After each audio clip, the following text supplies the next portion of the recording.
Part II, Chapter 1, Anna Karenina, by Leo Tolstoy. Translated by Nathan Haskell Doyle. Part II, Chapter 1. Toward the end of the winter, the Shtcherbatskys held a consultation of physicians in order to find out what was the state of Kitty's health, and what measures were to be taken to restore her strength. She was ill, and the approach of spring only increased her ailment. The family doctor had ordered cod liver oil, then iron, and last of all, nitrate of silver, but as none of these remedies did any good, and as he advised them to take her abroad, it was then resolved to consult a celebrated specialist. This celebrated doctor, still a young man and very neat in his appearance, insisted on a careful investigation of the trouble. He with especial satisfaction, as it seemed, insisted that maidenly modesty is only a relic of barbarism, and that nothing is more natural than that a young man should make examination of a girl in undress. He found this natural because he did it every day, and he was conscious of no impropriety in it, as far as he could see, and, therefore, any sense of shame on the part of the girl he considered not only a relic of barbarism, but also an insult to himself. It was necessary to submit, since, notwithstanding the fact that all the other doctors were taught in the same school and studied the same books, and notwithstanding the fact that certain persons declared that this celebrated doctor was a bad doctor, yet in the princess's house and in her circle of friends it was admitted somehow that this celebrated doctor was the only one known who had the special knowledge, and was the only one who could save Kitty's life. After a careful examination and a prolonged thumping on the lungs of the poor sick girl, trembling with mortification, the celebrated physician carefully washed his hands, and returned to the drawing-room, and gave his report to the prince. The prince, with a little cough, listened to what he had to say, and frowned. He was a man of experience and brains, was in good health, and had no faith in medicine. He was all the more angry at this comedy, because possibly he alone understood what ailed his daughter. A regular humbug, thought the old prince, as he listened to the doctor's loquacity concerning the symptoms of his daughter's illness, mentally applying to the celebrated doctor a term from the vocabulary of hunting. The doctor, on his part, with difficulty disguised his disdain, with difficulty stooped to the low level of his intelligence, for this old gentleman. It seemed to him scarcely necessary to speak to the old man, since, in his eyes, the head of the house was the princess. He was ready to pour out before her all the floods of his eloquence. At this moment she came in with the family doctor. The prince left the room, so as not to show too clearly how ridiculous this whole comedy seemed to him. The princess was troubled, and did not know what course to take. She felt a little guilty in regard to Kitty. "Well, doctor, decide our fate," said the princess. "Tell me all." She wanted to say, "Is there any hope?" but her lips trembled, and she could not put the question to him. "Well, doctor?" "In a moment, princess, I shall be at your service, after I have conferred with my colleague. I shall then have the honour of giving you my opinion." "Do you wish to be alone?" "Just as you please." The princess sighed, and left the room. When the doctors were left alone, the family physician began timidly to express his opinion about her condition, and gave his reasons for thinking that it was the beginning of tubercular disease, but... The celebrated physician listened, and in the midst of his diagnosis took out his great gold watch. "Yes," said he, "but..." The family physician stopped respectfully. "You know that we can hardly decide when tubercular disease first begins. In the present case apparently there is as yet no decided lesion. We can only surmise, and the symptoms are indigestion, nervousness, and others. The question, therefore, stands thus: what is to be done, granting that a tubercular development is to be feared, in order to superinduce improved alimentation?" "But you know well, in such cases there are always some moral or spiritual causes," said the family doctor, with a cunning smile. "Of course," replied the celebrated doctor, looking at his watch again. "Excuse me, but do you know whether the bridge over the Usa is finished yet, or whether one has to go around? Oh, it is finished, is it? Well, then I have 20 minutes left. We were just saying that the question remains thus: to improve the digestion and strengthen the nerves. The one is connected with the other, and it is necessary to act on both halves of the circle." "But the journey abroad?" "I am opposed to these journeys abroad. I beg you to follow my reasoning. If tubercular development has already set in, which we are not yet in a condition to prove, then a journey abroad would do no good. The main thing is to discover a means of promoting good digestion." And the celebrated doctor began to develop his plans for a cure by means of soda water, the principal merits of which were, in his eyes, their absolutely inoffensive character. The family doctor listened with attention and respect. "But I should urge in favour of a journey abroad the change of her habits and disassociation from the conditions that serve to recall unhappy thoughts. And finally, her mother wants her to go." "Ah! Well, in that case let them go, provided always that those German charlatans do not aggravate her disease. They must follow. Yes, let them travel." And again he looked at his watch. "It is time for me to go," and he started for the door.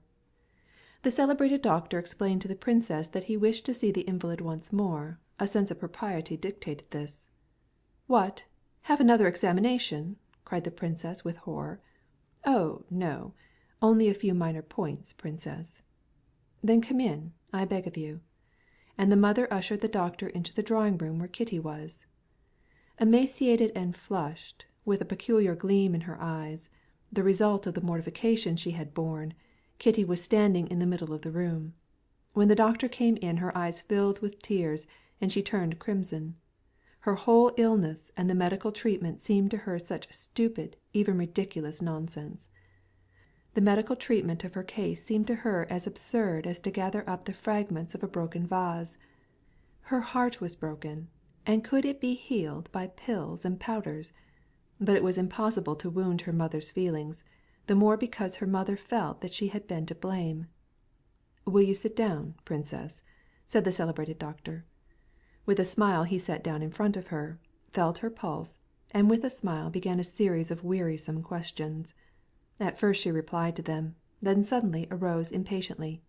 "Excuse me, doctor, but, indeed, this all leads to nothing. This is the third time you have asked me the same question." The celebrated doctor took no offence. "It is her nervous irritability," he remarked to the princess when Kitty had gone from the room. "However, I had finished." And the celebrated doctor explained the young princess's condition to her mother, treating her as a woman of remarkable intelligence, and concluded with directions how to drink those waters which were valueless. On the question, "Is it best to take her abroad?" the doctor pondered deeply, as if he were deciding a difficult problem. The decision was at last expressed. "Go, but put no faith in the charlatans, and consult him in everything." After the doctor's departure, everyone felt as if something jolly had happened. The mother, in much better spirits, rejoined her daughter, and Kitty declared that she was better already. Often, almost all the time, of late, she had felt obliged to pretend. "Truly, I am well, maman, but if you desire it, let us go," she said, and in her endeavour to show that she was interested in the journey, she began to speak of their preparations. Chapter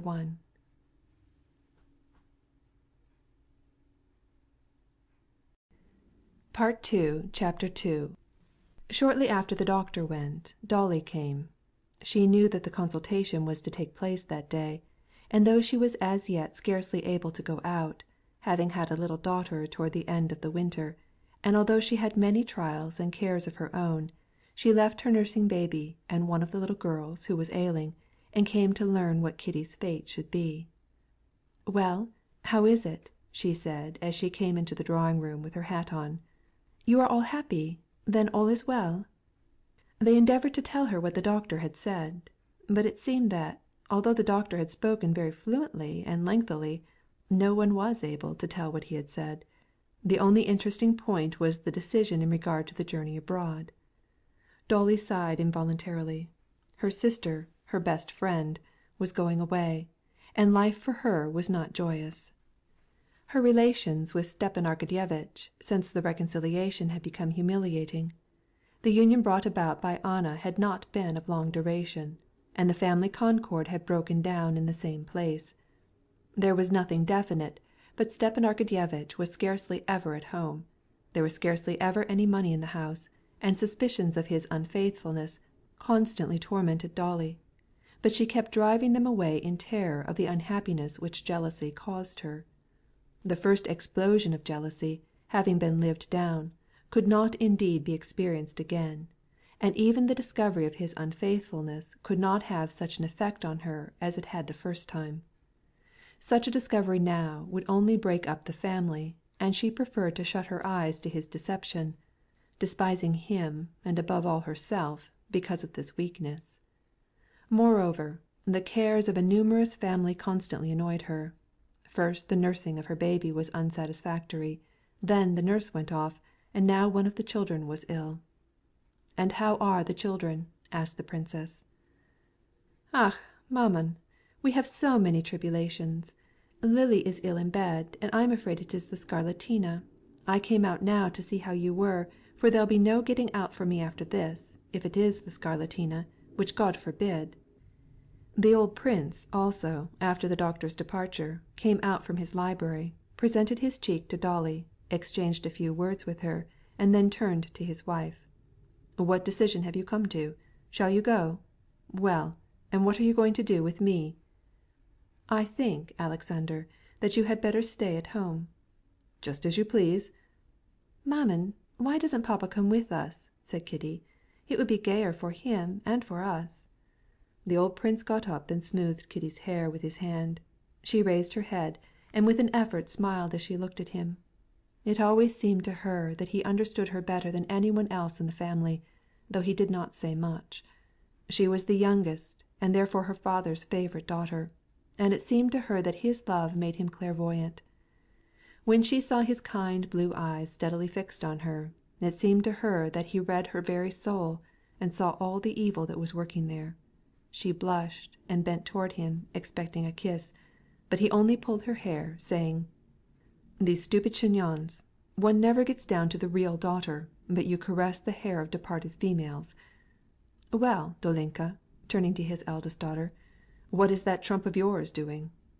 "Nothing, papa," said Dolly, perceiving that her father referred to her husband. "He is always away from home, and I scarcely ever see him," she could not refrain from adding with an ironical smile. "Has he not gone yet to the country to sell his wood?" "No, he is always putting it off." "Truly," said the old prince, "is he taking after me?" "I hear you," he said in reply to his wife, and sitting down. "And as for you, Katya," he said, addressing his youngest daughter, "do you know what you ought to do? Sometime, some fine morning, wake up and say, 'There, I am perfectly well and happy, papa, and we must go for our early morning walk in the cold,' ha?" What her father said seemed very simple, but at his words Kitty felt confused and disconcerted, like a convicted criminal.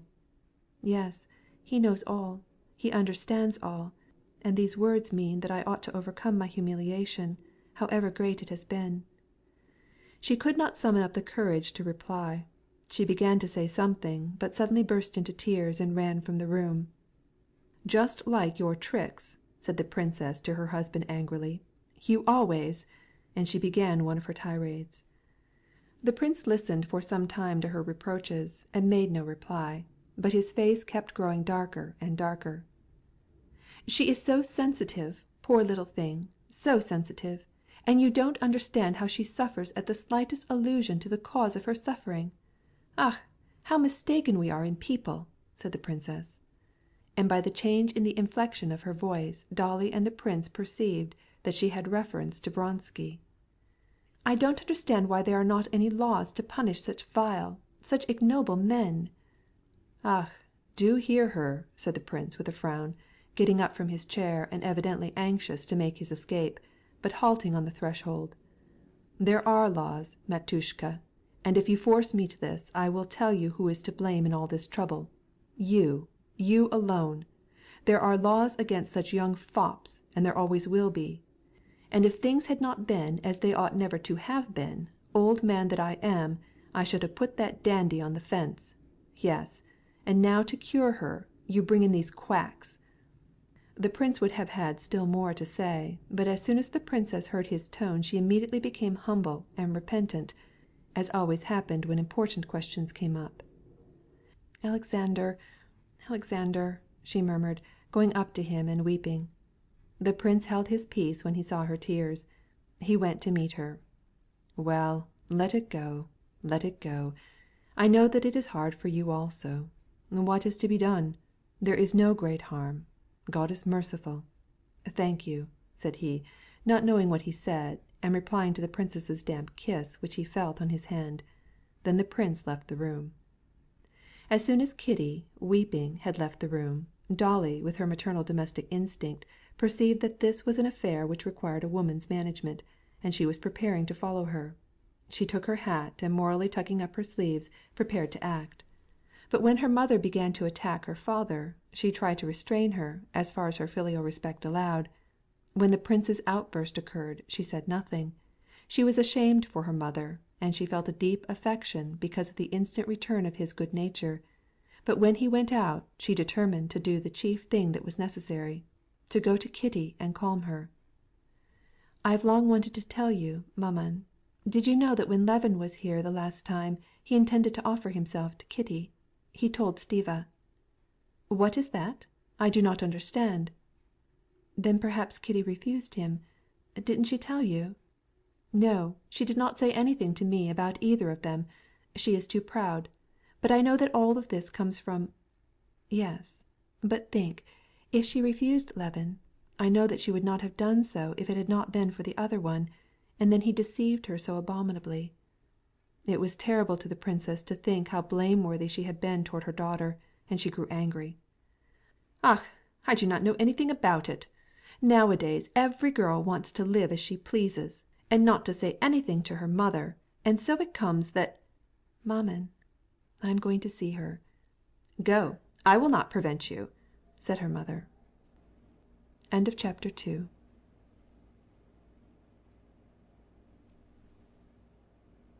Part 2, Chapter 3. As she entered Kitty's pretty little rosy boudoir, with figurines and vieux sacs, a room as youthful, as rosy, as gay as Kitty herself had been 2 months before, Dolly remembered with what pleasure and interest the two had decorated it the year before. How happy and gay they were then! She felt a chill at her heart as she saw her sister sitting on a low chair near the door, her motionless eyes fixed on a corner of the carpet. Kitty glanced up at her sister, but the cold and rather stern expression of her face underwent no change. "I am going now, and I may be confined at home, and it will be impossible for you to see me," said Darya Alexandrovna, sitting down near her sister. "I wanted to have a little talk with you." "What about?" asked Kitty, quickly raising her head in alarm. "What else than about your sorrow?" "I have no sorrow." "That'll do, Kitty. Do you really imagine that I don't know? I know everything, and believe me, this is such a trifle. All of us have been through this." Kitty said nothing, and her face resumed its severe expression. "He is not worth the trouble that you have given yourself because of him," continued Darya Alexandrovna, coming right to the point. "Yes, because he jilted me," murmured Kitty with trembling voice. "Don't speak of it, please don't speak of it." "But who said that to you? No one said such a thing. I am sure that he was in love with you, that he is still in love with you, but—" "Ah, nothing exasperates me so as compassion!" cried Kitty in a sudden rage. She turned around in her chair, flushed scarlet, and moved her belt buckle back and forth from one hand to the other, clutching it in her fingers. Dolly well knew this habit of her sister when she was provoked. She knew that she was capable of forgetting herself and saying harsh and cruel things in moments of petulance, and she tried to calm her, but it was too late. "What do you wish me to understand? What is it?" cried Kitty, talking fast. "That I was in love with a man who did not care for me, and that I am dying of love for him? And it is my sister who says this to me, my sister who thinks that she is showing me her sympathy. I hate such sympathy and such hypocrisy." "Kitty, you are unjust." "Why do you torment me?" "Why, on the contrary, I saw you were sad." Kitty, in her anger, did not heed her. I have nothing to break my heart over, and need no consolation. I am too proud to ever love a man who does not love me." "Well, I do not say—" "I say only one thing. Tell me the truth," added Darya Alexandrovna, taking her hand. "Tell me, did Levin speak to you?" At the name of Levin, Kitty lost all control of herself. She sprang up from her chair, threw the buckle on the floor, and with quick, indignant gestures cried: "Why do you speak to me of Levin? I don't see why you need to torment me. I have already said, and I repeat it, that I am proud, and never, never would I do what you have done, go back to a man who had been false to me, who had made love to another woman. I do not understand this. You can, but I cannot." As she said these words, she looked at her sister, and seeing that Dolly bent her head sadly without answering, she sat down near the door again, and hid her face in her handkerchief instead of leaving the room as she had intended to do. The silence lasted several minutes. Dolly was thinking of herself. Her humiliation, of which she was always conscious, appeared to her more cruel than ever, thus recalled by her sister. She did not expect such bitterness from her sister, and it made her angry. But suddenly she heard the rustling of a dress, a broken sob, and some one's arms were thrown around her neck. Kitty was on her knees before her. "Dolinka, I am so unhappy," she murmured in exculpation, and her pretty face, wet with tears, was hid in Dolly's skirt. Those tears were evidently the indispensable lubricant without which the machinery of mutual communion between the two sisters could not work. At all events, after a good cry, they spoke no more on the subject which interested them both, but even while they were talking about irrelevant topics, they understood each other.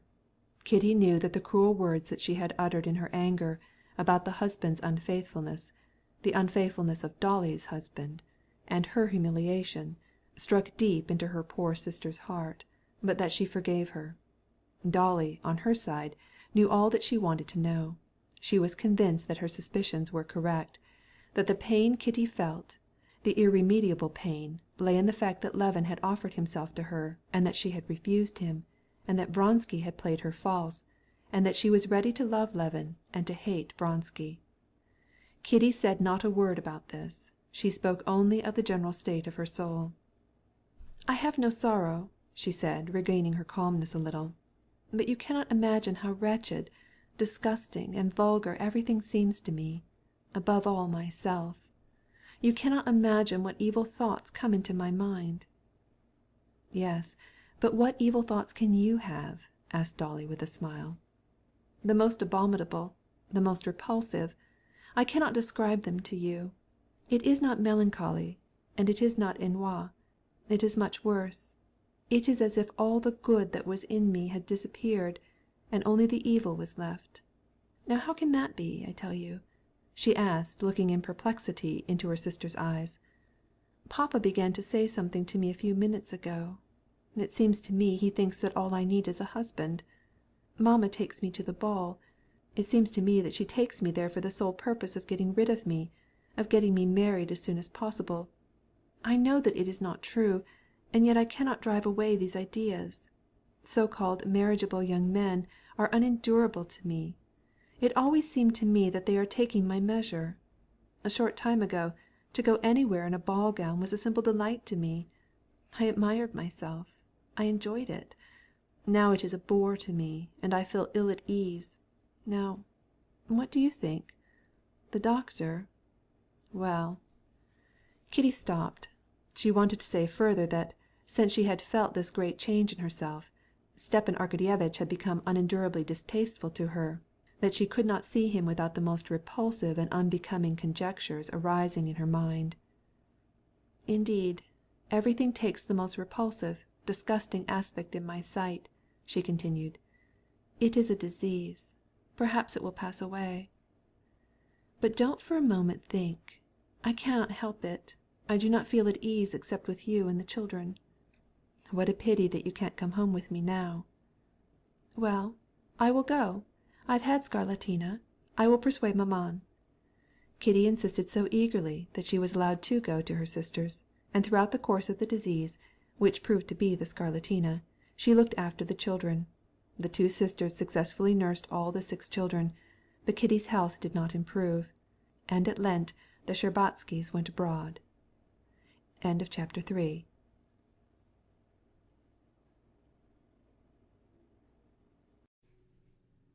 Part 2, Chapter 4. The highest Petersburg society is remarkably united. Everyone knows everyone else, and everyone exchanges visits. But in this great circle there are subdivisions. Anna Arkadyevna Karenina had friends and close relations with 3 different circles. One was the official circle, to which her husband belonged, composed of his colleagues and subordinates, bound together, or even further subdivided, by the most varied and often the most capricious social relations. It was now difficult for Anna to call back the sentiment of almost religious respect which at first she felt for all these personages. Now she knew them all, as one knows people in a provincial city. She knew what habits and weaknesses were characteristic of each, and what feet the shoe pinched. She knew what were their relations among themselves and to the official centre. She knew how this one agreed with that and on what grounds, and how another disagreed with still another and wherefore. But this administrative clique, to which her husband belonged, could never interest her, in spite of the Countess Lidia Ivanovna's suggestions, and she avoided it. The second circle in which Anna moved was that which had helped Alexey Alexandrovitch in his career. The centre of this circle was the Countess Lidia Ivanovna. It was composed of aged, ugly, charitable and devout women, and intelligent, learned and ambitious men. One of the cleverer men who belonged to this circle had called it the conscience of Petersburg society. Karenin was very much devoted to this circle, and Anna, who had the faculty of getting along with all people, had, during the early days of her life in Petersburg, made friends in its number. After her return from Moscow, this set of people seemed to her insupportable. It seemed as if she herself, as well as all the rest of them, were hypocritical, and she felt depressed and ill at ease in this society. She saw the Countess Lidia as infrequently as she possibly could. Finally, the third circle in which Anna had connections was society. Properly speaking, the fashionable society of balls, dinner parties, brilliant toilets, the society with which one hand lays fast hold of the court lest it descend to the level of the demi-monde, which the members of this circle affect to despise, and yet whose tastes are not only similar, but the same. The bond that united her to this society was the Princess Betsy Tverskaya, the wife of one of her cousins, who enjoyed an income of 120,000 roubles, and who had taken a great fancy to Anna as soon as she came to Petersburg, flattered her, introduced her among her friends, and made ridicule of the Countess Lidia's friends. "When I am old and ugly I will do the same," said Betsy, "but a young and pretty woman like yourself has as yet no place in such an asylum." Anna had at first avoided as far as possible the society to which the Princess Betsy Tverskaya belonged, as it called for expenses beyond her means, and in her heart she preferred the first mentioned courtier. But after her visit to Moscow all this was changed. She neglected her worthy old friends, and cared to go only into grand society. There she met Vronsky, and experienced tumultuous pleasure in these meetings. They met with especial frequency at the house of Betsy, who was a Vronskaya before her marriage, and was an old cousin of the count. Vronsky went everywhere that he was likely to meet Anna, and if possible, spoke to her of his love. She gave him no encouragement, but every time she met him there flamed up in her soul the same sense of animation which had seized her the moment that they met, for the first time, on the train at Moscow. She herself was conscious that at the sight of him this joy shone in her eyes, in her smile, but she had not the power to hide it. Anna at first sincerely believed that she was angry because he persisted in following her, but one evening, not long after her return from Moscow, when she was present at a house where she expected to meet him, and he failed to come, she perceived clearly, by the pang that went through her heart, that she was deceiving herself, that this insistence of his not only was not disagreeable to her, but that it formed the ruling passion of her life. A famous diva was singing for the second time, and all the high society of Petersburg was at the theatre. Vronsky, from his seat in the front row, saw his cousin there, and without waiting for the entr'acte, left to visit her box. "Why didn't you come to dinner?" she asked, and then with a smile she added, so as to be heard only by him, "I admire this clairvoyance of lovers. She was not there. But come to my house after the opera." Vronsky looked at her questioningly. She nodded. He thanked her with a smile, and sat down by her side. "But how I miss your pleasantries! What has become of them?" continued the Princess Betsy, who followed with keen pleasure the progress of this passion. "You are in the toils, my dear." "That is all that I ask for," he replied with his calm good-natured smile, "to be in the toils. If I complain it is not because I am too little in the toils, if the truth must be told. I am beginning to lose hope." "What hope could you have?" asked Betsy, taking the part of her friend. "Let us have a clear understanding." But the fire in her eyes told with sufficient clearness that she understood as well as he did what his hope meant. "None," replied Vronsky, laughing, and showing his regular white teeth. "Excuse me," he added, taking the opera glasses from his cousin's hand, in order to direct it across her bare shoulder at one of the opposite boxes. "I fear I am becoming ridiculous." He knew very well that in Betsy's eyes, and in those of her world, he ran no risk of being ridiculous. He knew very well that in the eyes of such people, the rôle of an unsuccessful lover of a young girl or an unmarried woman might be ridiculous, but not so the rôle of a man who pursues a married woman, and at any price makes it his aim to lead her into committing adultery. This rôle is something beautiful and majestic, and can never be ridiculous, and therefore Vronsky, as he handed back the opera glasses, looked at his cousin with a smile of pride and joy lurking under his moustache. "And why didn't you come to dinner?" she asked again, unable to refrain from admiration of him. "I must tell you, I was busy. And what about? I will give you one guess out of 100, out of 1,000, and you will never hit it. I have been reconciling a husband with his wife's persecutor. Yes, fact." "What, and you reconciled them?" "Pretty nearly." "You must tell me all about it," said Betsy, rising. "Come during the next entr'acte." "Impossible. I am going to the French theatre." "From Nilsson?" said Betsy with horror, though she could not have distinguished Nilsson from the poorest chorus singer. "But what can I do? I have made an appointment in order to finish my act of peacemaking." "Blessed are the peacemakers, for they shall be saved," said Betsy, remembering that she had heard somewhere some such quotation. "Well, then, sit down and tell me all about it." And she resumed her seat. Chapter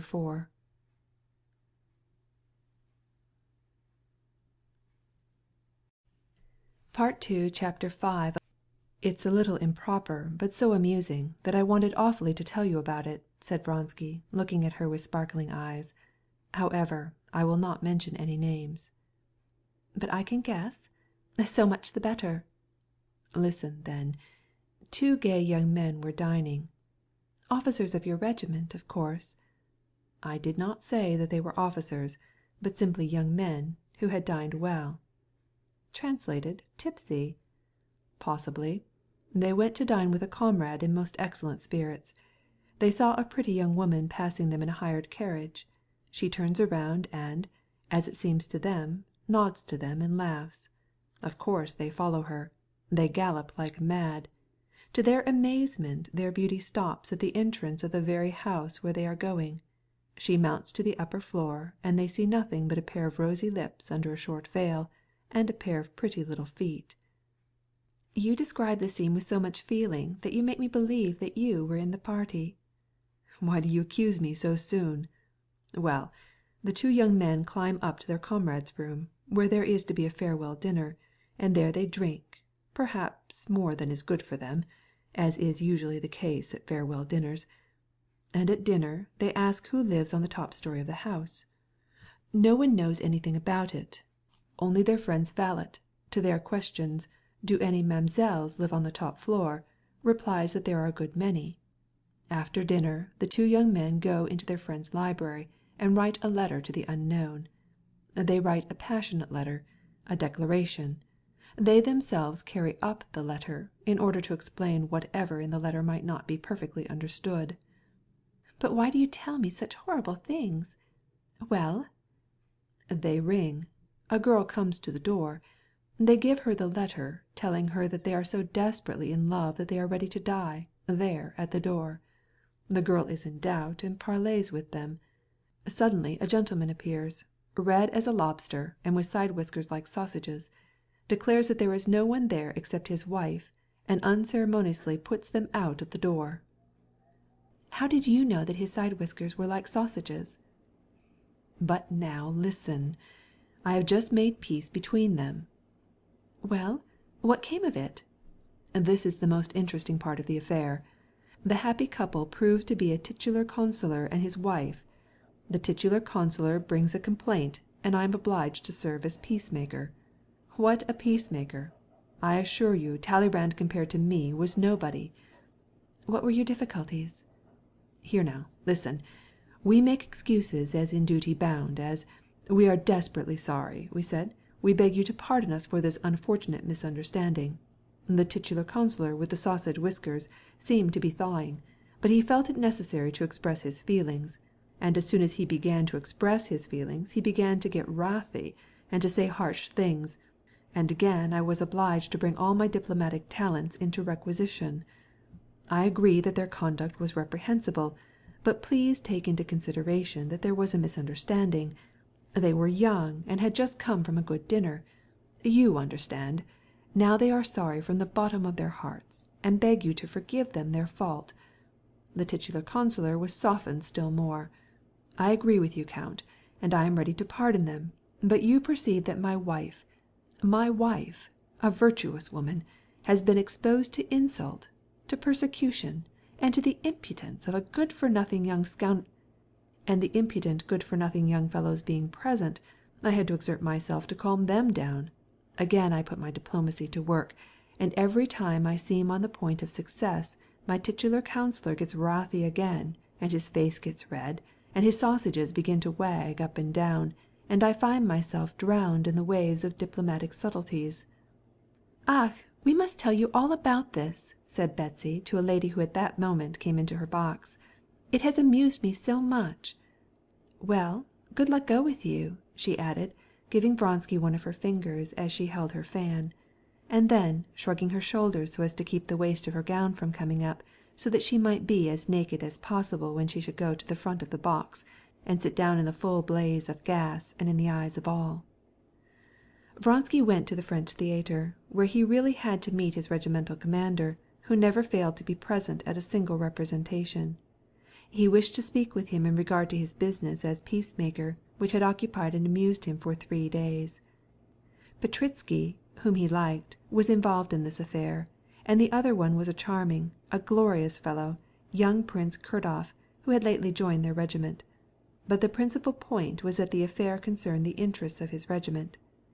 Both the young men belonged to Vronsky's company.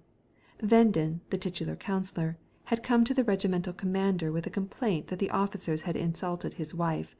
His young wife, Vendin said he had been married only half a year, had been to church with her mother, and, feeling indisposed, owing to her delicate condition, so that she could not stand any longer, had engaged the first decent isvostchik at hand.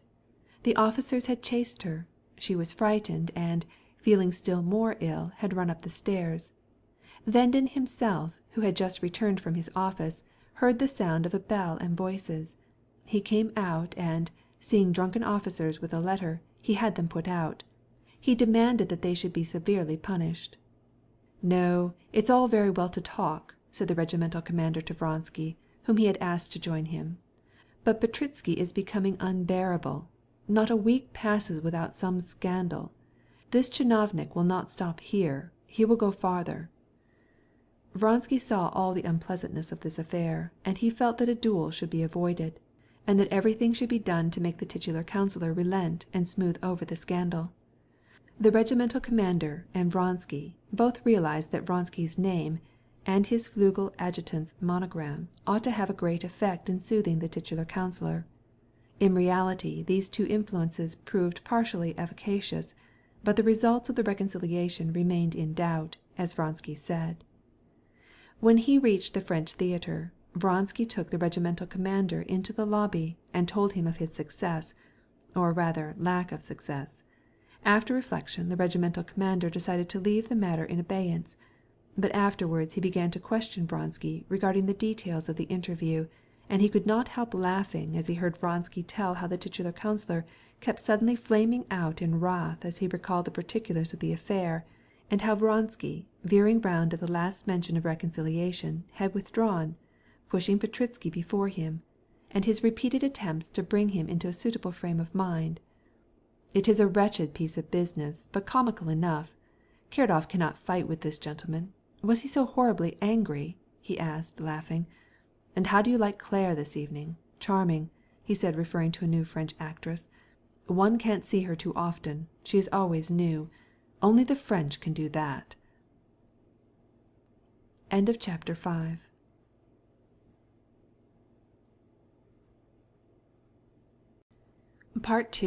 6. The Princess Betsy left the theatre without waiting for the end of the last act. She had scarcely had more than time enough, after reaching home, to go into her dressing-room and scatter a little rice powder over her long pale face, rearrange her toilet, and order tea to be served in the large drawing-room, when the carriages began one after another to arrive at her enormous house on the Bolshaya Morskaya. The guests came up to the wide entrance, and a portly Swiss, who during the morning read the newspaper for the edification of passers-by, as he sat behind the glass door, now kept noiselessly opening this great door and admitting the visitors. They came in by one door almost at the same instant that by another came the mistress of the mansion, with renewed color and hair rearranged. The walls of the great drawing-room were hung with sombre draperies, and on the floor were thick rugs. On the table, which was covered with a cloth of dazzling whiteness, shining in the light of numberless candles, stood a silver samovar and a tea-service of transparent porcelain. The princess took her place behind the samovar, and drew off her gloves. With the help of attentive servants, the guests brought up chairs and took their places, dividing into two camps, the one around the princess, and the other at the opposite end of the drawing-room around the wife of a foreign ambassador, a handsome lady dressed in black velvet and with black, well-defined eyebrows. The conversation, as usual at the beginning of a reception, was desultory, being interrupted by the arrival of newcomers, offers of tea, and the exchange of salutations, and seemed to be endeavoring to find a common subject of interest. "She is remarkably handsome for an actress. You can see that she has studied Kaulbach," said a diplomat in the group around the ambassador's wife. "Did you notice how she fell?" "Ach, please let us not speak of Nilsson. Nothing now can be said about her," said a great fat lady with a light complexion, without either eyebrows or chignon, and dressed in an old silk gown. This was the Princess Myakaya, famous for her simplicity and frightful manners, and surnamed the Enfant Terrible. Princess Myakaya was seated between the two groups, listening to what was said on both sides of her, and taking impartial interest in both. This very day 3 people have made that same remark about Kaulbach. It must be fashionable. I don't see why that phrase should be so successful." The conversation was cut short by this remark, and a new theme had to be started. "Tell us something amusing, but don't let it be naughty," said the ambassador's wife, who was a mistress of the art of conversation called, by the English, small talk. She was addressing the diplomatist, who was at a loss what topic to start. "They say this is very hard, that only naughty things are amusing," replied the diplomatist, with a smile. "However, I will do my best. Give me a theme. Everything depends upon the theme. When you get that for a background, you can easily fill it in with embroidery. I often think that the celebrated talkers of the past would be exceedingly embarrassed if they were so alive now. Everything intellectual is considered so dull." "That was said long ago," remarked the ambassador's wife, interrupting him with a smile. The conversation began amiably, and for the very reason that it was too amiable, it languished again. It was necessary to have recourse to an unfailing, never-changing subject, gossip. "Don't you think that there is something Louis XV about Tushkevitch?" asked he, indicating a handsome, light-haired young man who was standing near the table. "Oh, yes, he's quite in the style of the drawing-room, and that's why he is here so often." This subject sustained the conversation, since it consisted wholly of hints regarding something which could not be treated openly in that drawing-room, in other words, Tushkevitch's relations with the Princess Betsy. Around the samovar the conversation hesitated for some time upon three inevitable subjects: the news of the day, the theatre, and a lawsuit which was to be tried the next day. At last the same subject arose that was occupying the other group: gossip. "Have you heard that Maltischeva, that is the mother, not the daughter, has had a costume in Diable Rose?" "Is it possible? No, this is delicious." "I am astonished that with her sense, for she is certainly not stupid, she does not perceive how ridiculous she is." Every one found something in which to criticize and tear to pieces the unfortunate Madame Maltischeva, and the conversation grew lively, brilliant, and gay, like a flaming pyre. The Princess Betsy's husband, a tall, good-natured man, a passionate collector of engravings, hearing that his wife had guests, came into the drawing-room before going to his club, and desired to show himself in her circle. Noiselessly, on the thick carpet, he approached the Princess Myakaya. "How did you like Nilsson?" he asked. "Ach! Do you steal upon a body that way? How you startled me!" she cried. "Don't speak to me about the opera, I beg you. You don't know anything about music. I prefer to descend to your level, and talk with you about your engravings and majolikas. Well, what treasures have you discovered lately?" "If you would like, I will show them to you, but you are no judge of them." "Show them to me, all the same. I am getting my education among these bankers, as you call them. They have lovely engravings. They like to show them." "Have you been at the Schutzburgs?" asked the mistress of the house, from her place by the samovar.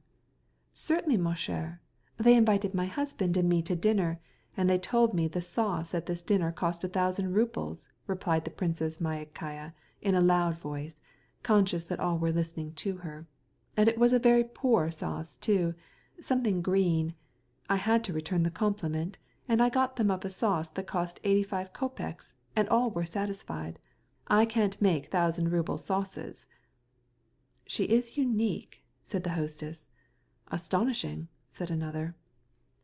The Princess Myakaya never failed of making her speeches effective, and the secret of their effectiveness lay in the fact that, although she did not always select suitable occasions, as was the case at the present time, yet she spoke simply and sensibly. In the society where she moved, what she said gave the effect of the most subtle wit. She could not comprehend why it had such an effect, but she recognized the fact, and took advantage of it. While the Princess Myakaya was speaking, all listened to her, and the conversation around the ambassador's wife stopped, so the hostess, wishing to make the conversation more united, turned to the ambassador's wife and said, "Are you sure that you will not have some tea? Then please join us." "No, we are very well where we are, in this corner," replied the ambassador's wife, with a smile, resuming the thread of conversation which interested her very deeply. They were criticizing Karenin and his wife. "Anna is very much changed since her return from Moscow. There's something strange about her," said one of her friends. "The change is due to the fact that she brought back in her train the shadow of Alexey Vronsky," said the ambassador's wife. "What is that? There's a story in Grimm, a man without a shadow, a man deprived of his shadow. It was a punishment for something or other. I cannot see where the punishment lies, but it must be disagreeable for a woman to be without her shadow." "Yes, but the women who have shadows generally come to some bad end," said Anna's friend. "Hold your tongues!" cried the Princess Myakaya, as she heard these words. "Madame Karenina is a charming woman. I don't like her husband, but I like her." "Why don't you like her husband?" asked the ambassador's wife. "He is such a remarkable man. My husband says there are few statesmen in Europe equal to him." "My husband says the same thing, but I don't believe it," replied the Princess Myakaya. "If our husbands had not had this idea, we should have seen Alexey Alexandrovitch as he really is, and in my opinion he is a blockhead. I only say this in a whisper. Is it not true how everything comes out clearly? Formerly when I was told that he was clever, I used to try to discover it, and I came to the conclusion that I was stupid because I could not see wherein he was clever. But as soon as I said to myself, under my breath, he is stupid, all was explained. Isn't that so?" "How severe you are to-night!" "Not at all. I have no other alternative. One of us two is stupid. Now you know that one can never say such a thing of oneself." "No one is satisfied with his circumstances, and every one is satisfied with his brain," said a diplomat, quoting a French couplet. "There, that is the very thing!" exclaimed the Princess Myakaya, turning to him. "But I make an exception of Anna. She is so lovely and good. Is it her fault if all men fall in love with her and follow her like shadows?" "Well, I do not allow myself to judge her," said Anna's friend, justifying herself. "Because no one follows us like a shadow, it does not prove that we have the right to judge." Having thus appropriately disposed of Anna's friend, the Princess Myakaya arose, and with the ambassador's wife drew up to the table, and joined in the general conversation about some trifle. "Whom have you been gossiping about?" asked Betsy. "About the Karenins. The princess has been picturing Alexey Alexandrovitch," replied the ambassador's wife, sitting down near the table with a smile. "Shame that we could not have heard it," said Betsy, looking toward the door. "Ah, here you are at last," said she, turning to Vronsky, who at that moment came in. Vronsky knew, and met every day, all the people whom he had found collected in his cousin's drawing‐room. Therefore he came in with the calmness of a man who rejoins his friends from whom he has only just parted. "Where have I come from?" said he, in a reply to a question from the ambassador's wife. "What can I do? I must confess, from Le Boeuf. 'Tis for the 100th time, and always with a new pleasure. It is charming. It is humiliating, I know, but I get sleepy at the opera. But at Le Boeuf I sit it out up to the very last minute, and enjoy it. To-night—" He mentioned a French actress, and was going to tell some story about her, but the ambassador's wife stopped him with an expression of mock terror. "Please don't speak to us of that fright." "Well, I will not, and the more willingly because you all know these frights." "And you would not go there if it were as fashionable as the opera," added the Princess Myakaya. Chapter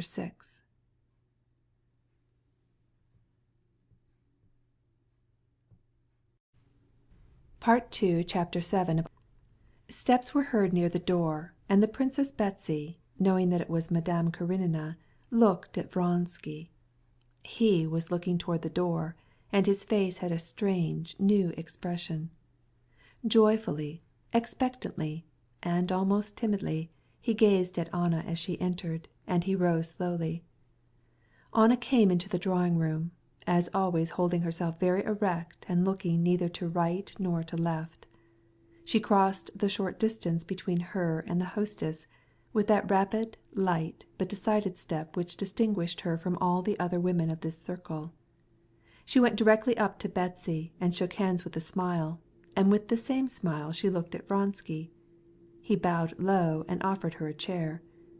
She responded only by bending her head a little, and blushed, and frowned. But instantly she was nodding to her acquaintances, and shaking hands. Then she turned to Betsy. "I have been at the Countess Lidia's. I wanted to get away earlier, but I was detained. Sir John was there. He was very interesting." "Oh, that missionary?" "Yes, he related many curious things about life in India." The conversation, which Anna's entrance had interrupted, again wavered, like the flame of a lamp in a draught. "Sir John? Yes, Sir John. I have seen him. He speaks well. The Vlasova is actually in love with him." "Is it true that the youngest Vlasova is going to marry Topov?" "Yes, people say that it is fully decided." "I am astonished at her parents. They say it is a love match." "A love match? What antediluvian ideas you have! Who speaks of love in our days?" said the ambassador's wife. "What is to be done about it? That foolish old custom is not entirely gone out of date," said Vronsky. "So much the worse for those who adhere to it. The only happy marriages that I know about are those of reason." "Yes, but how often it happens that these marriages of reason break like ropes of sand, precisely because of this love which you affect to scorn," said Vronsky. "But what we call a marriage of reason is where both parties take an equal risk. It is like scarlatina, through which we all must pass." "In that case it would be wise to find an artificial means of inoculation for love, as for smallpox." "When I was young I fell in love with a sacristan. I should like to know what good that did me," said the Princess Myakaya.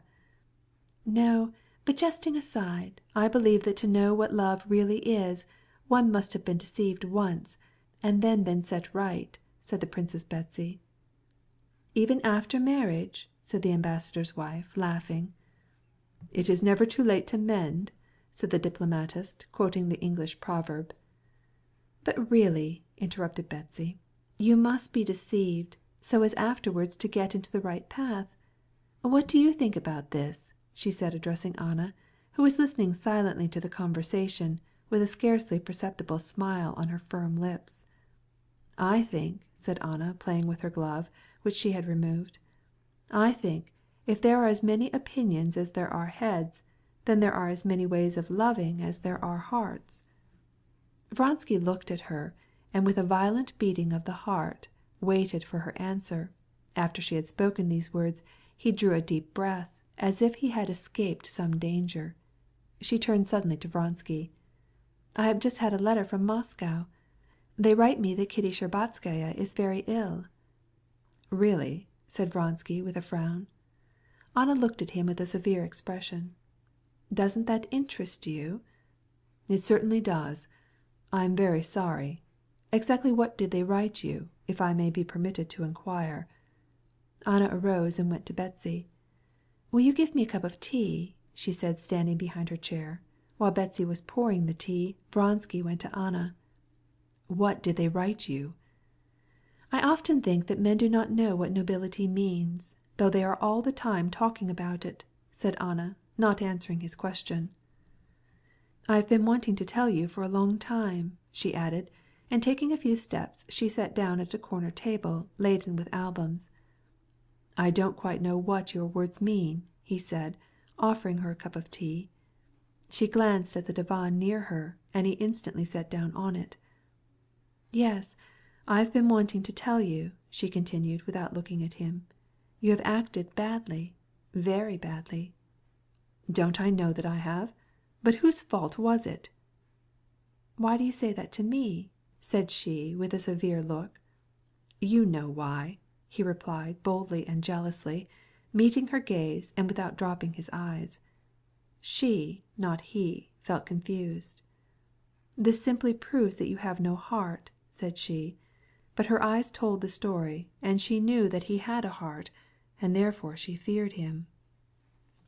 "What you were talking about just now was error, not love."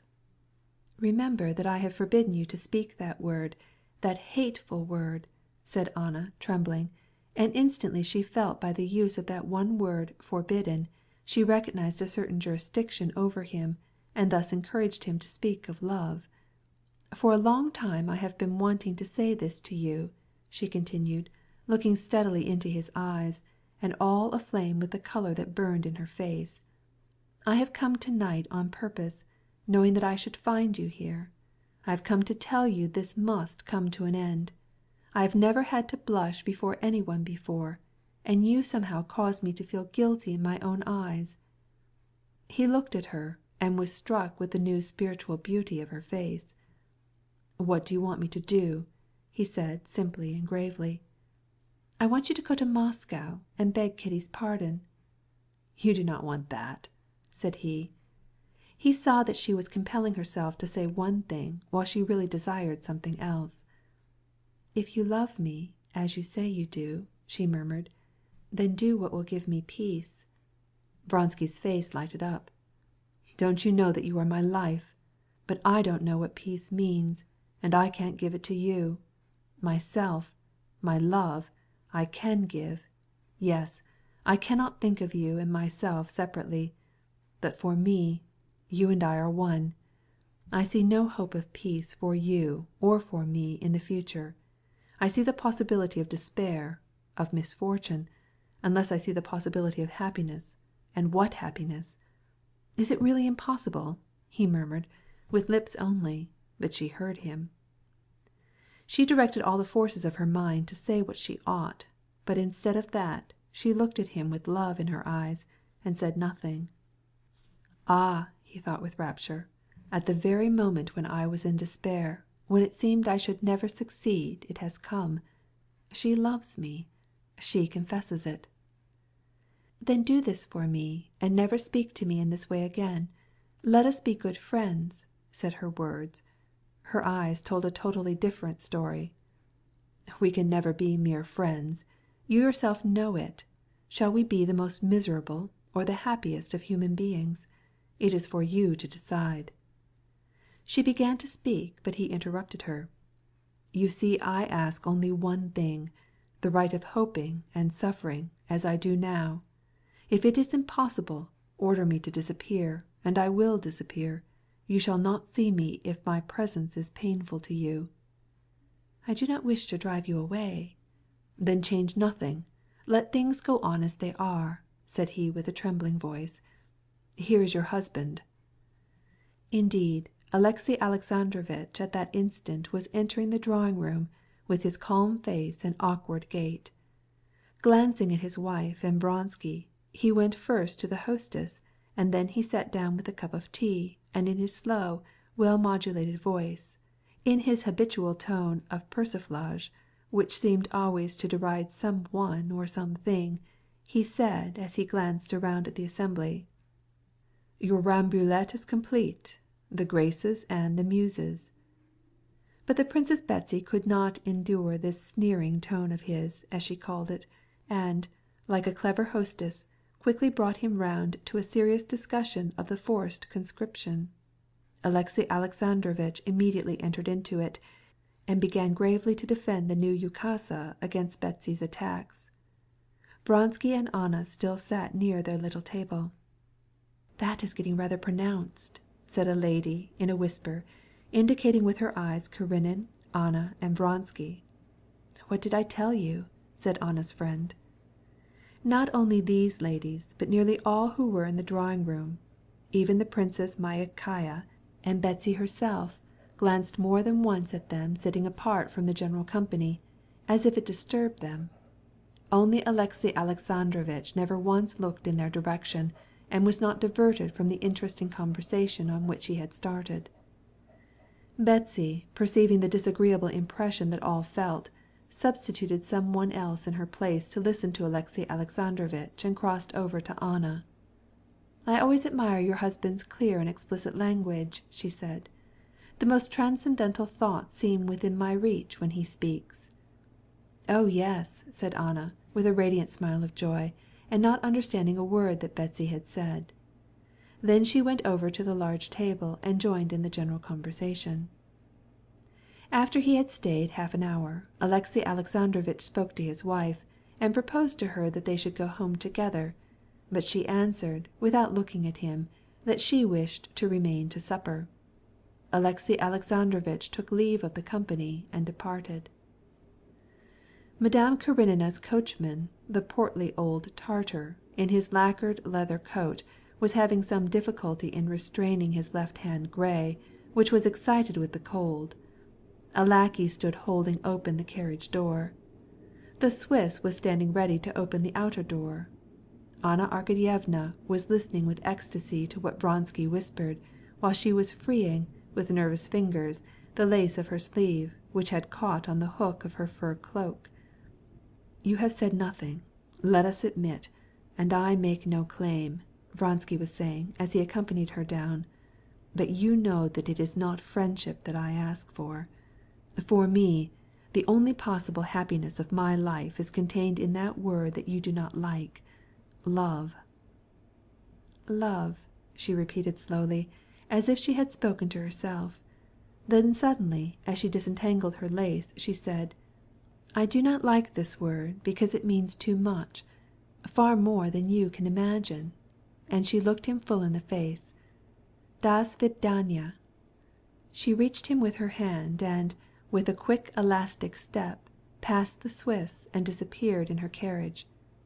Her look, her pressure of his hand, filled Vronsky with passion.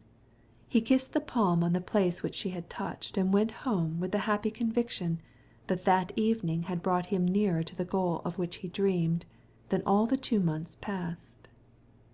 Chapter 8.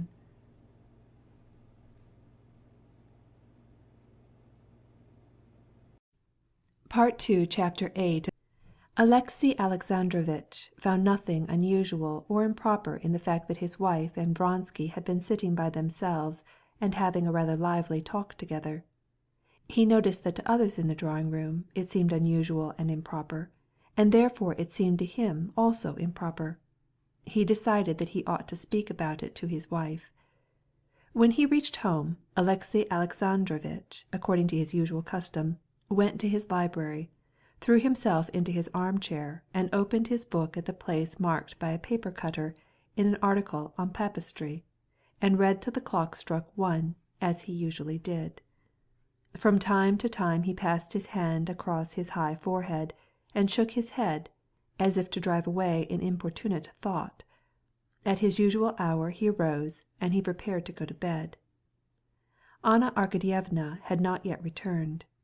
With his book under his arm, he went upstairs, but that evening, instead of pursuing his usual train of reflections and thinking over his governmental duties, his mind was occupied with his wife and the disagreeable impression which her behavior had caused him. Contrary to his habit, instead of going to bed, he walked up and down the rooms with his arms behind his back. He could not go to bed because he felt that first it was incumbent upon him to ponder anew over the exigency that had arisen. When Alexey Alexandrovitch made up his mind that he must have a talk with his wife, it seemed to him very simple and natural. But now, as he reflected, it occurred to him that the matter was complicated and perplexing. Alexey Alexandrovitch was not jealous. Jealousy, in his opinion, was insulting to a wife, and a husband should trust in her. But he did not ask himself why one should trust her, that is to say, why a man should expect a young wife always to love him. But he had not felt any lack of confidence simply because he trusted her, and said to himself that it was the proper thing to do.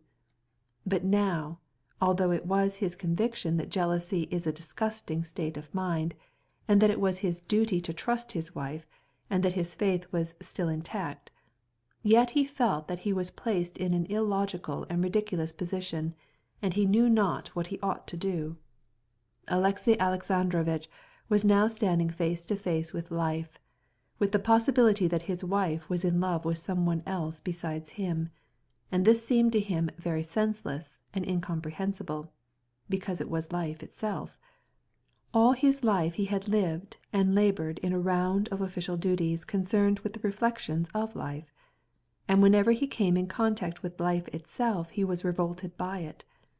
Now he experienced a sensation such as a man feels who, passing calmly over a bridge above a precipice, suddenly discovers that the arch is broken, and that the abyss yawns beneath his feet. This abyss was actual life, the bridge, the artificial life which he had been living. The idea that his wife could love another man occurred to him for the first time, and filled him with terror.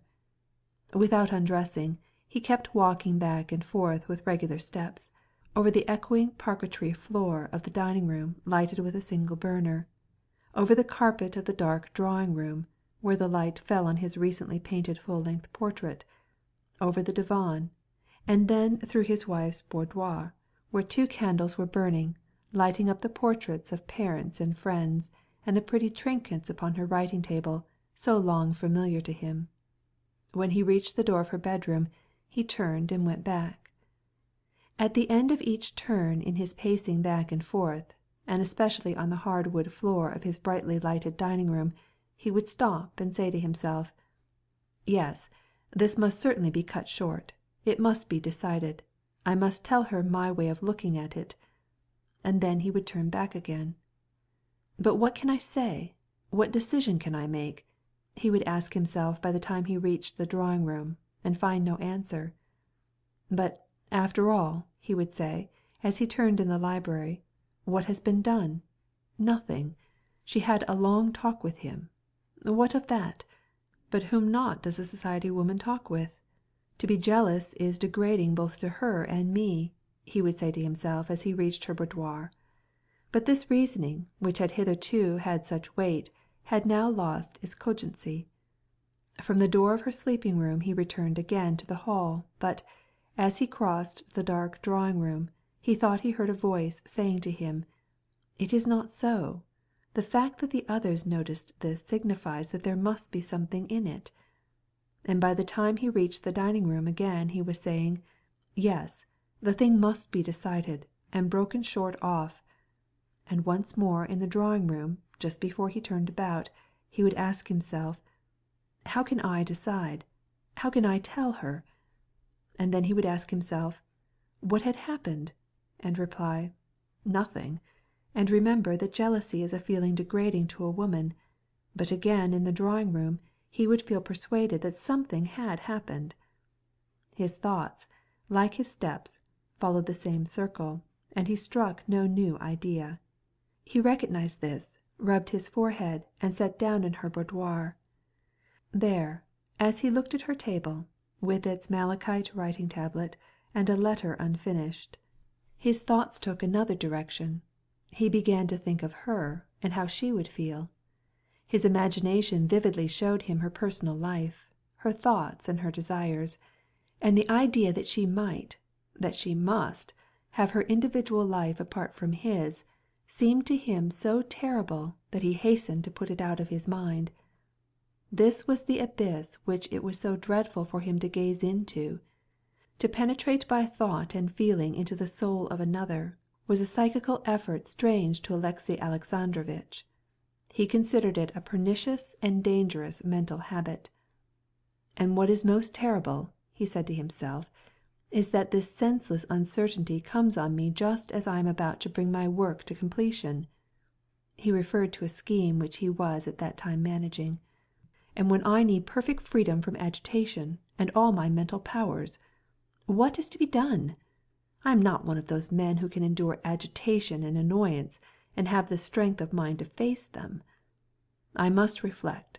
I must take some stand and get rid of this annoyance," he added aloud. "I do not admit that I have any right to probe into her feelings, or to scrutinize what is going on in her heart. That belongs to her conscience, and comes into the domain of religion," he said to himself, feeling some consolation that he had found a domain of law applicable to the circumstances that had arisen. "So," he continued, "the questions related to her feelings and the like are questions of conscience, in which I have no concern. My duty lies clearly before me. As head of my family, I am bound to guide her, and therefore, to a certain degree, I am responsible. I must point out the danger which I see. I must watch over her, and even use my powers. I must speak to her."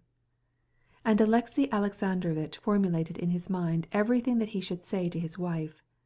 While he was thinking it over, he regretted the necessity of wasting his time and his intellectual powers in family matters. But, in spite of him, his plan assumed, in his thought, the clear, precise, and logical form of a report. "I must make her understand as follows. First, the meaning and importance of public opinion and decorum. Secondly, the religious significance of marriage. Thirdly, if necessary, the unhappiness which it might cause her son. Fourthly, the unhappiness which might befall herself." And Alexey Alexandrovitch twisted his fingers together, palms down, and made the joints crack. This gesture, of joining his hands and stretching his finger joints, a bad habit, calmed him, and conduced to the precision of which he now stood in such need. A carriage was heard driving up to the house. Alexey Alexandrovitch stopped in the middle of the hall. He heard his wife's step on the stairway.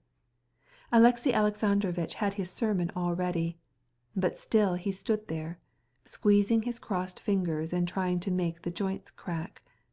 One joint cracked. Even as he heard her light steps on the stairs he was conscious of her presence, and, though he was satisfied with his sermon, he dreaded the explanation that was imminent. Chapter 8.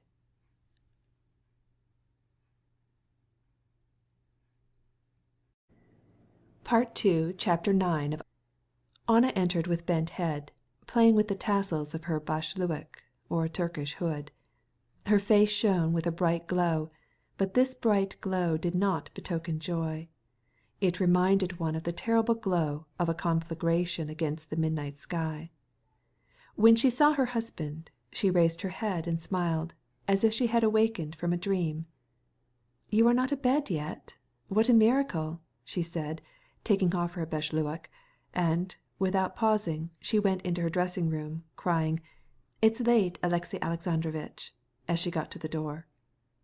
"Anna, I must have a talk with you." "With me?" she said in astonishment, coming out into the hall and looking at him. "What is it? What about?" she asked, and sat down.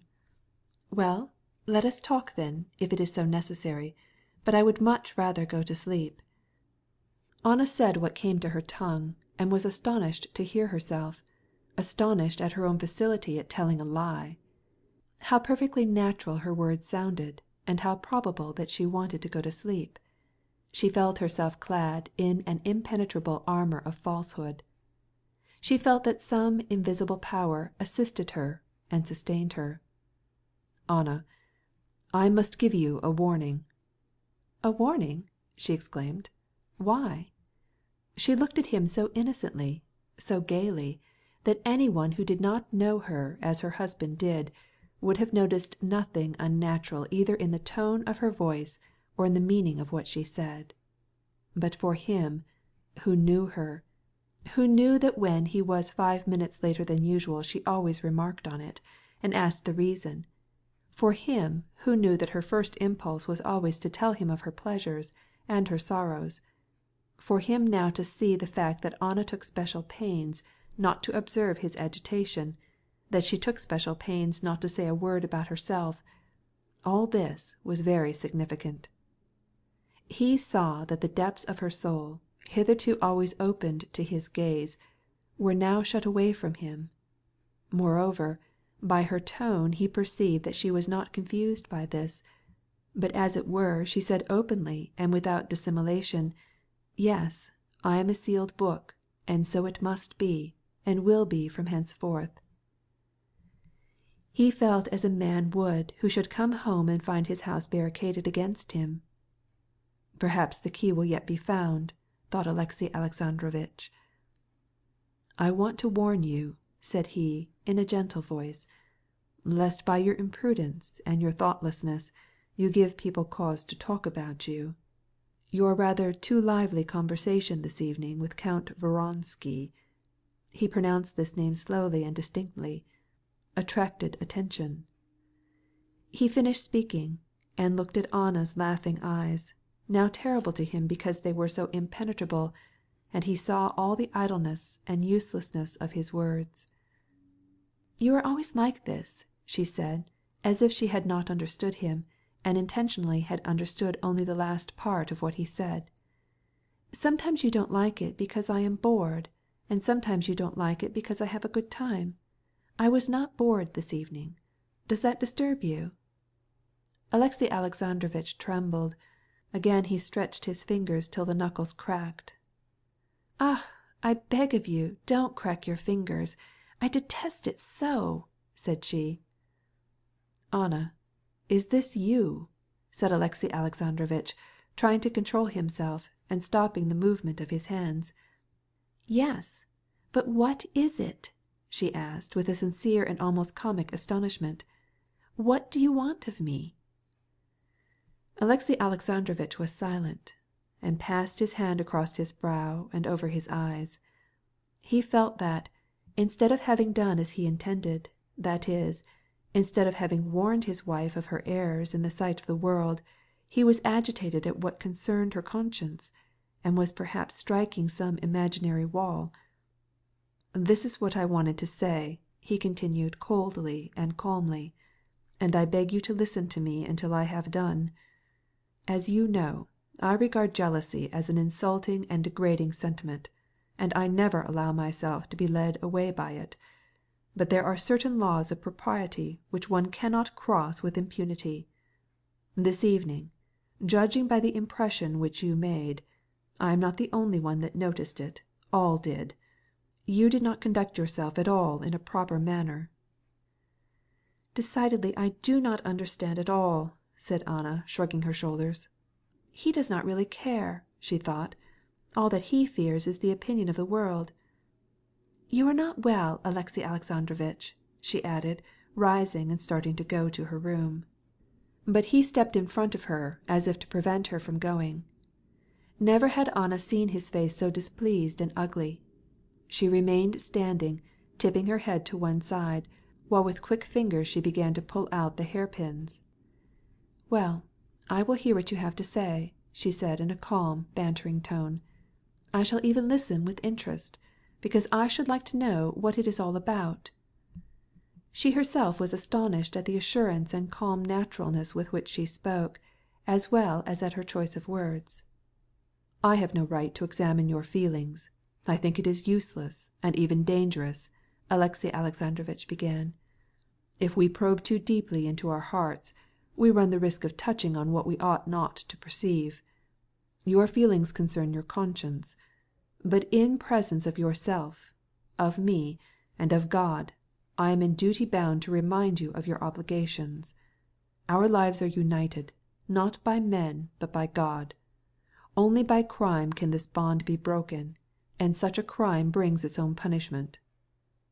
"I don't understand at all. Oh, heavens, how sleepy I am!" said Anna, swiftly running her hand over her hair and taking out the last pin. "Anna, in the name of heaven, don't speak so," he said gently. "Maybe I am mistaken, but believe me, what I say to you is as much for your advantage as for mine. I am your husband, and I love you." Anna's face for an instant grew troubled, and the mocking fire disappeared from her eyes, but the word "love" irritated her. "Love," she thought. "Does he know what it means? If he had never heard that there was such a thing as love, he would never have used that word." "Alexey Alexandrovitch, truly, I don't know what you mean," she said. "They say you find—" "Allow me to finish. I love you, but I am not speaking for myself. Those who are chiefly interested are our son and yourself.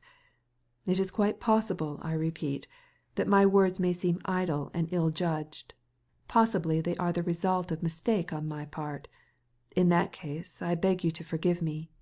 But if you yourself feel that there is the least foundation for my remarks, then I earnestly urge you to reflect, and, if your heart inclines you, to confide in me." Alexey Alexandrovitch, without noticing the fact, had spoken a very different discourse from the one that he had prepared. "I have nothing to say," and she added in a sprightly tone, scarcely hiding a smile, "Truly, it is time to go to bed." Alexey Alexandrovitch sighed, and, without speaking further, went to their chamber. When she reached the room he was already in bed. His lips were sternly set, and he did not look at her. Anna got into bed, every moment expecting that he would speak to her again. She both feared it and desired it. But he said nothing. She waited long without moving, and then forgot all about him. She was thinking of someone else. She saw him, and was conscious of her heart throbbing with emotion and with guilty joy. Suddenly she heard a slow and regular sound of snoring. Alexey Alexandrovitch at first seemed to be startled himself and stopped, but at the end of a second the snoring began again with monotonous regularity. "Too late, too late," she whispered with a smile. She lay for a long time thus, motionless, with open eyes, the shining of which it seemed to her she herself could see in the darkness. Chapter 9.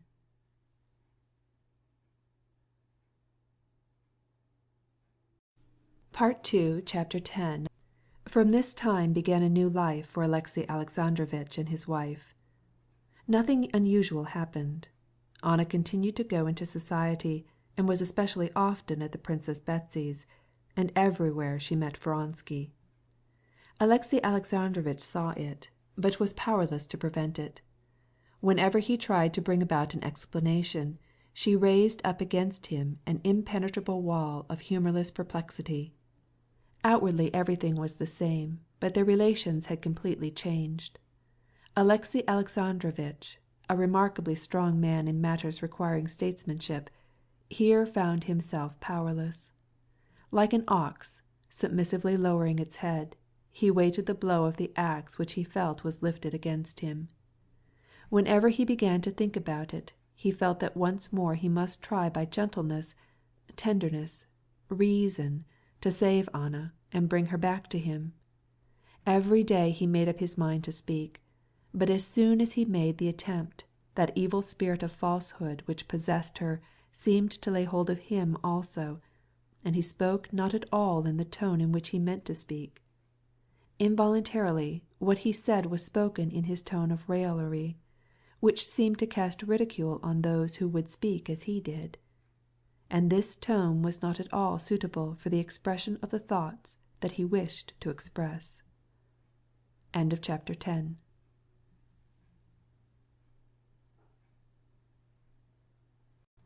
Part 2, Chapter 11.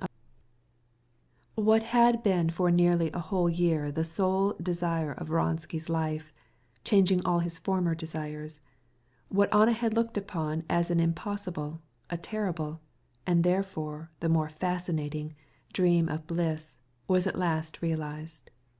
Pale, with quivering lower jaw, he stood over her, begging her to be calm, himself not knowing how or why. "Anna, Anna," he said with trembling voice. "Anna, for God's sake!" But the more intensely he spoke, the lower she hung her once proud, joyous, but now humiliated head, and she crouched all down, and dropped from the divan, where she had been sitting, to the floor at his feet. She would have fallen on the carpet had he not held her. "My God, forgive me!" she sobbed, pressing his hands to her breast. She felt that she was such a sinner and criminal that nothing remained for her except to crouch down and beg for forgiveness, and now there was nothing else for her in life but him, so that to him alone she turned her prayer for forgiveness. As she looked at him she felt her humiliation physically, and she could say no more. But he felt exactly as a murderer must feel when he sees the lifeless body of his victim. This lifeless body was their love, the first epoch of their love. There was something horrible and repulsive in the recollection of the terrible price that they had paid for this shame. The shame in the presence of their spiritual nakedness oppressed him and took hold of him. But in spite of all the horror felt by the murderer in the presence of the body of his victim, he must cut it in pieces, must bury it, must take advantage of his crime. And, as with fury and passion the murderer throws himself on the dead body and drags it and cuts it, so he covered her face and shoulders with kisses. She held his hand and did not stir. Yes, these kisses were what had been bought with this shame. Yes, and this hand, which will always be mine, is the hand of my accomplice. She raised his hand and kissed it. He fell on his knees and tried to look into her face, but she hid it and said nothing. At last, as if trying to control herself, she made an effort to rise, and pushed him away. Her face was still as beautiful as ever, even so much more was it pitiful. "All is ended," said she. "I have nothing but thee. Remember that." "I cannot help remembering it, since it is my life. A moment before this happiness—" "What happiness?" she cried, with contempt and horror. And horror involuntarily seized him also. "For God's sake, not a word more!" She quickly got up and moved away from him, and with a strange expression of hopeless despair, such as he had never seen before, on her face, she stood aloof from him. She felt that at that moment she could not express in words the sense of shame, rapture, and horror at this entrance into a new life, and she did not wish to speak about it or vulgarize the feelings with definite words. But even afterwards, on the next day, on the third day, not only did she fail to find words in which to express the complication of these feelings, but she could not even find thoughts by which to formulate to herself all that was in her soul. She said to herself, "No, I cannot think about this. By and by, when I am calmer." But this calmness never came. Every time when the questions arose, what had she done? And what would become of her? And what ought she to do? She was filled with horror, and she compelled herself not to think about them. "By and by," she repeated, "when I am calmer." On the other hand, during sleep, when she had no control of her thoughts, her situation appeared in its ugly nakedness. One dream almost every night haunted her. She dreamed that she was the wife both of Vronsky and of Alexey Alexandrovitch, and that both lavished their caresses on her. Alexey Alexandrovitch kissed her hands and said, weeping, "How happy we are now!" Alexey Vronsky also was there, and he was her husband. She was amazed that she had ever believed such a thing possible, and she laughed as she explained to them that this was far simpler, that both would henceforth be satisfied and happy. But this dream weighed on her like a nightmare, and she always awoke in a fright. End of chapter 11.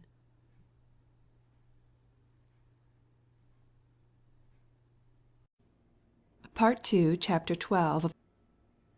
Even in the first weeks after Levin returned from Moscow, every time that with flushed cheeks and a trembling in his limbs he remembered the shame of his rejection, he would say to himself, "I blushed and trembled like this, and I felt that all was lost when I got 1 in physics and had to go into the second class.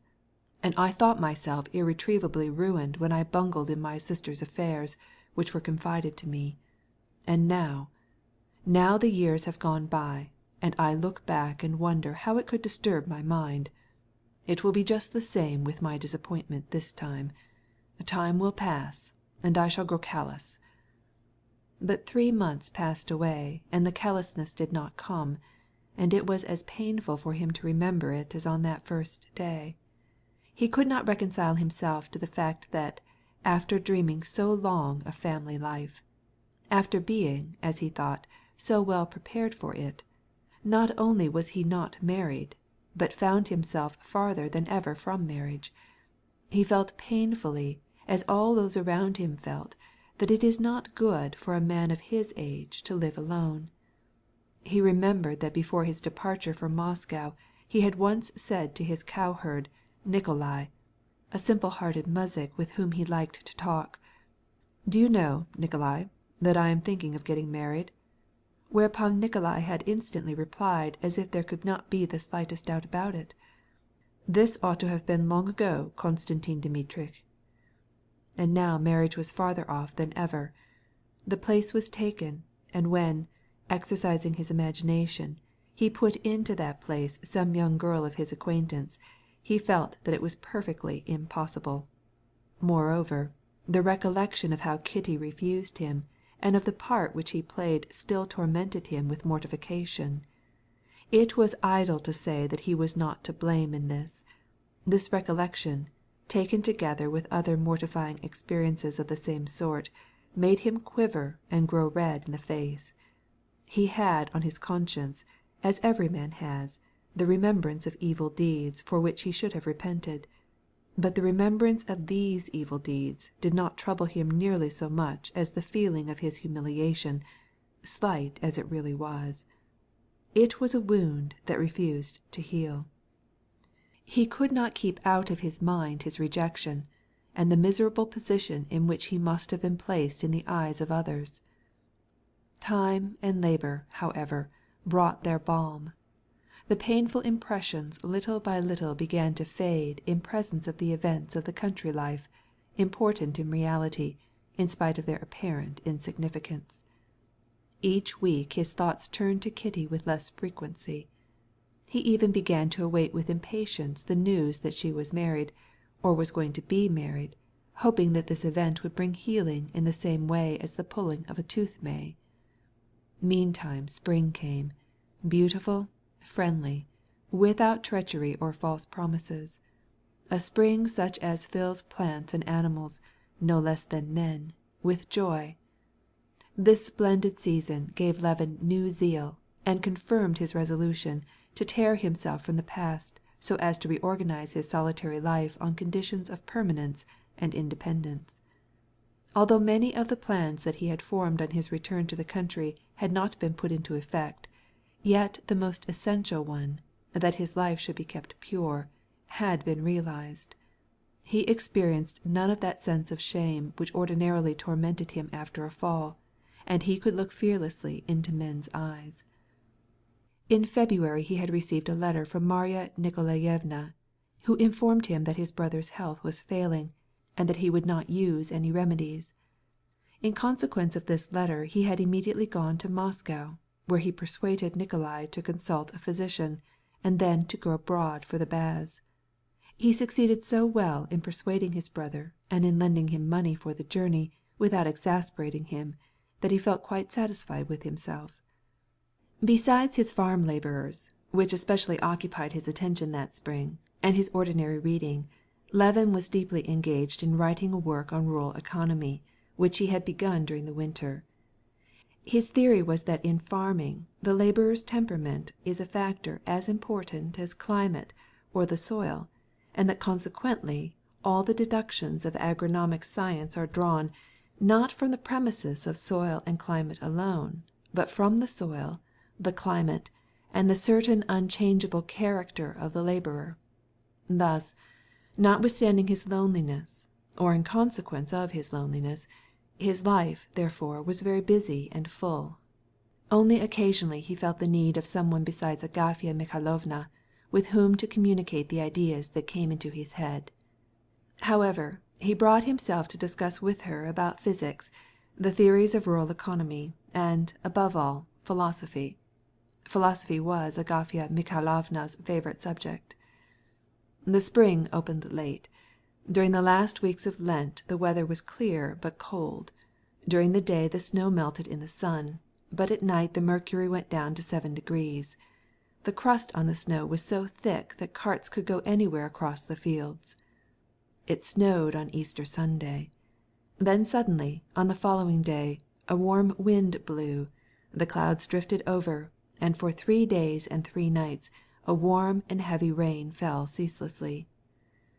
On Thursday the wind went down, and then over the earth was spread a thick grey fog, as if to conceal the mysteries that were accomplishing in nature. Under this fog the fields were covered with water, the ice was melting and disappearing, the brooks ran more swiftly, foaming and muddy. Toward evening the Krasnaya Gorka, or Red Hill, began to show through the fog, the clouds scattered like snipe, and spring in reality was there in all her brilliancy. The next morning the sun rose bright and quickly melted away the thin sheet of ice that still covered the ponds, and the warm atmosphere grew moist with the vapours rising from the earth. The old grass and the young blades peeping from the sod, with its tiny needles, the buds on the snowball trees, the currant bushes, and the sticky, sappy birch trees, grew green, swelled, and on their branches powdered with golden bloom, swarms of honeybees buzzed in the sun. Invisible larks trilled their songs over the velvet of the green and the prairies freed from snow. Lapwings lamented for their hollows and marshes, submerged by the stormy waters. The wild swans and geese flew high in the air with their calls of spring. The cattle, with rough hair and spots worn bare, lowed as they went out to pasture. The bandy-legged lambs gambolled around the bleating ewes, soon to lose their wool. Swift-footed children ran barefoot over the wet paths, where their footprints were left like fossils. The peasant women gossiped gaily around the edge of the pond, where they were bleaching their linen, and in the yards resounded the axes of the muzhiks, repairing their ploughs and their wagons. Spring had really come. End of chapter 12.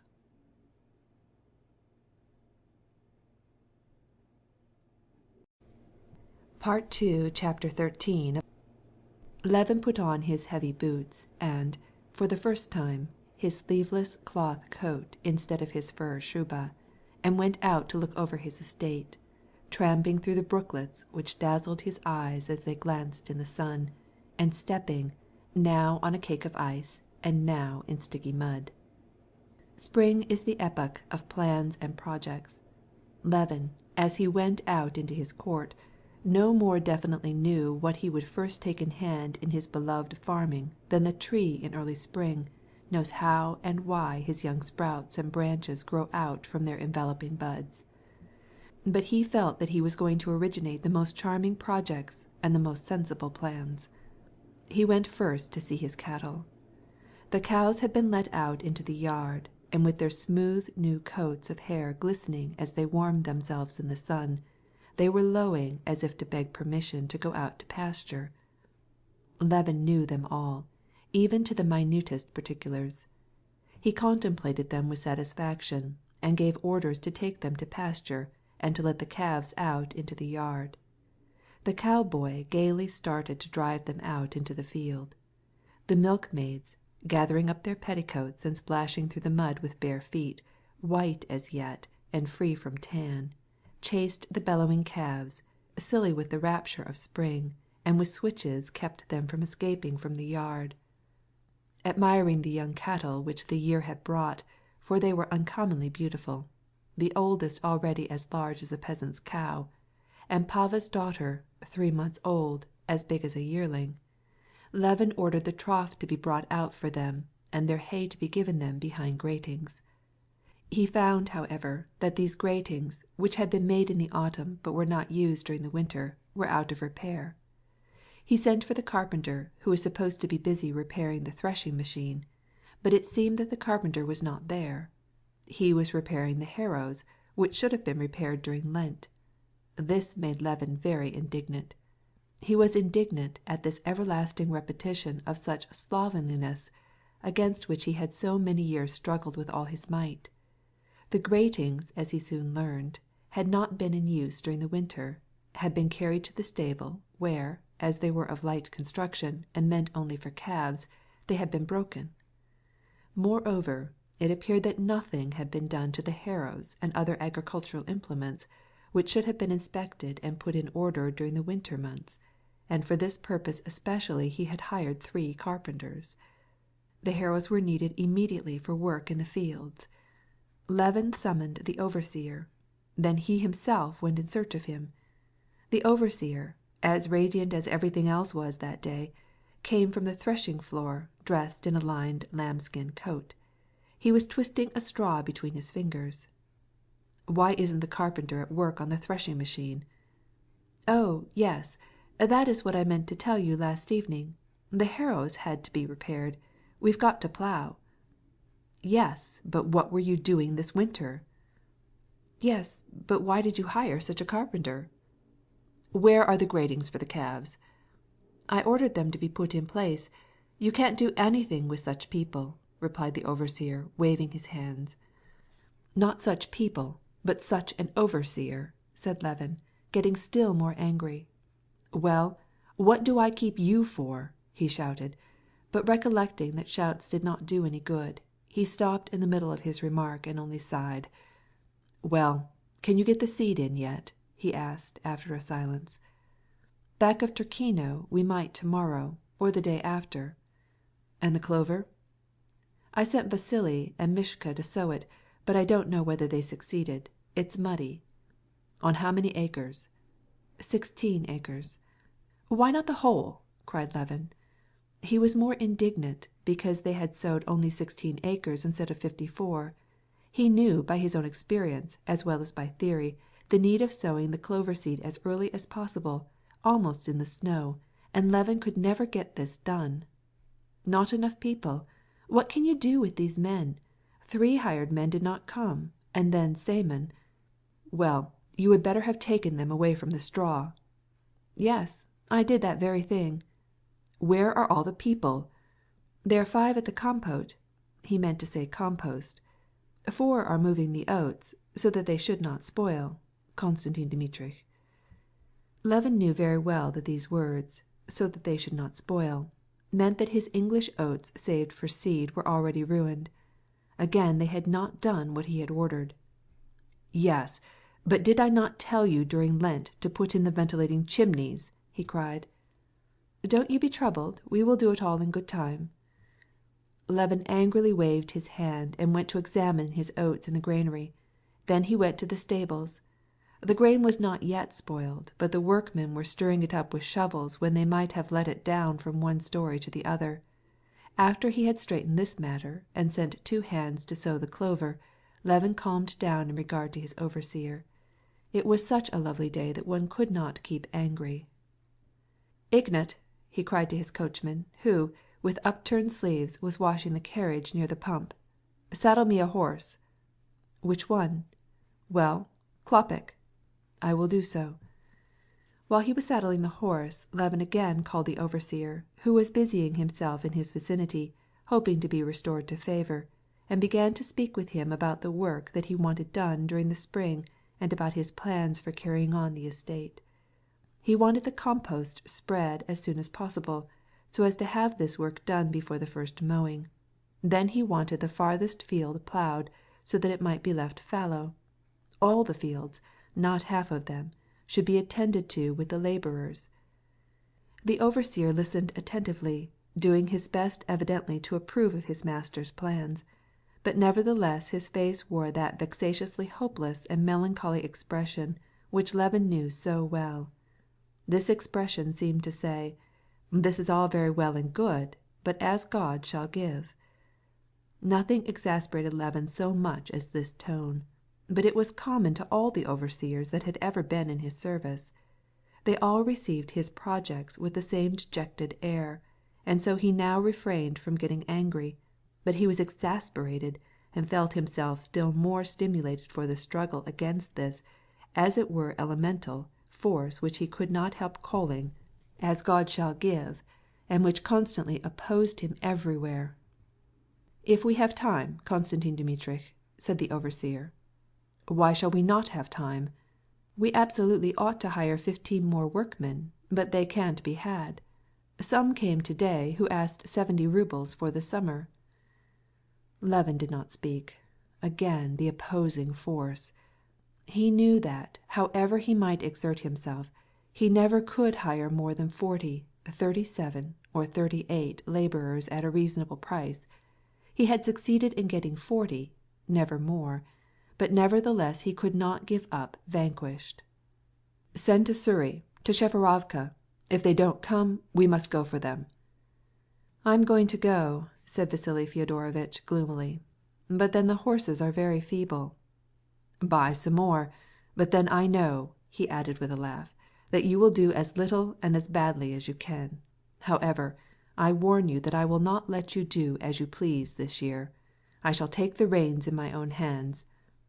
"Yes, but even as it is you get too little sleep, it seems to me.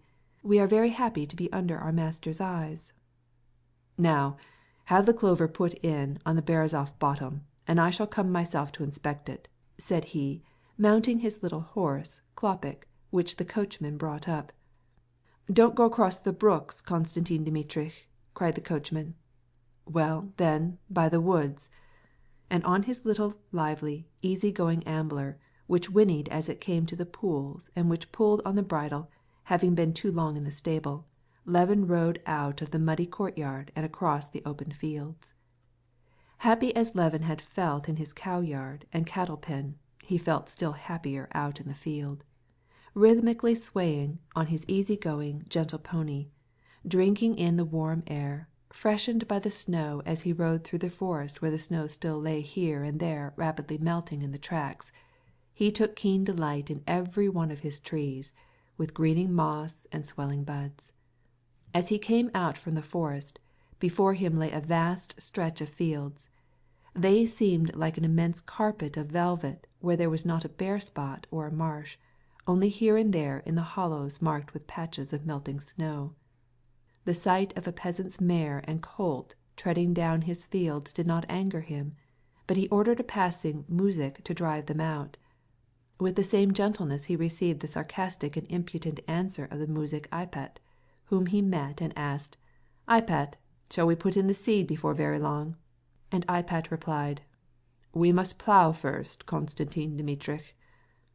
The further he went, the more his good humour increased, and each of his plans for improving his estate seemed to surpass the other.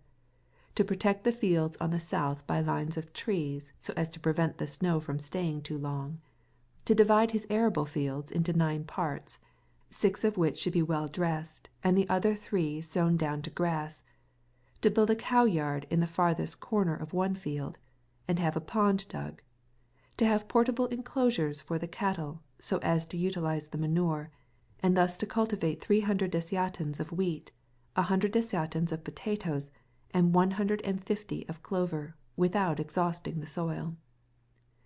Full of these reflections, he picked his way carefully along so as not to tread down his fields, till at last he reached the place where the labourers were sowing the clover. The cart, loaded with seed, instead of being left on the edge of the field, had been driven into the ploughed land, and his winter wheat was crushed by the wheels and trampled down by the horse. The 2 labourers were sitting by the edge of the field, evidently smoking a mutual pipe. The earth in the cart, mixed together with the seed, had not been worked over, but was full of hard or frozen lumps. When he saw the master, the labourer Vasily started toward the cart, and Mishka began to sow. This was all wrong, but Levin rarely got angry with his labourers. When Vasily came up to him, Levin ordered him to lead the horse to the side of the field. "It won't do any harm, sir. It will spring up again." "Please do not discuss it," replied Levin, "but do what I say." "I will obey," said Vasily, taking the horse by the head. "What splendid seed, Konstantin Dmitrich," he added to regain favour. "Best kind, but it is frightfully going. You drag a pud on each foot." "But why wasn't the earth sifted?" asked Levin. "Oh, it'll come out all right," replied Vasily, taking up some seed and crushing the lump in his palm. It was not Vasily's fault that they were scattering the unsifted soil, but it was vexatious, nevertheless. Having more than once to his advantage made use of a well-known means of wrecking his vexation, which always seemed to him foolish, Levin now determined to try it and see if he could recover his good temper. He noticed how Mishka strode along dragging huge clods of clay which stuck to each of his feet, so, dismounting, he took the seed cod from Vasily and began to scatter the seed. "Where did you stop?" Vasily touched the spot with his foot, and Levin went on as best he could, scattering the earth with the seed. But it was hard as wading through a marsh, and after he had gone a row he stopped all in a sweat, and returned to the seed cod. "Well, Baron, if that row doesn't come out well next summer, don't blame me for it," said Vasily. "Indeed I won't," replied Levin, gaily, already feeling the efficacy of the means he had employed. "But just look at the summer we're going to have. 'Twill be magnificent. If you'll notice, that's where I sowed last spring. How well I planted it! Why, Konstantin Dmitrich, I work as if I were working for my own father. Well, I don't like to do slack work. What is good for the master is good for us. And look yonder at that field," continued Vasily, pointing to the field. "It delights my heart." "It is a fine spring, Vasily." "Yes, it is such a spring as our old men can't remember. I was at home, and our elder had already sowed an acre of wheat, as he says he can hardly tell it from rye." "But how long have you been sowing wheat?" "Why, you yourself taught us how to sow it year before last. You spared me 2 measures. It gave 8 bushels, and we sowed an acre with it." "Well, look here, see that you break up the earth well," said Levin, as he started for his ambler. "Look after Mishka, and if the seed comes up well, you shall have 50 kopecks a desyatin." "We thank you humbly. We should be content even without that." Levin mounted his horse and rode off to visit his last year's clover field, and then to the field which was already ploughed ready for the summer wheat. The crop of clover in the stubble field was miraculous. It had all survived and was covering with a mantle of green all the ground where the preceding fall the roots of the wheat had been left. The horse sank up to the fetlock, and each foot made a sucking noise as he pulled it out of the half-thawed soil. It was entirely impossible to cross the ploughed land.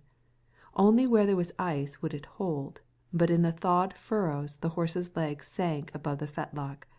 The ploughed field was excellent. In 2 days the harrowing and sowing could be done. Everything was beautiful. Everything was gay. Levin rode back by way of the brooks, hoping to find the water lower. In fact, he found that he could get across, and, as he waded through, he scared up a couple of wild ducks. There ought to be snipe also, he thought, and a forest guard whom he met on his way to the house confirmed his supposition. He immediately spurred up his horse so as to get back in time for dinner, and to prepare his gun for the evening.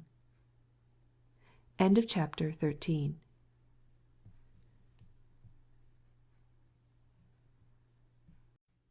Part 2, Chapter 14. Just as Levin reached home, in the best humor in the world, he heard the jingling of bells at the side entrance. There now, someone from the railroad station, was his first thought. It's time for the Moscow train.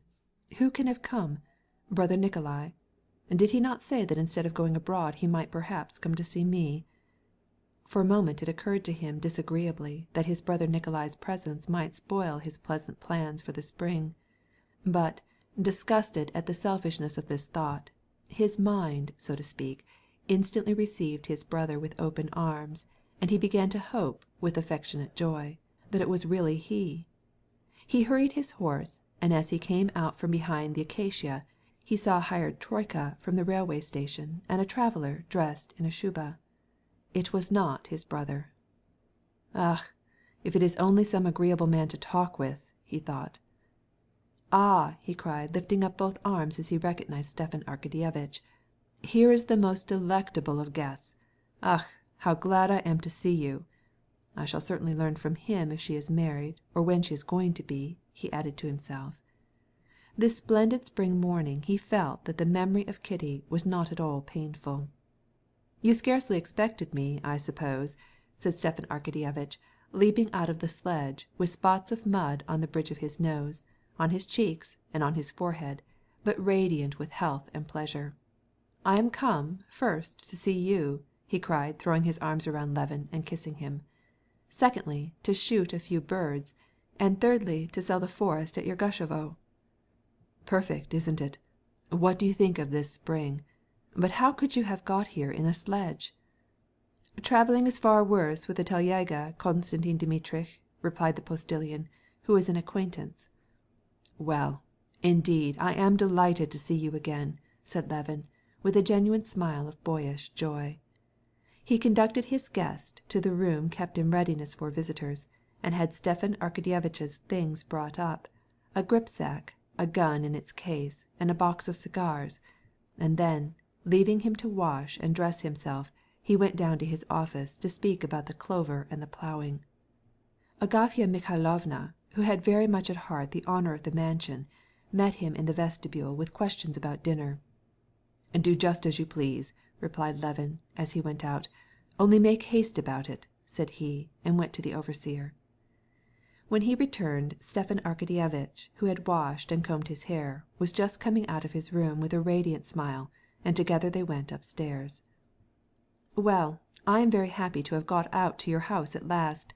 I shall now learn the mystery of your existence here. Truly, I envy you. What a house! How convenient everything is!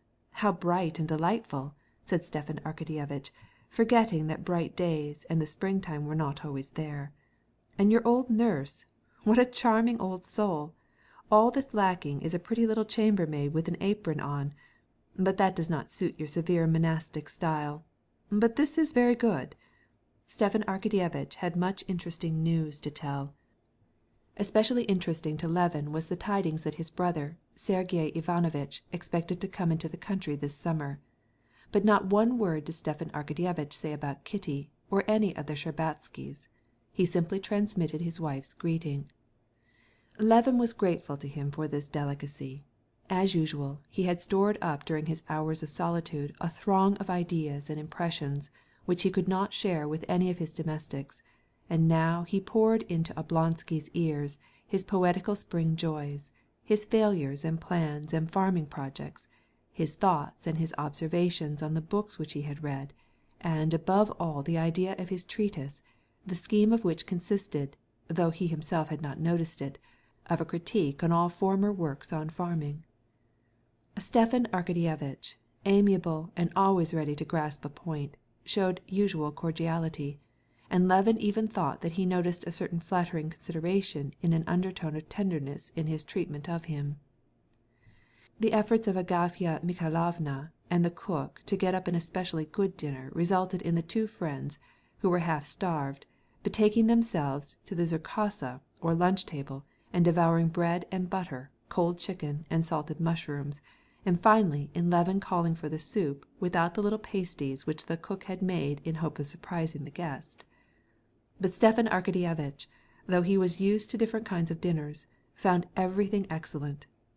The travnik or herb beer, the bread, the butter, and especially the cold chicken, the mushrooms, the shchi or cabbage soup, the fowl with white sauce, and the white Crimean wine, everything was admirable, wonderful. "Perfect, perfect!" he cried, as he lit a big cigarette after the roast. "I feel as if I had escaped the shocks and noise of a ship, and had landed on a peaceful shore. And so you say that the element represented by the working man ought to be studied above all others, and be taken as a guide in the choice of economy expedients. You see, I am a profanus in these questions. But it seems to me that this theory and its applications would have an influence on the working man. Yes, but hold on. I'm not speaking of political economy, but of rural economy considered as a science. You must study the premises, the phenomena, just the same as in the natural sciences, and the working man, from the economical and ethnographical point of view." But here Agafya Mikhailovna entered with the dessert of preserves. "Well, now, accept my compliments, Agafya Mikhailovna," said Stepan Arkadyevitch, kissing the ends of his hairy fingers. "What nice baked chicken! What delicious beer! Well, Kostya, isn't it time to go?" he added. Levin looked out of the window toward the sun, which was sinking behind the tree-tops, still bare and leafless. "It is time. Kuzma, have the horses hitched up," he cried as he went downstairs. Stepan Arkadyevitch followed him, and carefully removed the canvas covering from the lacquered case, and, having opened it, proceeded to take out his costly gun, which was of the newest pattern. Kuzma, already scenting a generous fee, gave him assiduous attention, and helped him put on his stockings and his hunting boots, and Stepan Arkadyevitch accepted his aid complacently. "If the merchant Rabinin comes while we are gone, Kostya, I told him to be here today. Do me the favor to have him kept till we get back." "Are you going to sell your wood to Rabinin?" "Yes. Why, do you know him?" "Oh, certainly I know him. I have done business with him, positively and finally." Stepan Arkadyevitch burst into a laugh. Positively and finally were the favorite words of the merchant. "Yes, he is very droll in his speech. She knows where her master is going," he added, patting Laska, who was jumping and barking around Levin, licking now his hand, now his boots and gun. A dolgusha, or hunting wagon, was waiting at the steps as they came out. "I had the horses put in, although we have but a little distance to go," said Levin. "But would you rather walk?" "No, I prefer to ride," replied Stepan Arkadyevitch, as he mounted the wagon. He sat down, tucking round his legs a striped plaid, and lighted a cigar. "How can you get along without smoking, Kostya? A cigar, it is not only a pleasure, it is the very crown and sign of delight. This is life indeed. How delightful! I should like to live like this." "What's to prevent?" asked Levin with a smile. "Yes, but you are a fortunate man, for you have everything that you like. You like horses, you have them. Dogs, you have them. Hunting, here it is. An estate, here it is." "Perhaps it is because I enjoy what I have, and don't covet what I have not," replied Levin, with Kitty in his mind. Stepan Arkadyevitch understood, and looked at him without speaking. Levin was grateful to Oblonsky because he avoided speaking about the Shtcherbatskys, with his usual tact, perceiving that Levin dreaded to speak about them. But now he felt anxious to find out how matters stood, but he did not dare to inquire. "Well, how go your affairs?" asked Levin, realizing how selfish it was in him to think only of himself. Oblonsky's eyes glistened with gaiety. "You will not admit that one can want hot rolls when he has his monthly rations. In your eyes it is a crime. But for me, I cannot admit the possibility of living without love," he replied, construing Levin's question in his own fashion. "What's to be done about it? I am so constituted. And it is a fact. It does so little harm to any one else, and gives one so much pleasure." "What? There is a new one, is there?" asked Levin. "There is, brother. You know the type of the woman in Ossian? These women that you see in dreams. But they really exist, and are terrible. Woman, you see, is an inexhaustible theme. You can never cease studying her. She always presents some new phase." "So much the better not to study her, then." "Not at all. Some mathematician has said that happiness consisted in searching for truth and never finding it." Levin listened and said no more, and, notwithstanding all the efforts which he made, he could not in the least enter into his friend's soul, and understand his feelings and the charm of studying such women. Chapter 15.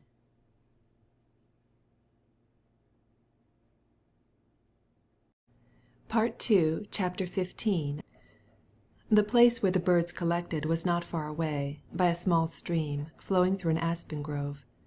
Levin got out and took Oblonsky to a nook in a mossy, somewhat marshy meadow, where the snow had already melted. He himself went to the opposite side, near a double birch, rested his gun on the fork of a dead branch, took off his kaftan, clasped a belt about his waist, and ensured the free motion of his arms. Old grey Laska, following him step by step, sat down cautiously in front of him, and pricked up her ears. The sun was setting behind the great forest, and against the bright sky the young birches and aspens stood out distinctly, with their bending branches and their swelling buds. In the forest, where the snow still lay, the low rippling sound of waters could be heard running in their narrow channels. Little birds were chirping and flying from tree to tree. In the intervals of perfect silence one could hear the rustling of the last year's leaves, moved by the thawing earth or the pushing herbs.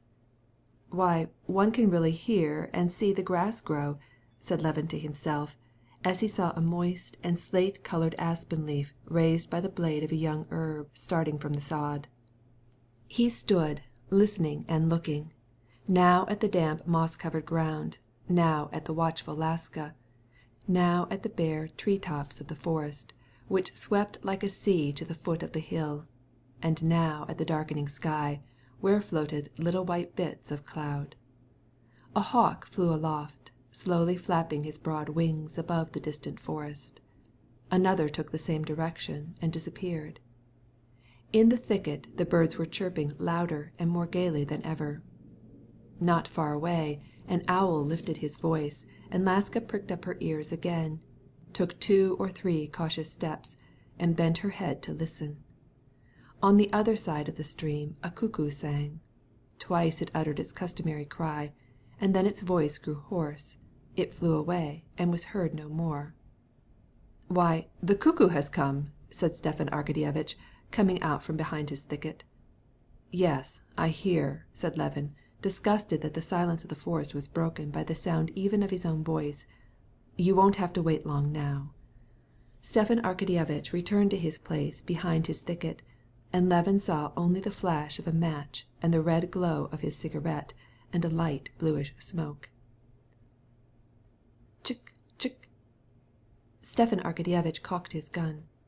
"What was that making that noise?" he asked of his companion, attracting his attention to a protracted humming, as if a colt was neighing with a very slender voice.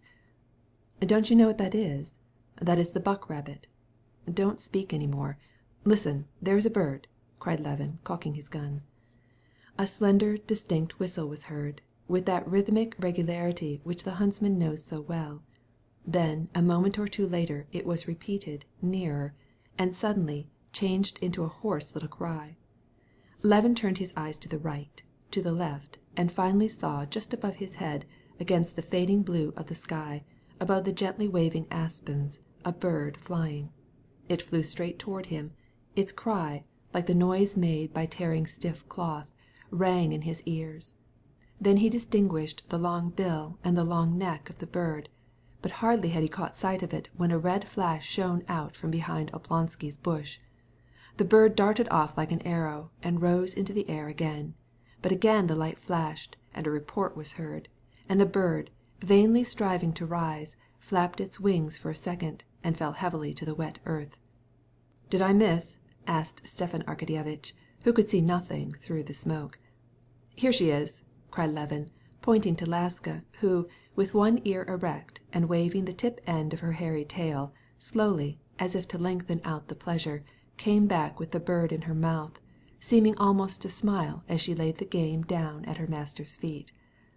"Well now, I am glad you succeeded," said Levin, though he felt a slight sensation of envy, because he himself had not killed this snipe. "The right barrel missed, curse it!" replied Stepan Arkadyevitch, reloading his gun. "Shh! Here's another."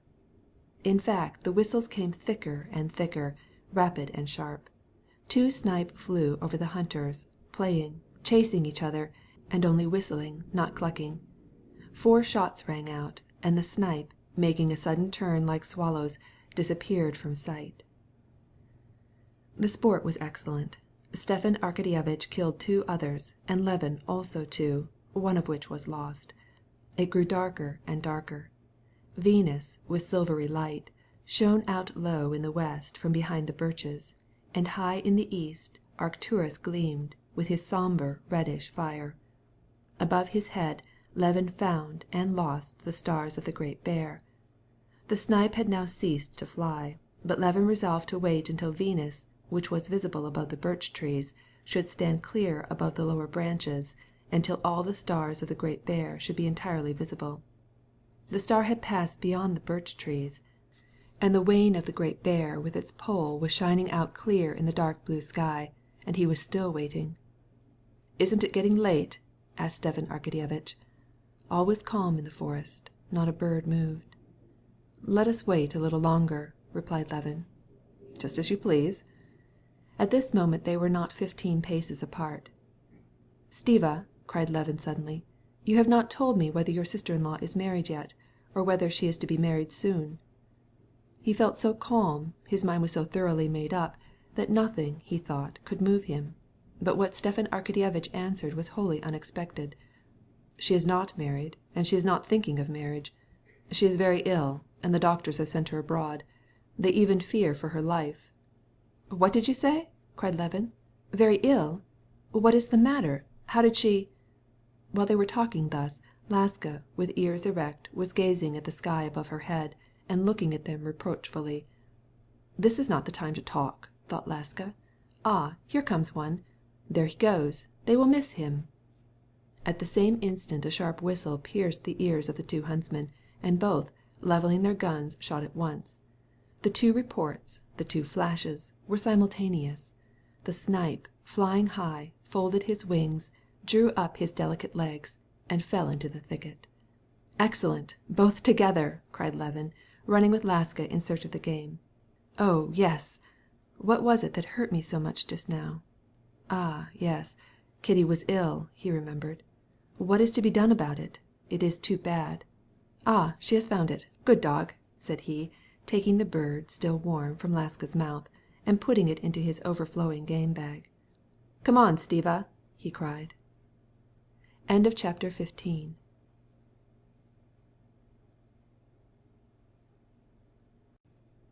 Part 2, Chapter 16. On their way home, Levin questioned his friend about Kitty's illness and the plans of the Shtcherbatskys. Though it caused some conscientious scruples, what he heard was pleasant news to him. It was pleasant because it left him with some grounds for hope, and it was still more pleasant to think that she who had caused him so much suffering was suffering herself. But when Stepan Arkadyevitch began to speak of the reason of Kitty's illness, and pronounced the name of Vronsky, he interrupted him. "I have no right to know these family matters, since I am not concerned." Stepan Arkadyevitch smiled imperceptibly as he noticed the sudden and characteristic change in Levin, who, in an instant had passed from gaiety to sadness. "Have you succeeded in your transaction with Rabinin about the wood?" he asked.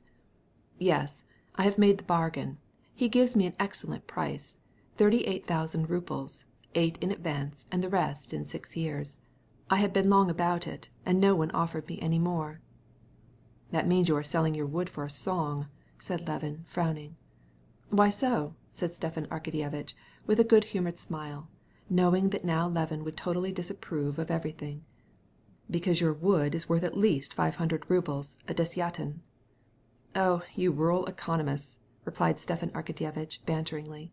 "What a tone of scorn to us, your city brother! And yet, when it comes to business matters, we come out of it better than you do. Believe me, I have made a careful calculation. The wood is sold under very favorable circumstances, and I fear only one thing, and that is lest the merchant will back out of it. You see, it is wretched wood," he went on, accenting the word wretched, as if to convince Levin of the unfairness of his criticism, "and nothing but firewood. There will not be much more than 30 cords to the acre, and he pays me at the rate of 200 roubles." Levin smiled scornfully. "I know these city people," he thought, "who coming twice in 10 years into the country, and learning 2 or 3 country words, which they use appropriately or inappropriately, are firmly persuaded that they know it all. Wretched! Only 30 cords. He speaks words without knowing what he is talking about." "I do not pretend to teach you what you write in your office," said he, "and, if I needed, I would even ask your advice. But you are so sure that you understand this whole document about the wood. It is hard. Have you counted the trees?" "What, count my trees?" asked Stepan Arkadyevitch, with a laugh, and still trying to get his friend out of his ill humor. "Count the sands, the ray of the planets. Though lofty genius might. Well now, I tell you the lofty genius of Rabinin may. Never does a merchant purchase without counting, unless, indeed, the wood is given away for nothing as you have done. I know your forest. I go hunting there every year, and your forest is worth 500 roubles a desiatin cash down, and he has given you only 200 and on a long term. That means you make him a present of 30,000. "Well, enough of imaginary receipts," said Stepan Arkadyevitch plaintively. "Why didn't someone offer me this price?"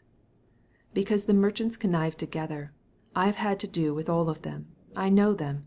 They are not merchants, but speculators. None of them is satisfied with a profit less than 10 or 15%.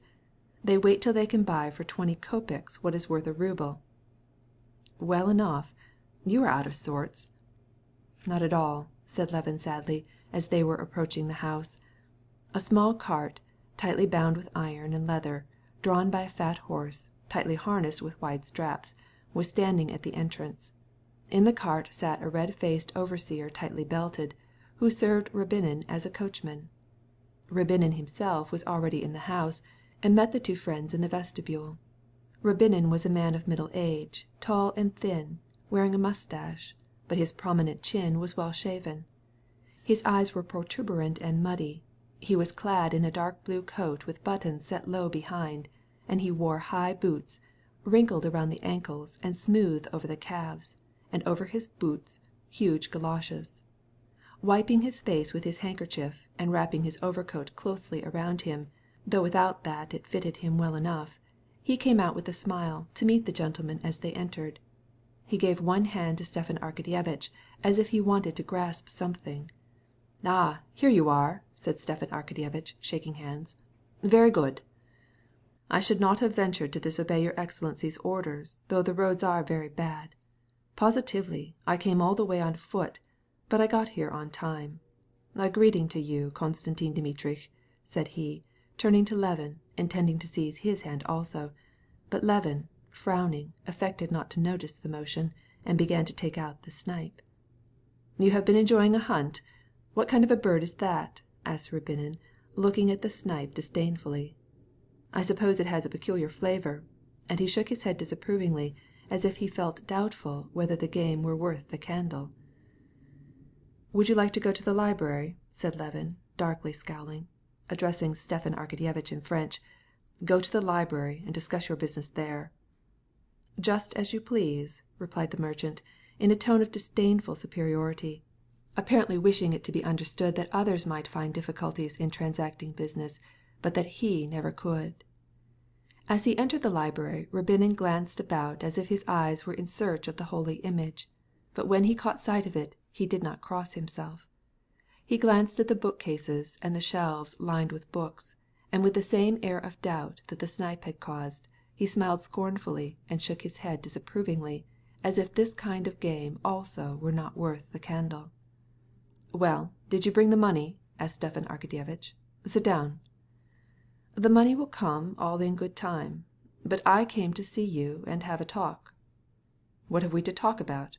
However, sit down." "May as well sit down," said Rябinin, taking a chair, and leaning back in it in the most uncomfortable attitude. "You must give a trifle, prince. It would be sinful not to do it. As to the money, it is all ready, absolutely and finally even to the last kopeck. As far as the money goes, there will be no delay." Levin, who had been putting his gun away in the armory and was just leaving the room, stopped as he heard the last words. "You bought that wood for a song," said he. "He came to visit me too late. I would have had a good price for it." Rябinin arose and smilingly contemplated Levin from head to foot, but said nothing. "Konstantin Levin is very sharp," said he at length, turning to Stepan Arkadyevitch. "One never succeeds in arranging a bargain finally with him. I have bought wheat and paid good prices. Why should I give you my property for a song? I did not find it in the ground, nor did I steal it." "Excuse me. At the present day it is absolutely impossible to be a thief. Everything is done in the present day honestly and openly. Who could steal, then? We have spoken honestly and honorably. The wood is too dear. I shall not make the two ends meet. I beg him to yield a little." "But is your bargain made or is it not? If it is made, there is no need of haggling. If it is not," said Levin, "I am going to buy the wood." The smile suddenly disappeared from Ryabinin's lips. A rapacious and cruel expression, like that of a bird of prey, came in its place. With his bony fingers he tore open his overcoat, bringing into sight his shirt, his waistcoat with its copper buttons, and his watch chain, and from his breast pocket he pulled out a huge well-worn wallet. "Excuse me, the wood is mine!" he exclaimed, making a rapid sign of the cross, and he extended his hand. "Take your money, the wood is mine. This is how Rябinin ends his transactions. He does not reckon his kopecks," said he, knitting his brows and waving his wallet eagerly. "If I were in your place, I should not be in haste," said Levin. "Mercy on me!" said Oblonsky, astonished. "I have given my word." Levin dashed out of the room, slamming the door. Rябinin glanced at the door and shook his head. "Merely the effect of youth. Definitely. Pure childishness. Believe me, I buy this, so to speak, for the sake of glory, so that they may say, 'It's Rябinin, and not someone else, who has bought Oblonsky's forest.' And God knows how I shall come out of it. Have faith in God. Please sign." An hour later the merchant, carefully wrapping his khalat around him and buttoning up his overcoat, took his seat in his cart and drove home with the agreement in his pocket. "Oh, these gentlemen," he said to the overseer, "always the same story." "So it is," replied the prikazchik, giving up the reins so as to arrange the leather boot. "And your little purchase, Mikhail Ignatiitch?" "Well, well." End of chapter 16.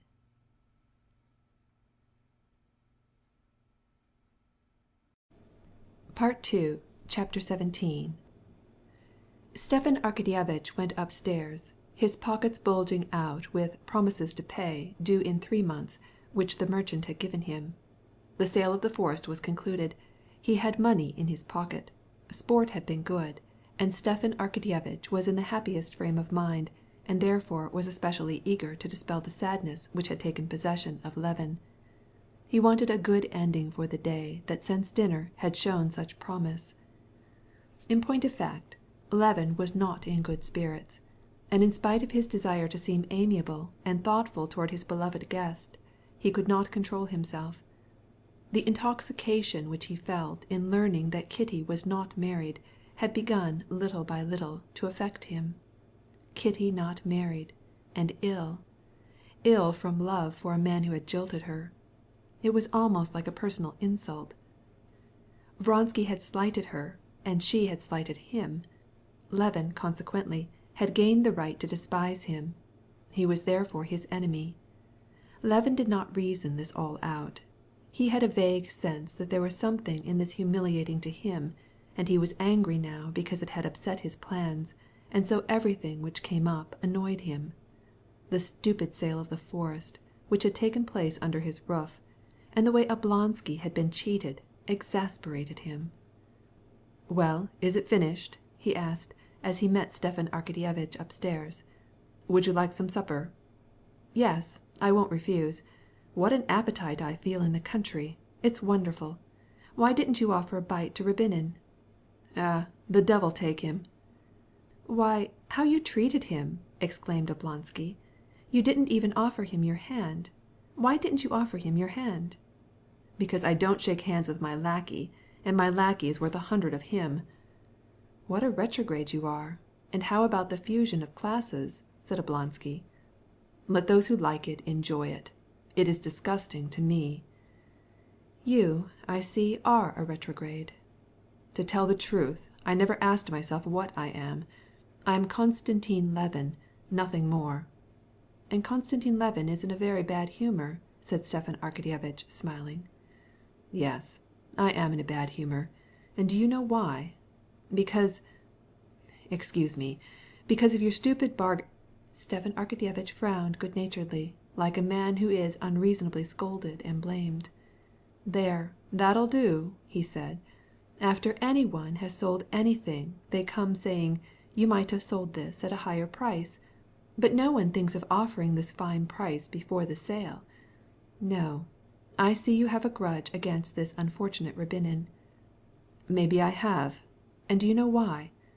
You will call me a retrograde, or some worse name, but it is so vexatious and disgusting to me to see what is going on everywhere. The nobility which I belong to, and in spite of your fusion of classes, am very glad to belong to, is always getting poorer and poorer. And this growing poverty is not in consequence of luxurious living. That would be nothing. To live like lords is proper for the nobles. The nobles only can do this. Now the muzhiks are buying up our lands. That does not trouble me. The proprietor does nothing. The muzhik is industrious and supplants the lazy man. So it ought to be. And I am very glad for the muzhik. But what vexes me, and stirs my soul, is to see the proprietor robbed by—I don't know how to express it—by his own innocence. Here is a Polish leaseholder who has bought, at half price, a superb estate of a lady who lives at Nice. Yonder is a merchant who has hired a farm for a ruble an acre, and it is worth 10 rubles an acre. And this very day, without the slightest reason, you have given this rascal a present of 30,000. But what can I do? Count my trees one by one?" "Certainly. If you have not counted them, Rabinin did, and his children will have the means whereby to live and get an education, whereas yours, perhaps, will not." "Well, forgive me, but there is something pitiful in such minute calculations. We have our ways of doing things, and they have theirs. And let them get the profits. There now. Moreover, it is done, and that's the end of it. And here is my favorite omelette coming in, and then Agafya Mikhailovna will certainly give us a glass of her marvelous herb beer." Stepan Arkadyevitch sat down at the table and began to joke with Agafya Mikhailovna, assuring her that he had not eaten such a dinner and such a supper for an age. "You can give fine speeches, at least," said Agafya Mikhailovna. But Konstantin Dmitrievitch, whatever was set before him, if only a crust of bread, would eat it and go away. Levin, in spite of his efforts to control himself, was melancholy and gloomy. He wanted to ask Stepan Arkadyevitch one question, but he could not make up his mind, nor could he find either the opportunity in which to ask it or a suitable form in which to couch it. Stepan Arkadyevitch had gone down to his room, and, after another bath, had put on a ruffled nightshirt and gone to bed. Levin still dallied in his room, talking about various trifles, but not having the courage to ask what he had at heart. "How wonderfully well this is made," he said, taking from its wrapper a piece of perfumed soap, which Agafya Mikhailovna had prepared for the guest, but which Oblonsky had not used. "Just look. Isn't it truly a work of art?" "Yes, all sorts of improvements nowadays," said Stepan Arkadyevitch, with a beatific yawn. "The theatres, for example, and yawning again, these amusing and electric lights everywhere. "Yes, the electric lights," repeated Levin. "And that Vronsky, where is he now?" he suddenly asked, putting down the soap. "Vronsky?" said Stepan Arkadyevitch, ceasing to yawn. "He is at Petersburg. He went away shortly after you did, and has not been in Moscow since. And do you know, Kostya," he continued, leaning his elbow on a little table placed near the head of the bed, and resting his handsome ruddy face on his hand, while two oily, good-natured and sleepy eyes shone out like twin stars, "I'm going to tell you the truth. You yourself were to blame. You were afraid of a rival. And I will remind you of what I said. I don't know which of you had the best chances. Why didn't you go ahead? I told you then that—" He yawned again, with his jaws only, trying not to open his mouth. "Does he or doesn't he know that I offered myself?" thought Levin, looking at him. "Yes, there is something subtle, something diplomatic, in his face." And feeling that he was flushing, he said nothing, but looked straight into Oblonsky's eyes. "If on her part there was any feeling for him, it was merely a slight drawing," continued Oblonsky. "You know, that absolutely high breeding of his and the chances of position in the world had an effect on her mother, but not on her." Levin frowned. The humiliation of his rejection, with which he was suffering as from a recent wound, smarted in his heart. Fortunately he was at home, and the very walls of the home sustained one. "Wait, he interrupted. "You said 'high breeding.' But let me ask you, what means this high breeding of Vronsky, or anyone else? A high breeding that could look down on me? You consider Vronsky an aristocrat. I don't. A man whose father sprang from nothing by means of intrigue, whose mother has had liaisons with God knows whom. Oh, no, excuse me. Aristocrats, in my opinion, are men like myself, who can show in the past 3 or 4 generations of excellent families belonging to the most cultivated classes, talents and intellect are another matter, who never abased themselves before anybody and were never dependent on others, like my father and grandfather. And I know many such.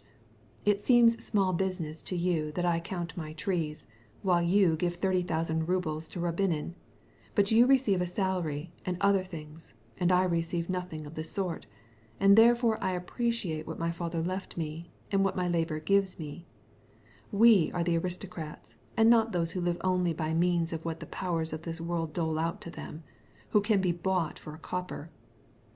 "There, whom are you so angry with? I agree with you," replied Stepan Arkadyevitch, sincerely and gaily, though he knew that when Levin hurled his sarcasms at those who could be bought for a copper, he meant him. But Levin's animation really pleased him. "Whom are you angry with? Though much of what you say about Vronsky is not true, still I won't speak about that. I will tell you frankly that if I were in your place, I would start for Moscow and—" "No! I don't know whether you know or not, but it's over for me. I will tell you. I proposed and was rejected, so that now the memory of Katerina Alexandrovna is painful and humiliating." "Why so? What nonsense!" "But let us not speak of it. Forgive me if I have been rude to you," said Levin. Now that he had made a clean breast of it, he began once more to feel as he had felt in the morning. "You will not be angry with me, Stiva? I beg of you, don't be angry with me," said he, with a smile, and he took his hand. "Of course not. I will not think anything more about it. I am very glad, though, that we have spoken frankly to each other. And, do you know, sport will be capital tomorrow. We can try it again, can't we? In that case I would not even sleep, but go straight from the Grove to the station." "Capital!" Chapter 17.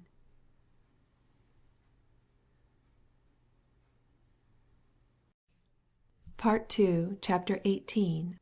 Although Vronsky's inner life was wholly absorbed by his passion, his outward life unchangeably and inevitably ran along in the former ordinary rails of his social and regimental ties and interests. His regiment filled an important part in his life. In the first place because he loved his regiment, and, still more, because he was extremely popular in it. In his regiment he was not only admired, but he was also respected. They were proud of him, proud that a man enormously rich, with a fine education and with qualities, with a path open before him to every kind of success and ambition and glorification, scorned all that, and placed the interests of his regiment and his comrades above all the interests of life. Vronsky recognized the feeling which he inspired, and, besides the fact that he loved that life, he felt called on, in a certain degree, to sustain his character. Of course he spoke to no one of his passion. Never did an imprudent word escape him, even when he joined his comrades in the liveliest of drinking bouts. However, he was never so intoxicated as to lose control over himself. And he kept his mouth shut in the presence of those gossiping meddlers who made the least allusion to the affairs of his heart. Nevertheless, his passion was a matter of notoriety throughout the city. All had more or less well-founded suspicions of his relationship to Madame Karenin, and most of the young men envied him on account of the very thing that was the greatest drawback to his love, Karenin's high station, which made the matter more conspicuous. The majority of young women, jealous of Anna, whom they were weary of hearing always called the just, were not sorry to have their predictions verified, and were waiting only for the sanction of public opinion to overwhelm her with the whole weight of their scorn. They had already prepared for use the mud which should be thrown at her when the time should come. Most people of experience, and those of high rank, were displeased at the prospect of a disgraceful scandal in society. Vronsky's mother, when she heard of the liaison, at first was glad, because, in her opinion, nothing gave the last finish to a brilliant young man compared to an intrigue in high life, and because she was not sorry to find that Madame Karenin, who had pleased her so much, and who seemed so entirely devoted to her boy, was, after all, only like any other handsome and elegant woman. But later she learned that her son had refused an important promotion, for no other reason than that he might stay with his regiment and keep on visiting Madame Karenin. And she learned that, on account of this, persons very high in authority were dissatisfied with him, and she changed her opinion in regard to it. There was another reason why she did not now approve of it. For all she could learn of this liaison, it was not the brilliant and fashionable flirtation, such as she approved, but a desperate tragedy, after the style of Werther, according to report, and she was afraid lest her son should be drawn into some folly. Since his unexpected departure from Moscow she had not seen him, but she sent word to him, through his elder brother, that she desired him to come to her. His elder brother was even more dissatisfied, not because he felt anxious to know whether this love affair was to be deep or ephemeral, passionate or platonic, innocent or guilty. He himself, though a married man and the father of a family, had a ballet dancer for a mistress, and therefore had no right to be severe, but because he knew that this love affair was displeasing in quarters where it was better to be on good terms, and therefore he blamed his brother's conduct. Vronsky, besides his society relations and his military duties, had yet another absorbing passion: horses. The officers' handicap races were to take place this summer. He became a subscriber and bought a pure-blood English trotter, and in spite of his love affair, he was passionately though discreetly interested in the results of the races. These two passions did not interfere with each other. On the contrary, he needed something independent of his love affair, some occupation and interest in which he could find refreshment and recreation after the over-violent emotions which stirred him. End of chapter 18.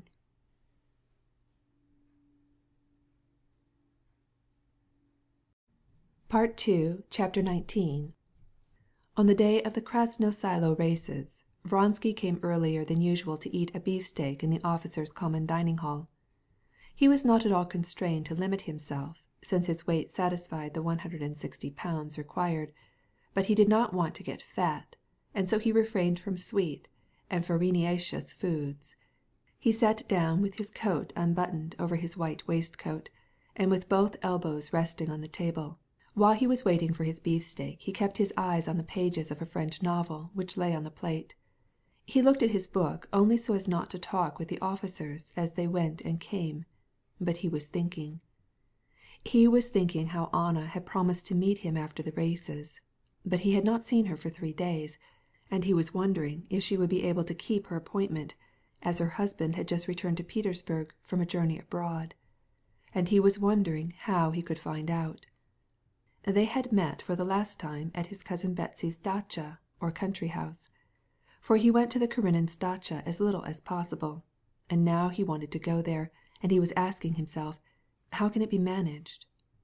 Of course I will say that I am charged by Betsy to find whether she expects to attend the races. Yes, certainly, I will go, he said, raising his head from his book, and his face shone with the joy caused by his imagination at the forthcoming interview. Send word that I wish my carriage and troika harnessed and brought round, said he to the waiter who was bringing his beefsteak on a hot silver platter. Moving the platter toward him, he began his meal. In the adjoining billiard room the clinking of balls was heard, and 2 voices talking and laughing.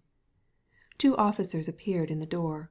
One of them was a young man with delicate, refined features, who had just graduated from the Corps of Pages and joined the regiment. The other was old and fat, with little, moist eyes, and wore a bracelet on his wrist.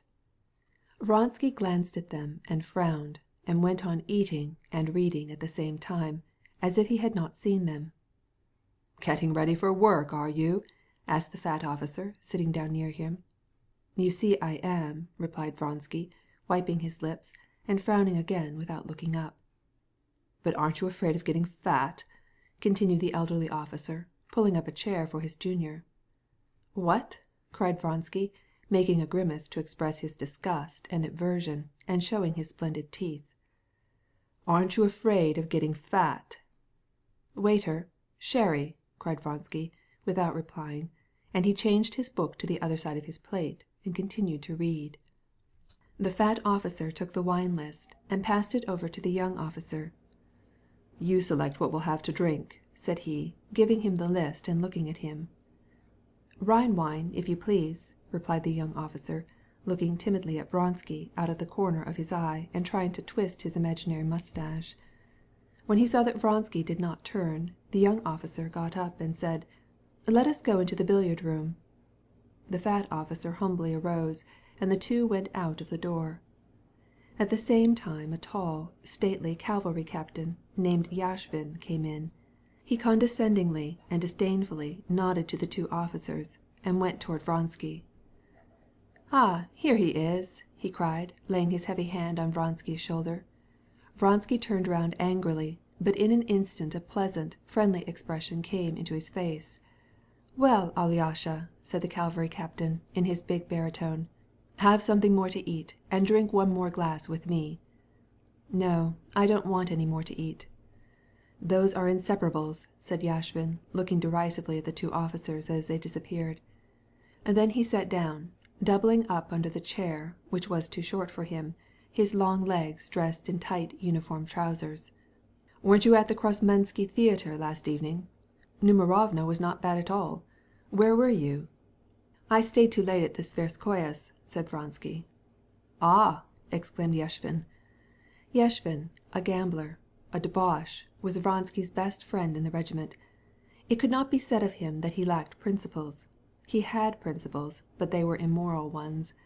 Vronsky liked him, both for his exceptional physical vigor, which allowed him to drink like a hogshead and not feel it, and to do absolutely without sleep if it were necessary, and also for his great social ability, which he employed in his relations to his superiors and his comrades, attracting to himself their love and respect, and also in gambling, at which he risked tens of thousands, and always, no matter how much he had been drinking, played so cleverly and daringly that he was regarded as the leading gambler at the English club.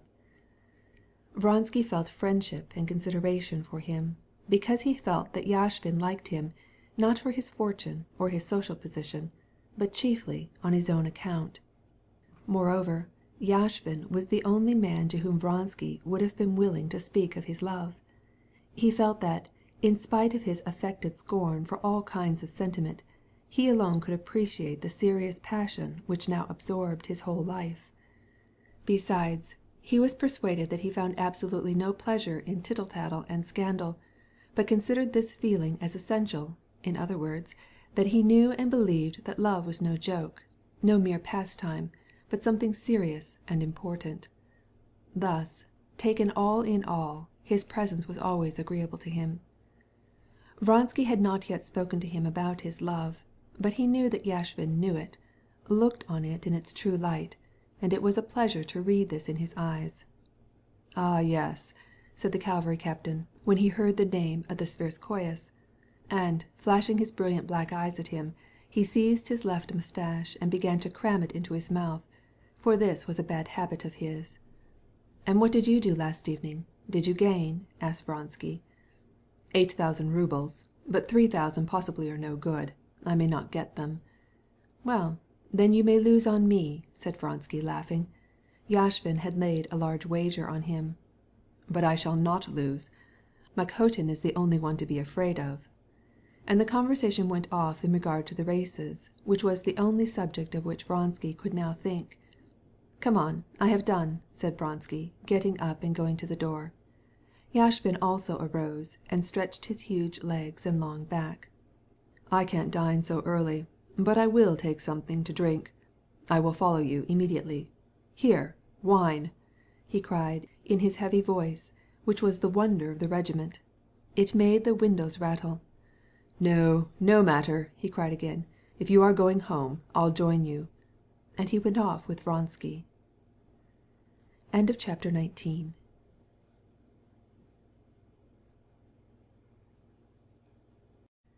Part 2, Chapter 20. Vronsky was lodging in a neat and spacious Finnish izba, divided in two by a partition. Petritsky was his chum, not only in Petersburg, but here also in camp. He was asleep when Vronsky and Yashvin entered. "Get up, you've slept long enough," said Yashvin, going behind the partition and shaking the sleeper's shoulder as he lay with his nose buried in the pillow. Petritsky suddenly got up on his knees and looked all about him. "Your brother has been here," said he to Vronsky. "He woke me up, the devil take him, and he said that he would come again." Then he threw himself back on the pillow again and pulled up the bedclothes. "Stop, Yashvin!" he cried angrily, as his comrade twitched off his quilt. Then he turned over, opened his eyes, and said, "You would do much better to tell me what I ought to drink to take this bad taste out of my mouth." "Vodka is better than anything," said Yashvin. "Terestchenko, bring the baron some vodka and cucumbers," he cried, delighting in the thunder of his voice. "You advise vodka? Ha!" exclaimed Petritsky, scowling and rubbing his eyes. "Will you take some too? If you'll join, all right. Vronsky, will you have a drink?" said Petritsky, getting up and wrapping a striped quilt about him under his arms. He came to the door of the partition, raised his arms in the air, and began to sing in French. "There was a king in Thuu-Li. Vronsky, will you have a drink?" "Go away," replied the latter, who was putting on an overcoat brought him by his valet. "Where are you going?" asked Yashvin, seeing a carriage drawn by 3 horses. "Here's the troika." "To the stables, then to Bryansky's to see about some horses," replied Vronsky. Vronsky had, indeed, promised to bring some money to Bryansky, who lived about 10 versts from Peterhof, and he was in a hurry to get there as soon as possible, so as to pay for the horses, but his friends immediately understood that he was also going somewhere else. Petritsky, who kept on singing, winked, and pursed his lips as if he would say, "We know who this Bryansky means." "See here, don't be late," said Yashvin, and changing the subject. "And my roan, does she suit you?" he asked, looking out of the window and referring to the middle horse of the team which he had sold. Just as Vronsky left the room, Petritsky called out to him, "Hold on, your brother left a note and a letter.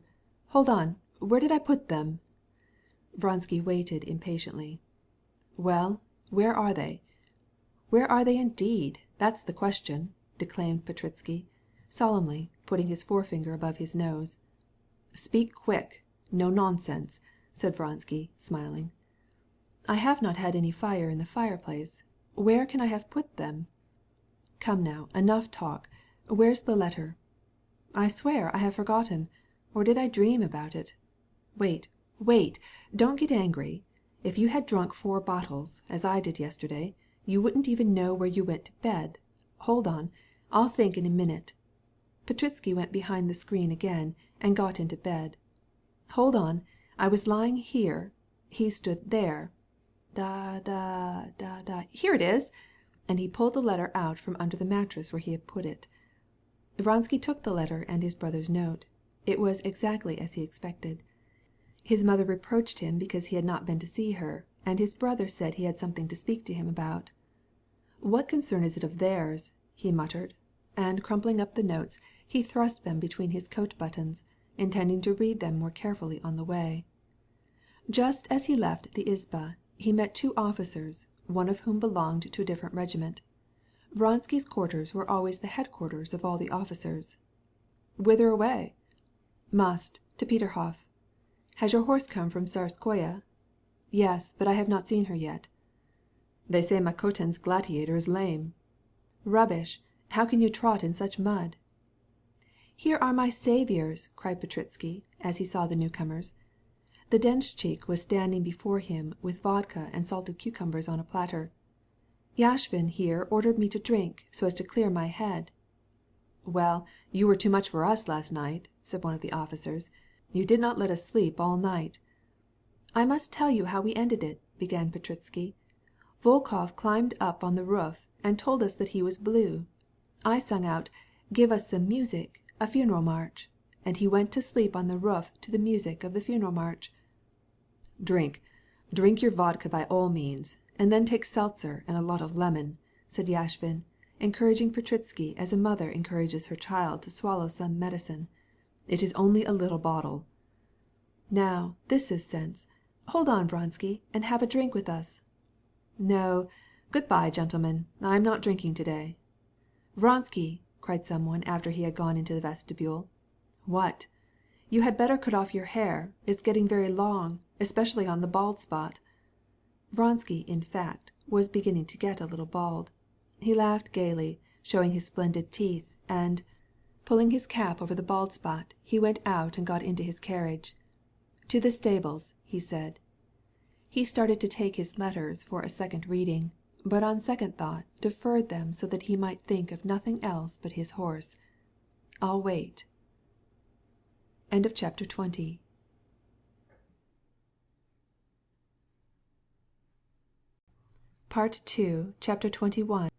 A temporary stable, a balagan or hut, made out of planks had been built near the racecourse, and here Vronsky's horse should have been brought the evening before.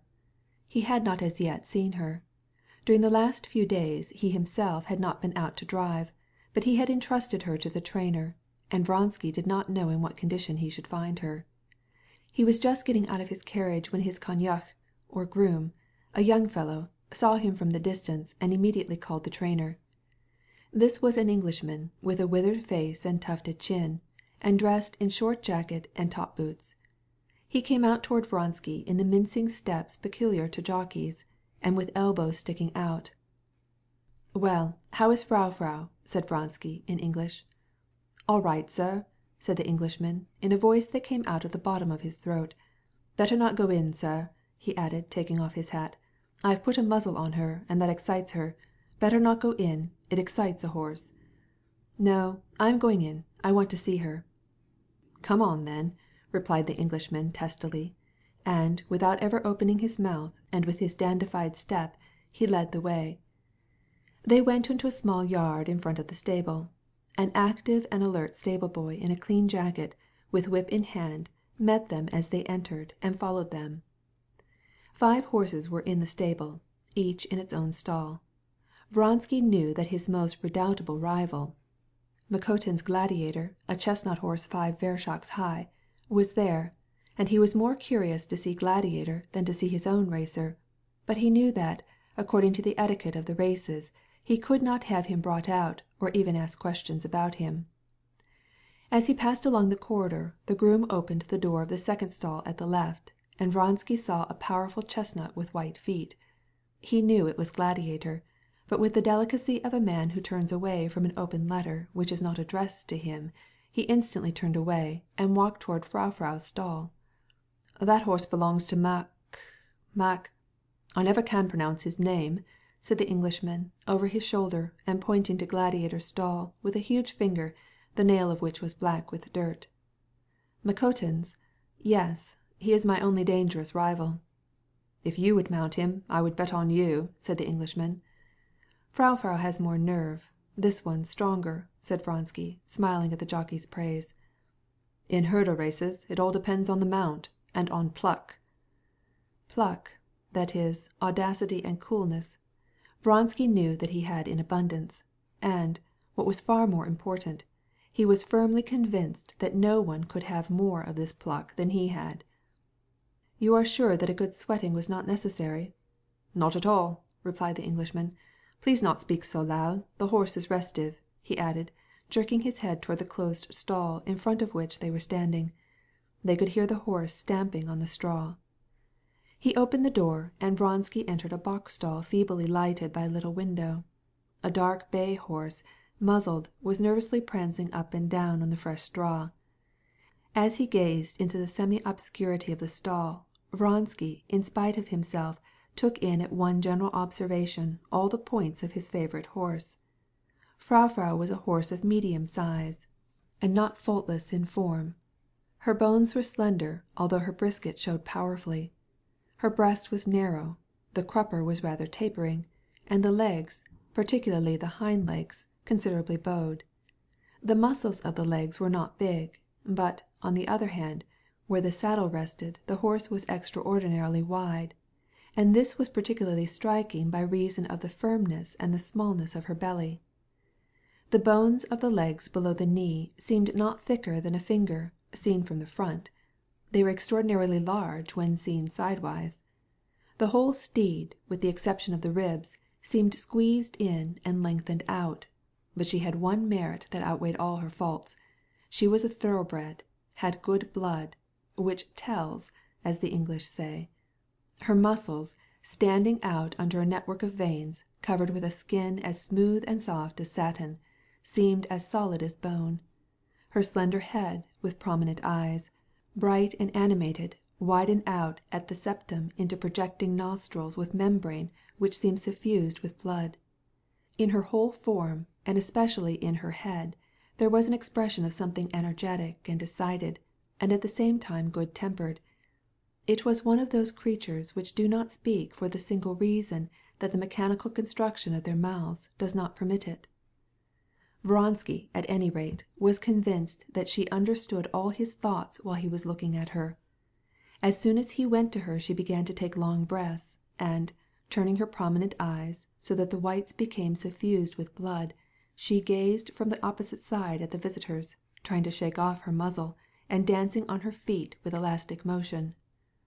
"You see how excited she is," said the Englishman. "Oh, my loveliest, oh," said Vronsky, approaching to soothe her.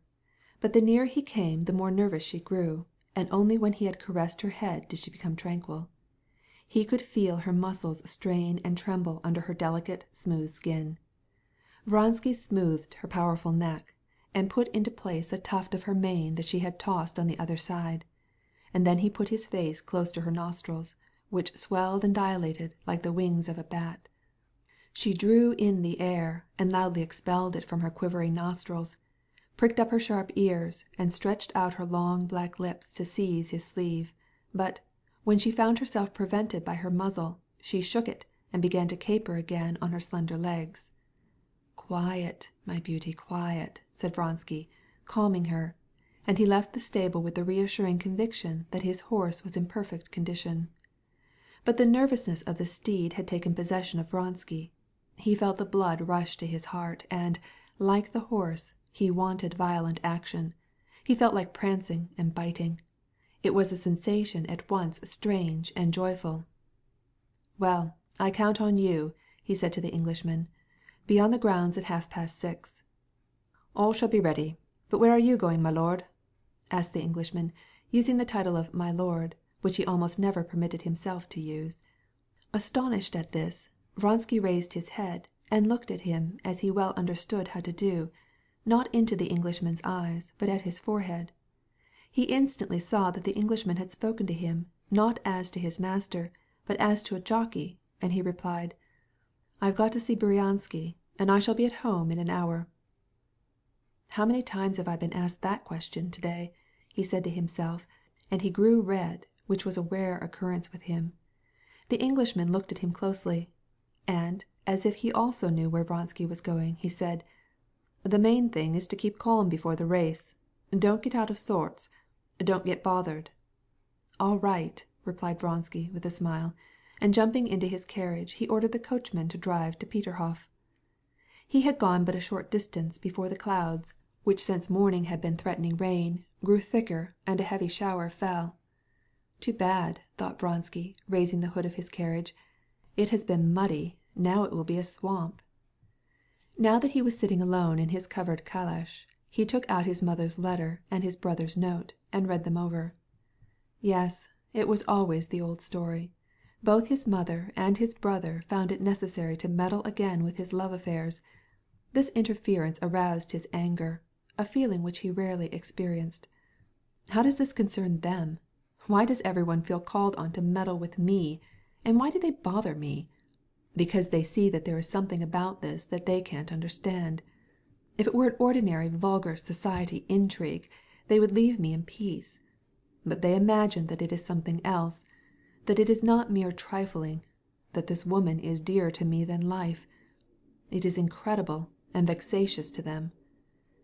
Whatever be our fate, we ourselves have made it, and we shall not regret it," he said to himself, including Anna in the word "we." "But no, they want to teach us how to live. They have no idea of what happiness is. They don't know that, if it were not for this love, there would be for us neither joy nor grief in this world. Life itself would not exist." In reality, what exasperated him most against everyone was the fact that his conscience told him that they, all of them, were right. He felt that his love for Anna was not a superficial impulse, destined, like so many social attachments, to disappear and leave no trace beyond sweet or painful memories. He felt keenly all the torture of her situation and his, and how difficult it was in the prominent position which they held in the eyes of society to hide their love, to lie, to deceive, to dissemble, and constantly to think about others, when that passion uniting them was so violent that they both forgot about everything else except their love. He vividly pictured to himself all the constantly recurring circumstances when it was essential to employ falsehood and deceit, which were so contrary to his nature. He recalled with especial vividness the feeling of shame which he had often surprised in Anna when she also was driven to tell a lie. Since this affair with her, he sometimes experienced a strange sensation. There was a feeling of disgust and repulsion for some one, he could not tell for whom he felt it, for Alexey Alexandrovitch or himself, or for all society. As far as possible he banished this strange feeling. Yes, heretofore she has been unhappy, but proud and calm. Now she cannot be proud and content any longer, though she may not betray the fact. Yes, this must end, he would conclude in his own mind. And, for the first time, the thought of cutting short this life of dissimulation appeared to him clear and tangible. The sooner, the better. She and I must leave everything, and together we must go and hide ourselves somewhere with our love, he said to himself. End of chapter 21.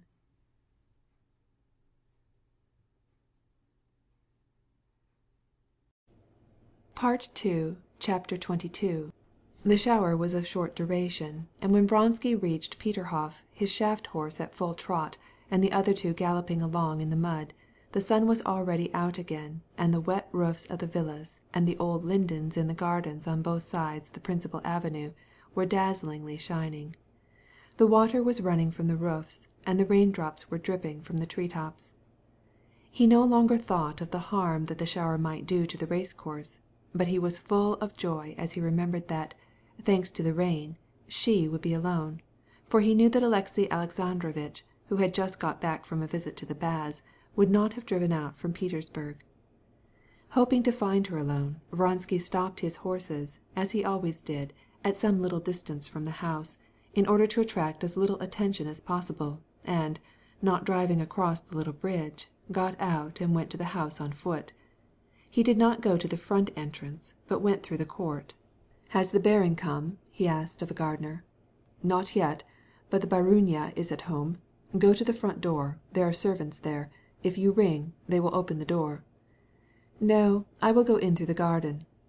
Having satisfied himself that she was alone, and wishing to surprise her, as he had not promised that he was coming that day, and on account of the races she would not be looking for him, he walked cautiously along the sandy paths, bordered with flowers, lifting up his sabre so that it should make no noise. In this way he reached the terrace which led down to the garden. Vronsky had by this time forgotten all the thoughts which had oppressed him on the way about the difficulties of his situation. He thought only of the pleasure of shortly seeing her, not in imagination only, but alive, in person, as she was in reality. He was mounting the steep steps as gently as possible, when he suddenly remembered what he was always forgetting, and what constituted the most painful feature of his relations with her son, with his inquisitive and, it seemed to him, repulsive face. This child was the principal obstacle in the way of their interviews. When he was present, neither Vronsky nor Anna allowed themselves to speak of anything which the whole world might not hear, nor, what was more, did they even hint at anything which the child himself could not comprehend. There was no need of an agreement on that score. It was instinctive with them. Both of them considered it degrading to themselves to deceive the little lad. Before him they talked as if they were mere acquaintances. But in spite of this circumspection, Vronsky often noticed the lad's scrutinizing and rather suspicious eyes fixed on him, and a strange timidity and variability in his behavior toward him. Sometimes he seemed affectionate, and then again cold and shy. The child seemed instinctively to feel that between this man and his mother there was some strange bond of union which was beyond his comprehension. In fact, the boy felt that he could not understand this relationship, and he tried in vain to account to himself for the feeling which he ought to have for this man.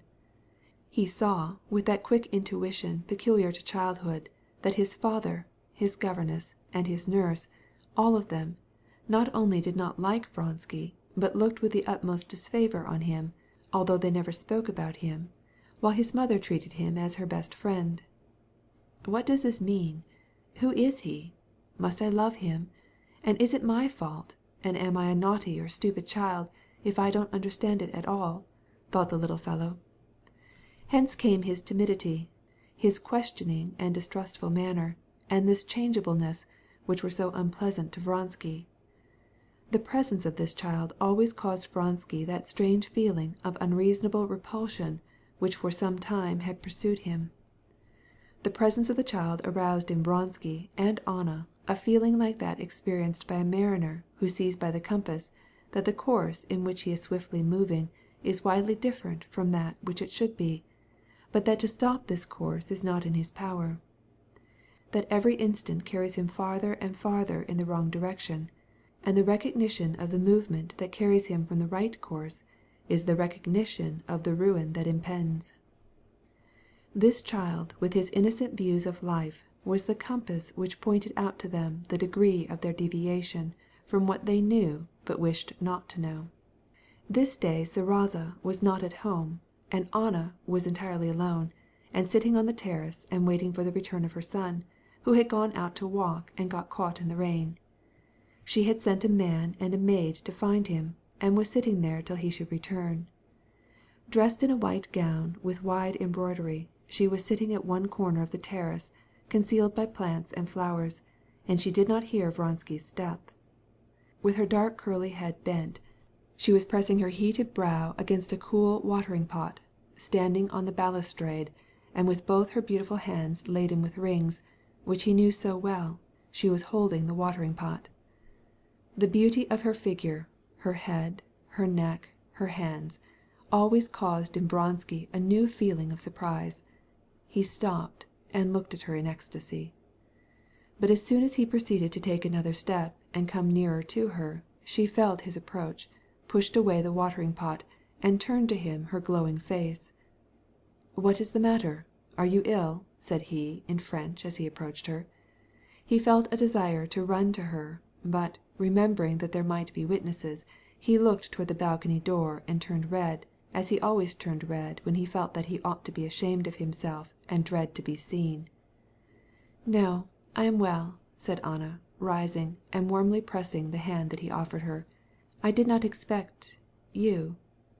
"Bose moi, how cold your hands are!" "You startled me," said she. "I was alone, waiting for Seroza.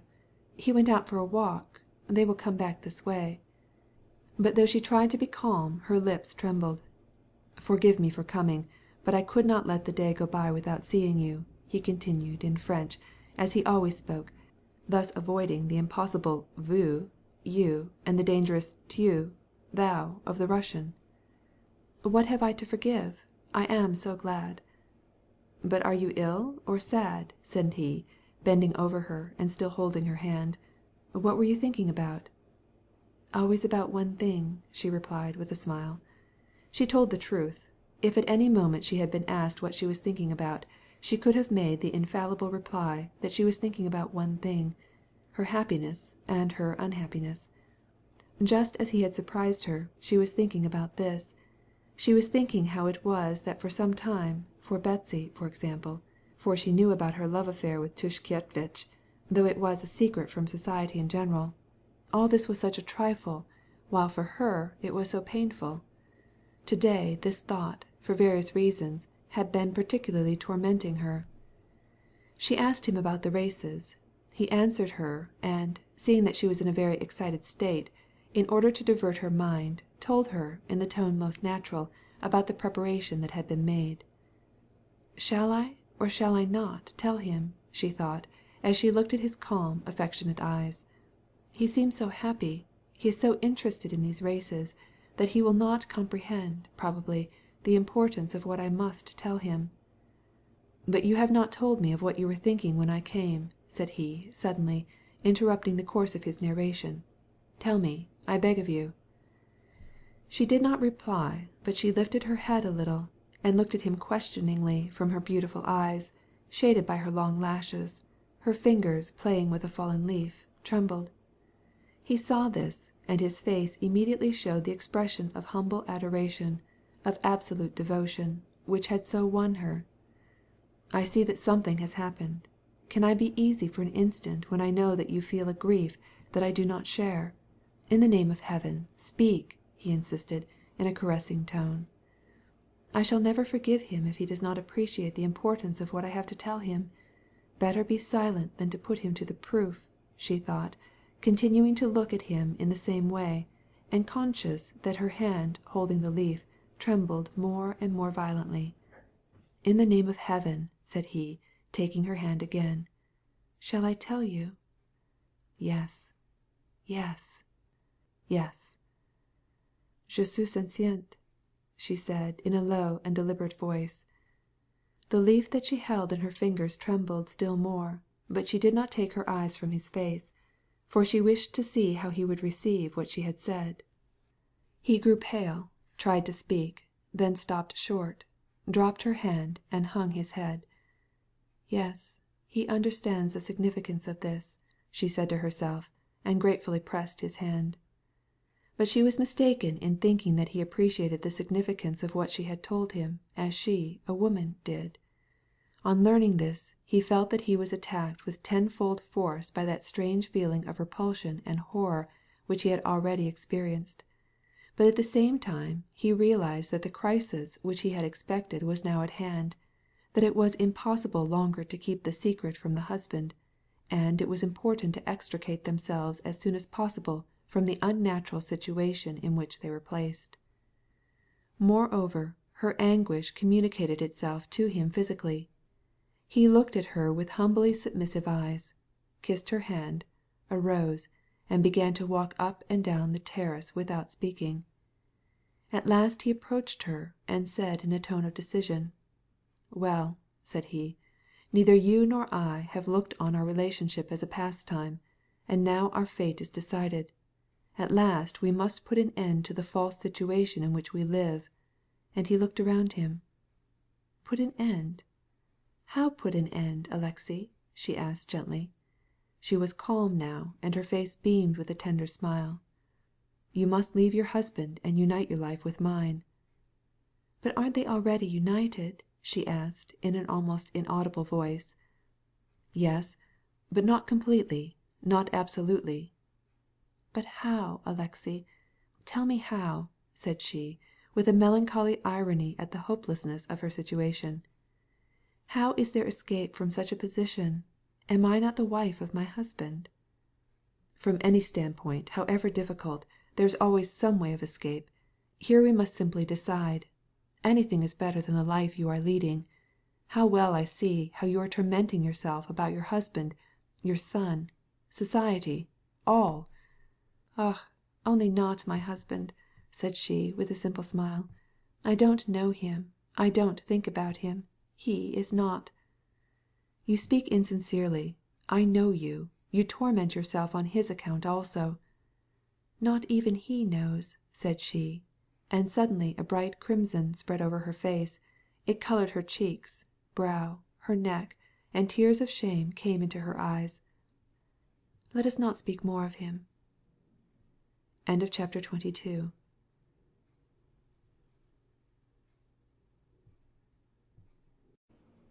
Part 2, Chapter 23. Vronsky had many times tried, though not so decidedly as now, to bring clearly before her mind their position, and always he had met the same superficial and frivolous way of looking at it as she now treated his demand. Apparently, there was something in this which she was unwilling or unable to fathom. Apparently, as soon as she began to speak about it, she, the real Anna, disappeared, to give place to a strange and incomprehensible woman, whom he did not love, but feared, and who was repulsive to him. Today he was bound to have an absolute explanation. "Whether he knows or not," he said, in a calm but authoritative voice, "whether he knows or not, it does not concern us. We cannot now continue as we are." "What, in your opinion, must we do about it?" she demanded, in the same bantering tone of irony. Though she had been so keenly apprehensive that he would not receive her confidence with due appreciation, she was now vexed that he had deduced from it the absolute necessity of energetic action. "Tell him all, and leave him." "Very good. Let's suppose I do it," she said. "Do you know what the result would be? I will tell you." And a wicked fire flashed from her eyes, which were just now so gentle. "Oh, you love another, and your course with him has been criminal," said she, imitating her husband, and accenting the word criminal in exactly his manner. "I warned you of the consequences which would follow from the point of view of religion, of society, and of the family. You did not listen to me. Now I cannot allow my name to be so dishonored, and my—" she was going to say my son, but stopped, for she could not jest about him. "My name dishonored, and so on in the same style," she added. "In a word, he will tell me with his official manner and with precision and clearness that he cannot set me free, but that he will take measures to avoid a scandal, and he will do exactly as he says.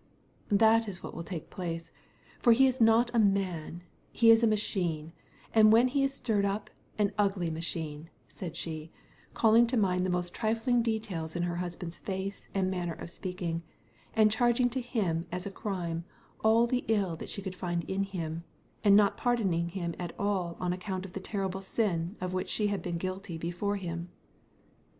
"But, Anna," said Vronsky, in a persuasive, tender voice, trying to calm her, "you must tell him everything, and act accordingly as he proceeds." "What? Elope?" "Why not elope? I see no possibility of living as we are any longer. It is not on my account, but I see you will suffer." "What? Elope, and become your mistress," said she, bitterly. "Anna!" he cried, deeply wounded. "Yes, your mistress, and lose everything." Again she was going to say "my son," but she could not pronounce the word. Vronsky could not understand how she, with her strong, loyal nature, could accept the false position in which she was placed, and not endeavor to escape from it. But he could not doubt that the principal cause of this was represented by that word "son," which she could not pronounce. When she thought of her son, and his future relations to a mother who had deserted his father, the horror of what she had done appeared so great, that, like a real woman, she was not able to reason, but only endeavored to reassure herself by fallacious arguments, and persuade herself that all would go on as before. Above all things, she must shut her eyes, and forget this terrible question, what would become of her son? "I beg of you, I entreat you," she said suddenly, speaking in a very different tone, a tone of tenderness and sincerity, seizing his hand, "don't ever speak to me of that again." "But Anna—" "Never, never. Leave it to me. I know all the depth, all the horror of my situation, but it is not so easy as you imagine to decide. Let me decide, and listen to me. Never speak to me again of that. Will you promise me? Never. Never? Promise." "I promise all, but I cannot be calm, especially after what you have told me. I cannot be calm when you cannot be calm." "I?" she repeated. "Yes, I suffer torments sometimes, but that will pass if you will not say anything more about it. When you speak with me about this, then, and then only, it tortures me." "I don't understand—" "I know," she interrupted, "how your honest nature abhors lying. I am very sorry for you, and very often I think that you have sacrificed your life for me." "That is exactly what I say about you. I was just this moment thinking how you could sacrifice yourself for me. I cannot forgive myself for having made you unhappy." "I? Unhappy?" she said, coming up close to him, and looking at him with a smile of enthusiastic love. "I am like a man dying of hunger, to whom food has been given. Maybe he is cold, and his raiment is rags, and he is ashamed, but he is not unhappy. I unhappy? No. Here comes my joy." She had heard the voice of her little boy coming near, and giving a hurried glance around her, swiftly arose. Her face glowed with the fire which Vronsky knew so well, and with a hasty motion putting out her lovely hands, covered with rings, she took Vronsky's face between them, looked at him a long moment, reached her face up to his, with her smiling lips parted, kissed his mouth and both eyes, and pushed him away. She started to go, but he kept her back a moment. "When?" he whispered, looking at her with ecstasy. "Today, at 1 o'clock," she replied in a low voice, and with a deep sigh she ran, in her light, graceful gait, to meet her son. Seroza had been caught by the rain in the park, and had taken refuge with his nurse in a pavilion. "Well, good-bye, das vidanya," she said to Vronsky. "I must get ready for the races. Betsy has promised to come and get me." Vronsky looked at his watch, and hurried away. Chapter 24.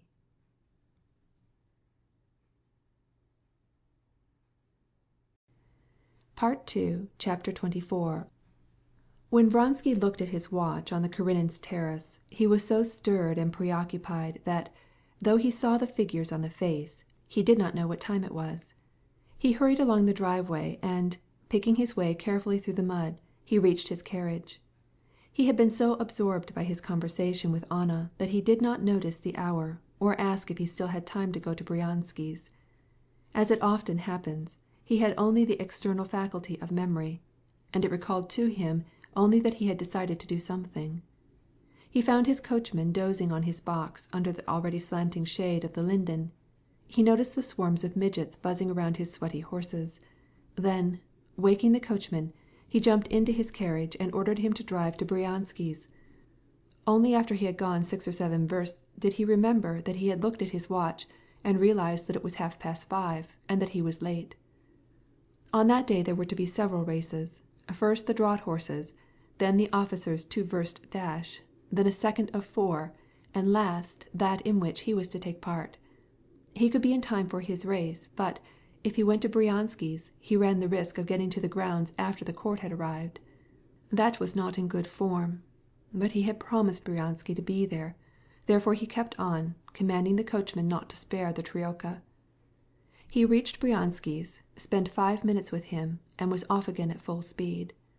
The rapid motion calmed him.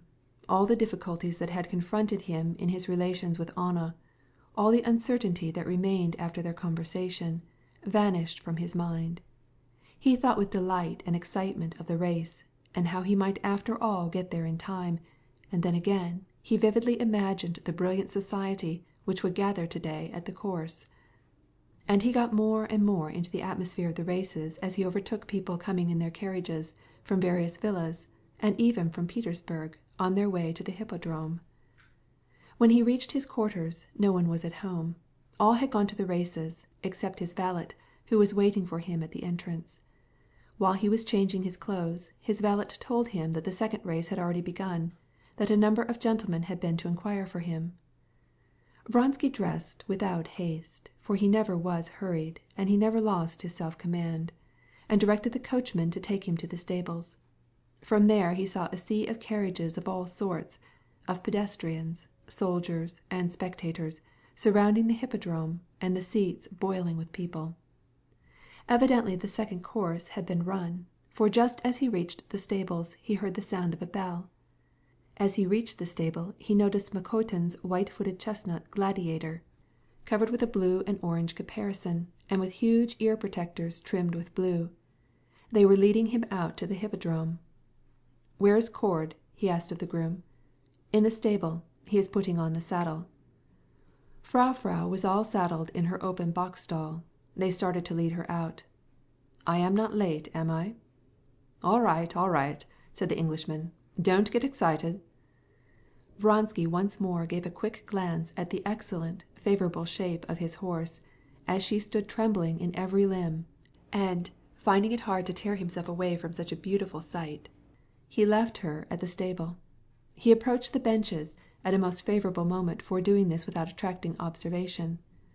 The 2-verst dash was just at an end, and all eyes were fixed on a cavalry guardsman who was in the lead, and a hussar just at his heels, whipping their horses furiously, and approaching the goal. From the center and both ends all crowded in toward the goal, and a group of officers and guardsmen were hailing with shouts the triumph of their fellow officer and friend. Vronsky, without being noticed, joined the throng just as the bell announced the end of the race. The victor, a tall cavalry guardsman, covered with mud, dropped the reins, slipped off from the saddle, and stood by his roan stallion, which was black with sweat and heavily breathing.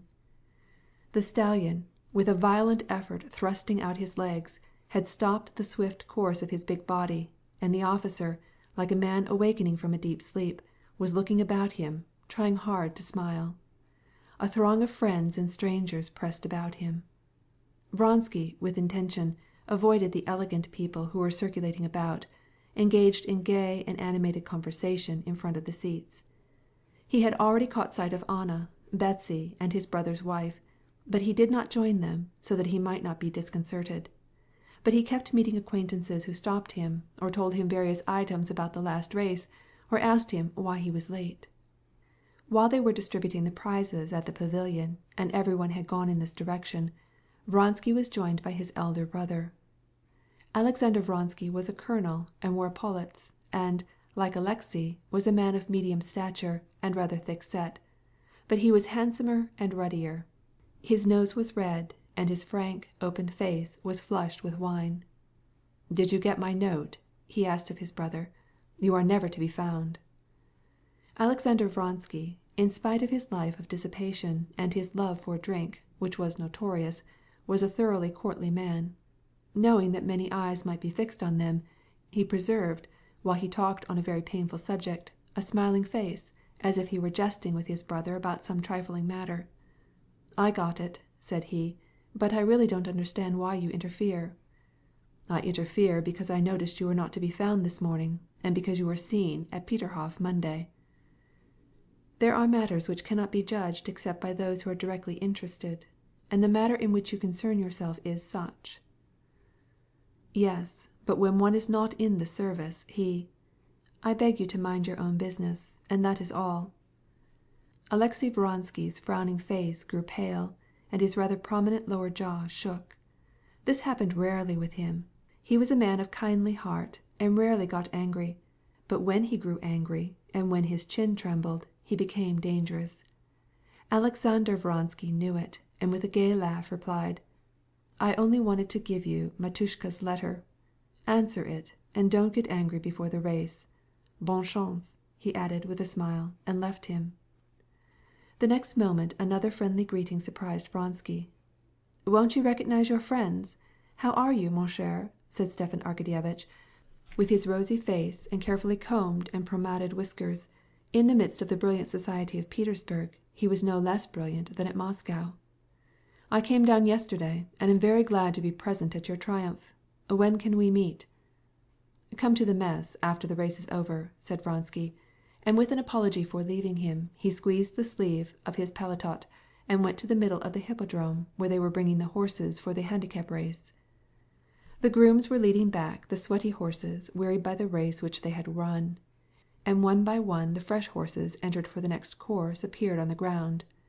They were, for the most part, English horses, in hoods, and well caparisoned, and looked like enormous strange birds. At the right-hand side they were leading in the lean beauty Frau, which came out, stepping high as if on springs, with her elastic and slender pasterns. And not far from her they were removing the trappings from the lop-eared gladiator. The stallion's solid, superb, and perfectly symmetrical form, with his splendid crupper and his extraordinarily short pasterns placed directly over the hoofs, attracted Vronsky's admiration. He was just going up to Frau when another acquaintance stopped him again. "Ah, there is Karenin," said the friend with whom he was talking. "He's hunting for his wife. She is in the very center of the pavilion. Have you seen her?" "No, I have not," replied Vronsky, and without turning his head in the direction where his acquaintance told him that Madame Karenin was, he went to his horse. He had scarcely time to make some adjustment of the saddle when those who were to compete in the hurdle race were called to receive their numbers and directions. With serious, stern, and some with pale faces, 17 men in all approached the stand and received their numbers. Vronsky's number was 7. "Mount!" was the cry. Vronsky, feeling that he, with his companions, was the focus toward which all the eyes were turned, went up to his horse with the slow, deliberate motions which were usual to him when he was under the strain of excitement. Cord, in honor of the races, had put on his gala-day costume. He wore a black coat, buttoned to the chin, and a stiffly starched shirt-collar, which made a support for his cheeks. He had on Hessian boots and a round black cap. He was, as always, calm and full of importance, as he stood by the mare's head, holding both reins in his hand. Frau was still shivering as if she had an attack of the fever. Her fiery eyes gazed askance at Vronsky as he approached. He passed his finger under the girth of the saddle. The mare looked at him still more askance, showed her teeth, and pricked up her ears. The Englishman puckered up his lips with a grin at the idea that there could be any doubt as to his skill in putting on a saddle. "Mount, and you won't be so nervous," said he. Vronsky cast a final glance on his rivals.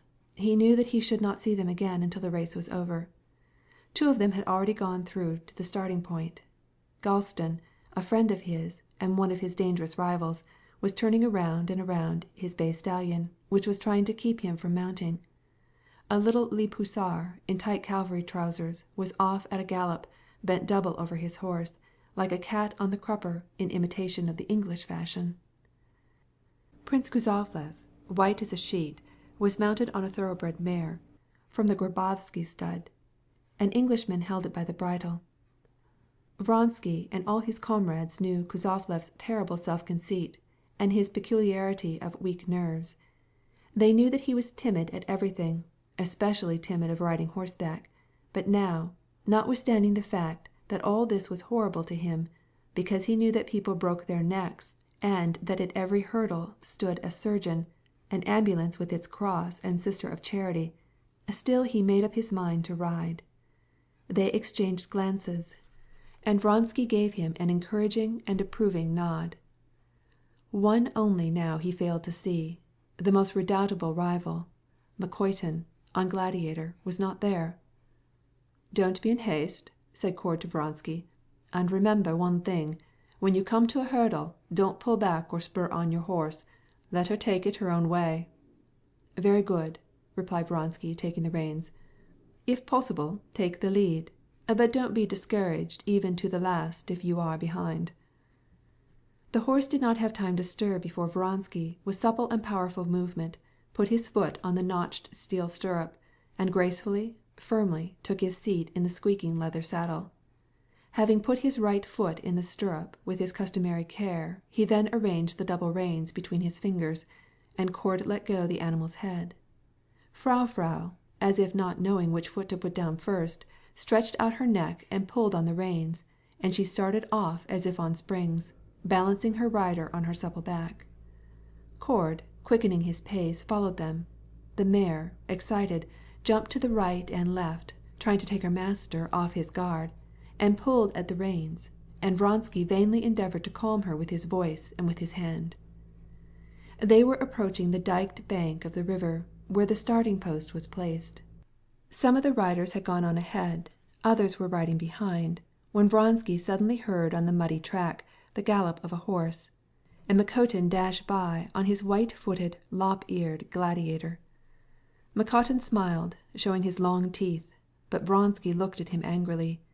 He did not like Makotin any too well, and now he regarded him as his most dangerous rival, and he was exasperated at the way he galloped up behind him, exciting his mare. Frau kicked up her heels and started off at a gallop, made 2 bounds, and then, angry at the restraint of the curb, changed her gait into a trot, which shook up her rider. Cord was also disgusted, and ran almost as fast as Vronsky. End of chapter 24.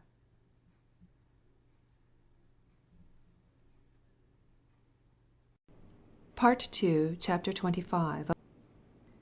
The number of the officers who were to take part was 17. The race course was a great ellipse of 4 versts, extending before the judges' stand, and 9 obstacles were placed upon it. The river, a great barrier 2 arshins, 4 feet 8 inches, high, in front of the pavilion, a dry ditch, a ditch filled with water, a steep ascent, an Irish benecka, which is the most difficult of all, composed of an embankment set with dry branches, behind which is concealed a ditch, obliging the horseman to leap 2 obstacles at once, at the risk of his life. Then 3 more ditches, 2 filled with water and 1 dry, and finally the goal opposite the pavilion again.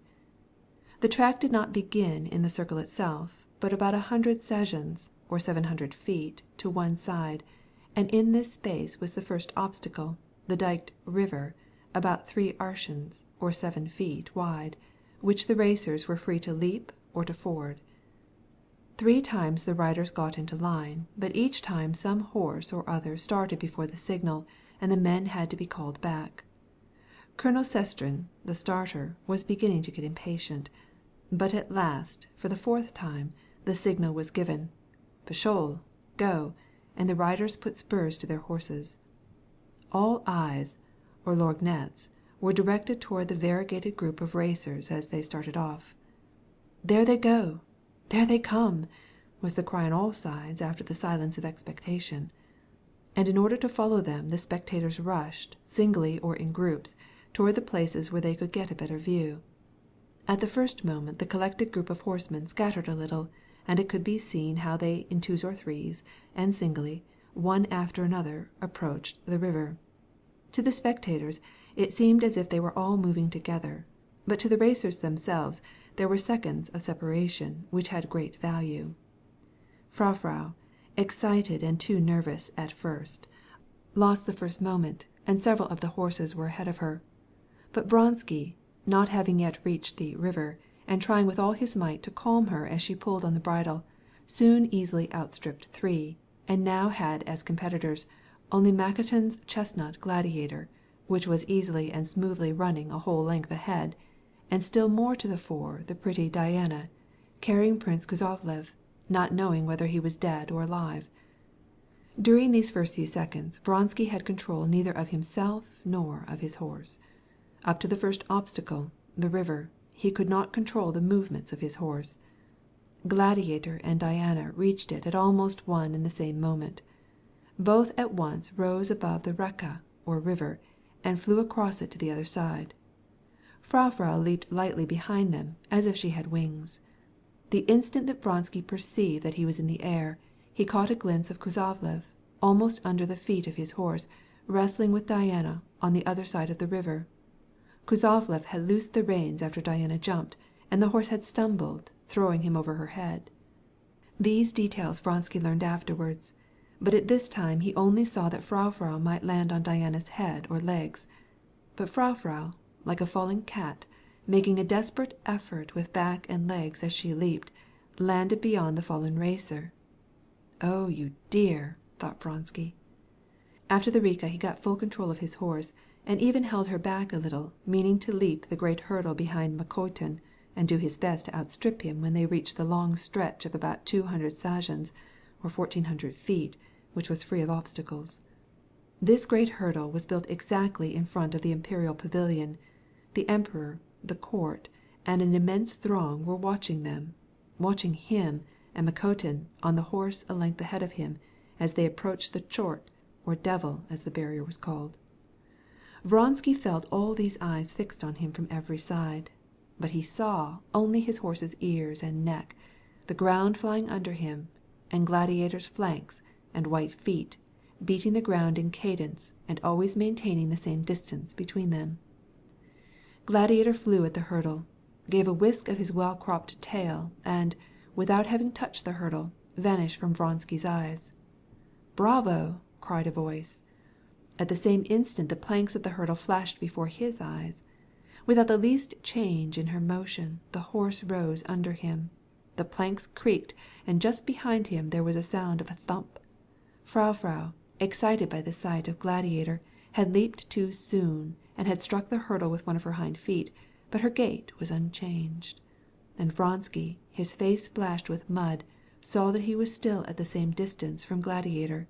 He saw once more Gladiator's crupper, his short tail, and his swiftly moving white feet. At the very instant that Vronsky decided that he ought now to get ahead of Makotin, Frau herself, comprehending his thought, and needing no stimulus, sensibly increased her speed, and gained on Makotin by trying to take the inside track next the rope. But Makotin did not yield this advantage.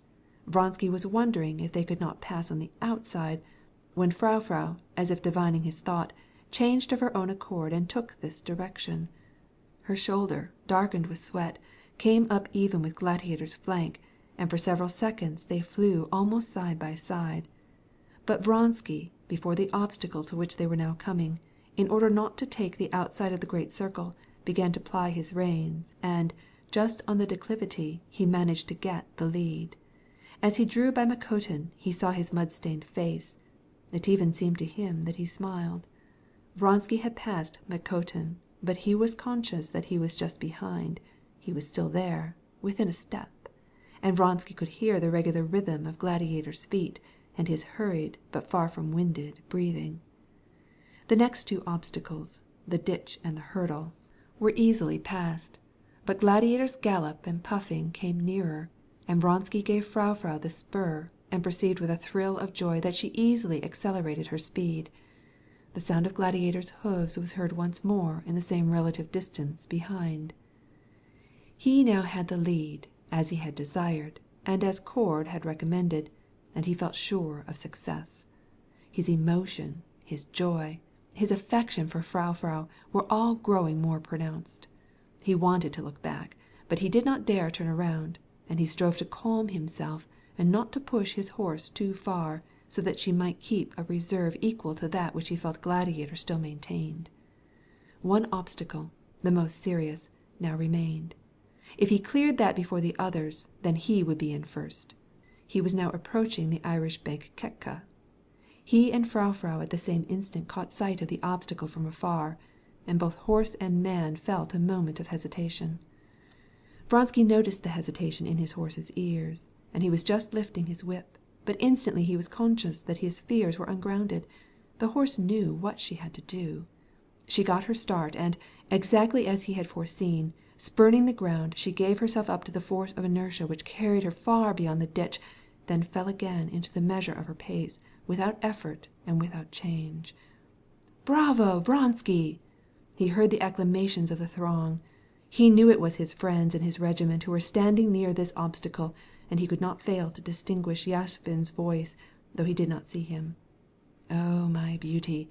he said to himself, thinking of Frau, and yet listening to what was going on behind him. "He has cleared it," he said, as he heard Gladiator's hoof-beats behind him. The last ditch, full of water, 5 feet wide, now was left. Vronsky scarcely heeded it, but anxious to come in far ahead of the others, he began to saw on the reins, lifting her head and letting it fall again in time with the rhythm of her gait. He felt that the horse was beginning to draw on her last reserves. Not only were her neck and her sides wet, but the sweat stood in drops on her throat, her head, and her ears. Her breath was short and gasping. Still, he was sure that she had force enough to cover the 1,400 feet that lay between him and the goal, only because he felt himself nearer the ground, and by the extraordinary smoothness of her motion did Vronsky realize how much she had increased her speed. The ditch was cleared. How, he did not know. She cleared the ditch, scarcely heeding it. She cleared it like a bird. But at this moment Vronsky felt, to his horror, that instead of taking the swing of his horse, he had made, through some inexplicable reason, a wretchedly and unpardonably wrong motion in falling back into the saddle. His position suddenly changed, and he felt that something horrible had happened. He could not give himself any clear idea of it, but there flashed by him a chestnut steed with white feet, and Makotin by a swift leap passed him. One of Vronsky's feet touched the ground, and his horse stumbled. He had scarcely time to clear himself when the horse fell on her side, panting painfully and making vain efforts with her delicate foam-covered neck to rise again. But she lay on the ground and struggled like a wounded bird. The awkward movement that he had made in the saddle had broken her back. But he did not learn this till afterwards. Now he saw only one thing, that Makotin was far ahead, and that he was tottering there alone, standing on the muddy, immovable ground, and before him, heavily panting, lay Frau, who stretched her head toward him and looked at him with her beautiful eyes. Still not realizing what had happened, Vronsky pulled on the reins. The poor animal struggled like a fish, splitting the flaps of the saddle, and tried to get up on her forelegs, but, unable to move her hindquarters, she fell back on the ground all of a tremble. Vronsky, his face pale and distorted with passion, and with trembling lower jaw, kicked her in the belly and again pulled at the reins. But she did not move, but gazed at her master with one of her speaking looks, and buried her nose in the sand. "Ah, what have I done?" cried Vronsky, taking her head in his hands. "Ah, what have I done?" And lost the race, and his humiliating, unpardonable blunder, and the poor, ruined horse.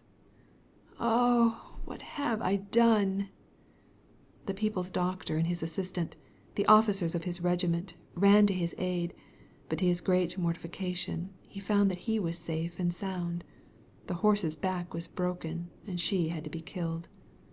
Vronsky could not answer the questions which were put to him, could not speak a word to anyone. He turned away, and without picking up his cap, left the hippodrome, not knowing whither he was going. He was in despair. For the first time in his life, he was the victim of a misfortune for which there was no remedy, and for which he felt that he himself was the only one to blame. Yashvin, with his cap, overtook him and brought him back to his quarters, and in half an hour Vronsky was calm and self-possessed again. But this race was for a long time the most bitter and cruel remembrance of his life. End of chapter 25.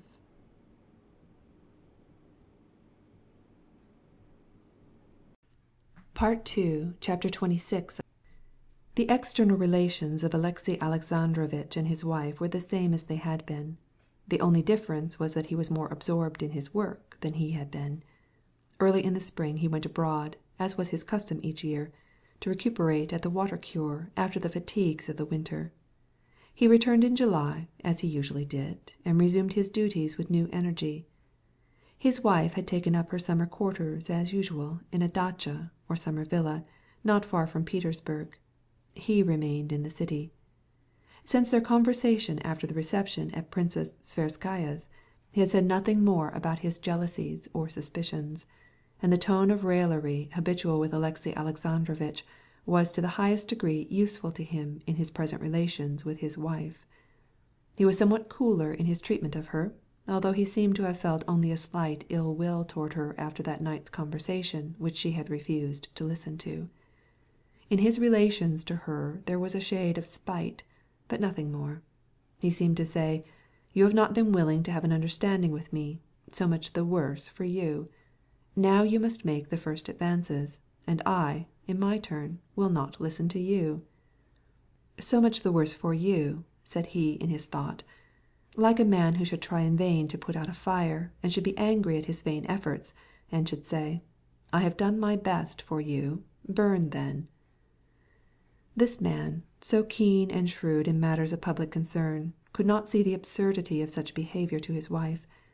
He did not understand it because it was too terrible to understand his actual position. He preferred to bury the affection which he felt for his wife and child deep in his heart, as in a box locked and sealed. He, a watchful father, had begun toward the end of that winter to be singularly cold toward the child, speaking to him in the same bantering tone that he used toward his wife. When he addressed him he would say, "Ah, young man."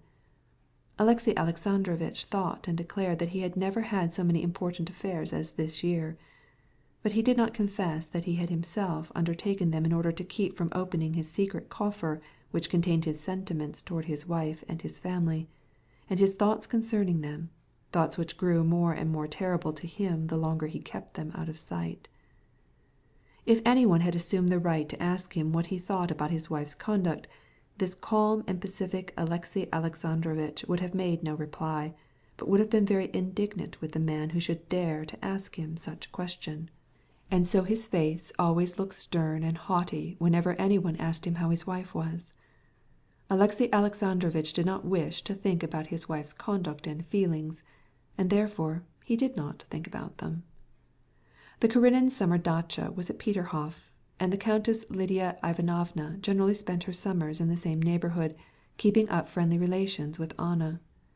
This year the Countess had not cared to go to Peterhof, nor had she once called on Anna Arkadyevna, and as she was talking with Karenin one day she made some allusion to the impropriety of Anna's intimacy with Betsy and Vronsky. Alexey Alexandrovitch stopped her harshly, and declared that for him his wife was above suspicion, and from that day he avoided the Countess. He did not wish to see, and he did not see, that many people in society were beginning to give his wife the cold shoulder. He did not wish to comprehend, and he did not comprehend, why his wife especially insisted on going to Tsarskoye, where Betsy lived, and from which it was not far to Vronsky's camp. He did not allow himself to think about this, and he did not think. But at the same time, without any proof to support him, without actually acknowledging it to himself, in the depths of his soul, he felt that he was a deceived husband. He had no doubt about it, and he suffered deeply. How many times in the course of his 8 years of happily married life had he seen other men's wives playing them false, and other husbands deceived? Had he not asked himself, how did it come to this? Why don't they free themselves at any cost from such an absurd situation? But now, when the evil had fallen on his own head, he not only did not dream of extricating himself from his own trouble, but he would not even admit it, for the very reason that it was too horrible and too unnatural.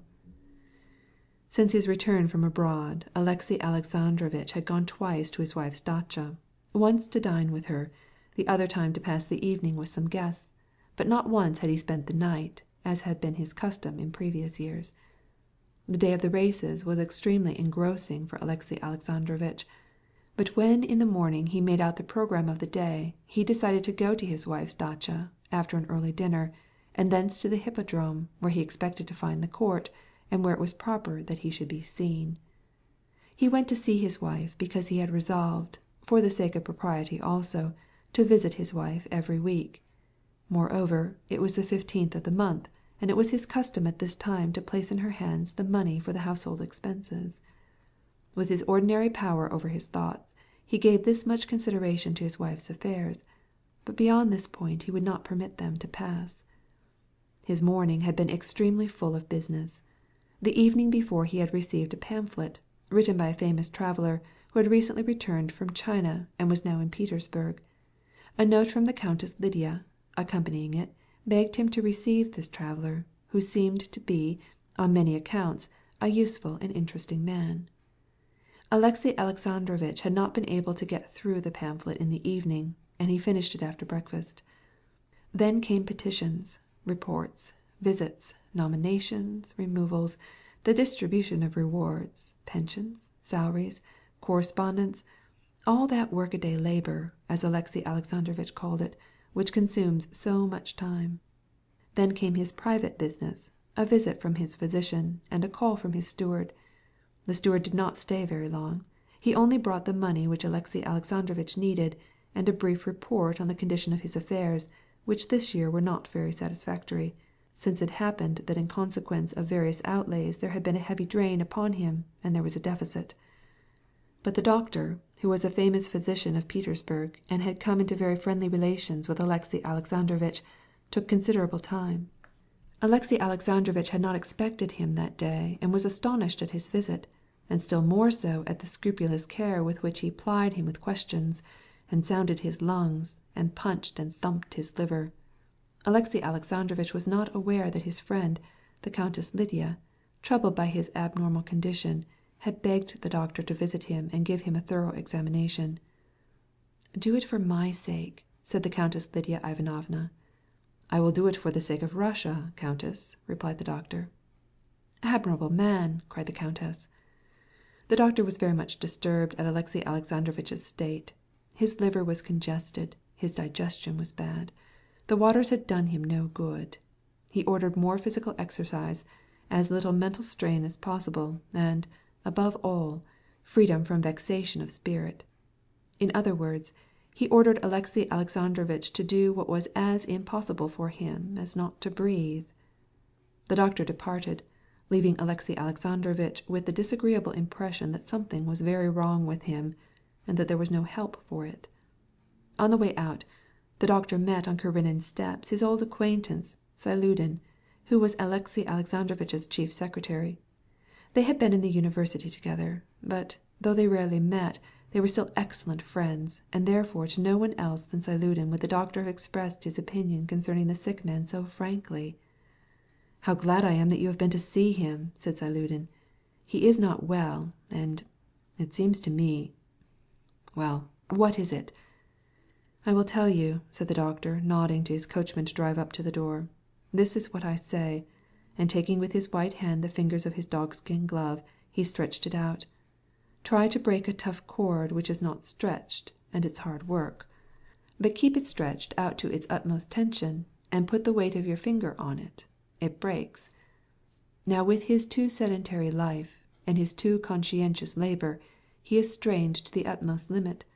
And besides there is a violent pressure in another direction, concluded the doctor, raising his eyebrows significantly. "Shall you be at the races?" he added, as he got into his carriage. Yes, certainly, it takes a good deal of time," he said in reply to something that Siludin said, and which he did not catch.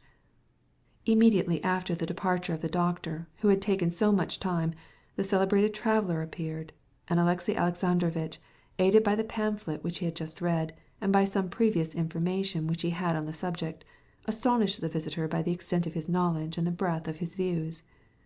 At the same time, the Marshal of Nobility of his government was announced, who had come to Petersburg and wanted to talk with him. After his departure he was obliged to settle the routine business with his chief secretary, and finally to go out and make a serious and necessary call on an important personage. Alexey Alexandrovitch had only time to get back to his 5 o'clock dinner with Siludin, whom he invited to join him on his visit to the country and to the races. Without exactly accounting for it, Alexey Alexandrovitch always endeavoured lately to have a third person present when he had an interview with his wife. Chapter 27.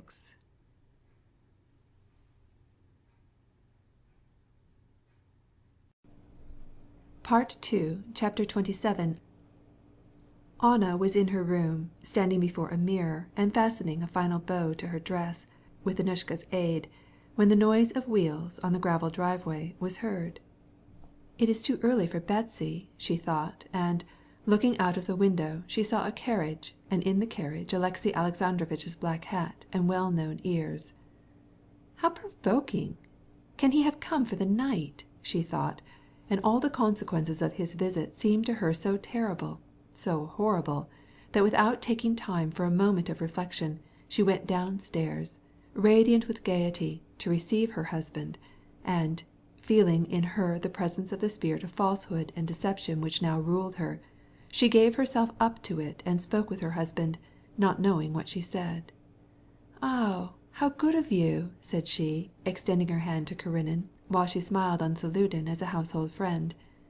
"You've come for the night, I hope," were her first words, inspired by the demon of untruth. "And now we will go to the races together. But how sorry I am that I engaged to go with Betsy. She is coming for me." Alexey Alexandrovitch frowned slightly at the name of Betsy. "Oh, I will not separate the inseparables," said he, in his light jesting tone. "I will walk with Mihail Vasilyevitch. The doctor has advised me to take exercise. I will join the pedestrians, and imagine I am still at the spa." "There's no hurry," said Anna. "Will you have some tea?" She rang. "Serve the tea, and tell Seryozha that Alexey Alexandrovitch has come." "Well, how is your health?" "Mihail Vasilyevitch, you have not been out to see us before. Look, how pleasant it is on the balcony," said she, looking now at her husband, now at her guest. She spoke very simply and naturally, but too fast and too fluently. She herself felt that it was so, especially when she caught Mihail Vasilyevitch looking at her with curiosity, and perceived that he was studying her. Mihail Vasilyevitch got up and went out on the terrace, and she sat down beside her husband. "You do not look at all well," said she. "Oh yes, the doctor came this morning, and wasted an hour of my time. I'm convinced that some one of my friends sent him. My health is so precious." "No, what did he say?" And she questioned him about his health and his labors, advising him to take rest and to come out into the country where she was. It was all said with gaiety and animation, and with brilliant light in her eyes, but Alexey Alexandrovitch attached no special importance to her manner. He heard only her words, and took them in their literal signification. And he replied simply, though jestingly. The conversation had no special weight, yet Anna never afterward could remember the whole short scene without the keen agony of shame. Seryozha came in, accompanied by his governess. If Alexey Alexandrovitch had allowed himself to notice, he would have been struck by the timid manner in which the lad looked at his parents, at his father first, and then at his mother. But he was unwilling to see anything, and he saw nothing. "Ah, young man! He has grown. Indeed, he is getting to be a great fellow. Good morning, young man." And he stretched out his hand to the puzzled child. Seryozha had always been a little afraid of his father, but now, since Alexey Alexandrovitch had begun to call him young man, and since he had begun to rack his brains to discover whether Vronsky were a friend or an enemy, he was becoming more timid than ever. He turned to his mother as if for protection. He felt at ease only when with her. Meantime Alexey Alexandrovitch laid his hand on the boy's shoulder, and asked his governess about him, but the child was so painfully shy of him that Anna saw he was going to cry. Anna, who had flushed at the moment her son came in, now noticing that it was awkward for him, quickly jumped up, raised Alexey Alexandrovitch's hand to let the boy go, kissed the little fellow, and took him out on the terrace. Then she came back to her husband again. "It is getting late," she said, consulting her watch. "Why doesn't Betsy come?" "Ah, yes," said Alexey Alexandrovitch, and as he got up he joined his fingers and made them crack. "I came also to bring you some money, for nightingales don't live on songs," said he. "You need it, I suppose." "No, I don't need it." "Yes, I do," said she, not looking at him and blushing to the roots of her hair. "Well, I suppose you will come back after the races?" "Oh, yes," replied Alexey Alexandrovitch. "But here is the glory of Peterhof, the Princess Tverskaya," he added, looking out of the window at a magnificent carriage with a short body set very high and with horses harnessed in the English fashion, drawing up to the entrance. "What elegance! Splendid! Well, let us go too." The Princess Tverskaya did not leave her carriage. Her lackey, in top boots and pelerinka or short cloak, and wearing a tall hat, leaped to the steps. "I am going. Good‐bye," said Anna, and after she had kissed her son, she went to Alexey Alexandrovitch and gave him her hand. "It was very kind of you to come." Alexey Alexandrovitch kissed her hand. "Well then, das Vidanya. You will come back to tea? Excellent," said she, and she went down the steps, seeming radiant and happy. But hardly had she passed from his sight before she felt on her hand the place where his lips had kissed it, and she shivered with repugnance. Chapter 27.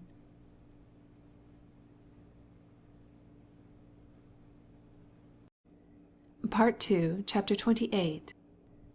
When Alexey Alexandrovitch reached the race course, Anna was already in her place beside Betsy, in the grand pavilion, where all the highest society was gathered in a brilliant throng. She saw her husband from a distance. Two men, her husband and her lover, were for her the two centers of life, and without the help of her external senses she felt their presence. Even when her husband was at a distance, she was conscious of his presence, and she involuntarily followed him in that billowing throng in the midst of which he was coming along. She saw him approach the pavilion, now replying with condescension to ingratiating salutations, then cordially or carelessly exchanging greetings with his equals, then again assiduously watching to catch the glances of the great ones of the earth, and taking off his large round hat, which came down to the top of his ears. Anna knew all these mannerisms of salutation, and they were all equally distasteful to her. Nothing but ambition, craze for success, it is all that his heart contains, she thought, but his lofty views, his love for civilization, his religion, they are only means whereby to win success. From the glances that Karenin cast on the pavilion, he was looking straight at his wife, but could not see her in the sea of muslin, ribbons, feathers, flowers, and sunshades. Anna knew he was looking for her, but she pretended not to see him. "Alexey Alexandrovitch!" cried the Princess Betsy. "Don't you see your wife? Here she is!" He looked up with his icy smile. "Everything is so brilliant here that it blinds the eyes," he replied, as he came up the pavilion. He smiled at Anna, as it is a husband's duty to do when he has only just left his wife, greeted Betsy and his other acquaintances, conducting himself in due form, in other words, jesting with the ladies and exchanging compliments with the men. A general adjutant, well known for his wit and culture, and highly esteemed by Alexey Alexandrovitch, was standing below near the pavilion. Alexey Alexandrovitch joined him and engaged in conversation. It was the interval between two of the races. The general adjutant condemned racing. Alexey Alexandrovitch replied and defended them. Anna heard his shrill, monotonous voice, and lost not a single word, and every word that he spoke seemed to her hypocritical and rang unpleasantly in her ear. When the 4-verst handicap race began, she leaned forward, not letting Vronsky out of her sight for an instant. She saw him approach his horse, then mount it, and at the same time she heard her husband's odious, incessant voice. She was tormented with fear for Vronsky, but she was tormented still more by the sound of her husband's sharp voice, every intonation of which she knew. It seemed to her that he would never cease speaking. "I am a wicked woman, a lost woman," she thought, "but I hate falsehood. I cannot endure lies. But to him," meaning her husband, "lies are his daily food. He knows all, he sees everything. How much feeling has he, if he can go on speaking with such calmness? I should have some respect for him if he killed me, if he killed Vronsky. But no, what he prefers above everything is falsehood and conventionality," said Anna to herself, not exactly knowing what she wanted of her husband, whatever she might want him to see. She did not understand that the very volubility of Alexey Alexandrovitch, which irritated her so, was only the expression of his interior agitation and anxiety. As a child, hurt when jumping, puts its muscles into motion to assuage the pain, so Alexey Alexandrovitch absolutely required some intellectual movement so as to become oblivious to the thoughts about his wife that arose in his mind at the sight of Anna and at the sight of Vronsky, whose name he heard on all sides. And as it is natural for a child to jump, so for him was it natural to talk tersely and well. Danger, he was saying, is an indispensable condition in these military and cavalry races. If England can show in her history the most glorious deeds of arms performed by her cavalry, she owes it solely to the historic development of vigor in her people and her horses. Sport, in my opinion, has a deep significance, and, as usual, we take it only in its superficial aspect. Not superficial, said the Princess Tverskaya. They say that one of the officers has broken 2 ribs. Alexey Alexandrovitch smiled with his smile which only uncovered his teeth and was perfectly expressionless. Let us admit, Princess, said he, that in this case it is not superficial, but serious. But that is not the point. And he turned again to the general and resumed his dignified discourse. You must not forget that those who take part are military men who have chosen this career, and you must agree that every vocation has its reverse side of the medal. This belongs to the calling of war. Such brutal sport as boxing matches and Spanish bullfights are indications of barbarism, but specialized sport is a sign of development. No, I won't come another time, the Princess Betsy was saying. It is too exciting for me. Don't you think so, Anna? It is exciting, but it is fascinating, said another lady. If I had been a Roman, I should never have missed a single gladiatorial show. Anna did not speak, but, with her opera-glass, was gazing intently at a single spot. At this moment a tall general came across the pavilion. Alexey Alexandrovitch, breaking off his discourse abruptly, arose with dignity and made a low bow. Aren't you racing? asked the general, jestingly. My race is a far more difficult one, replied Alexey Alexandrovitch respectfully, and though this answer was not remarkable for its sense, the military man seemed to think that he had received a witty repartee from a witty man, and appreciated le point de la sauce. There are 2 sides to the question, Alexey Alexandrovitch said, resuming, that of the participants and that of the spectators. I confess that a love for such spectacles is a genuine sign of inferiority in those that look on, but— Princess, a wager, cried the voice of Stepan Arkadyevitch from below, addressing Betsy. Which side will you take? Anna and I bet on Prince Kuzolov, replied Betsy. I am for Vronsky. A pair of gloves. Good. How jolly, isn't it? Alexey Alexandrovitch stopped speaking while this conversation was going on around him, and then he began anew. I confess, unmanly games. But at this instant the signal of departure was heard, and all conversation ceased. Alexey Alexandrovitch also ceased speaking, and everyone stood up so as to look at the river. But Alexey Alexandrovitch was not interested in the race, and so, instead of watching the riders, he looked around the assembly with weary eyes. His gaze fell on his wife. Her face was pale and stern. She evidently saw nothing and no one except one person. Her hands convulsively clutched her fan. She held her breath. Karenina looked at her, then hastily turned away, gazing at the faces of other women. There is another lady very much moved, and still another just the same. It is very natural, said Alexey Alexandrovitch to himself. He did not wish to look at her, but his gaze was irresistibly drawn to her face. He once more gazed into her face, trying not to read in it what was so plainly pictured on it, and against his will he read, without feelings of horror, all that he had tried to ignore. When Kuzovlev fell at the river, the excitement was general, but Alexey Alexandrovitch saw clearly by Anna's pale, triumphant face that he that fell was not the one on whom her gaze was riveted. When, After Makotin and Vronsky crossed the great hurdle, another officer was thrown head first and was picked up for dead. A shudder of horror ran through the assembly. But Alexey Alexandrovitch perceived that Anna did not even notice it, and scarcely knew what the people around her were talking about. But he kept studying her face with deeper and deeper attention.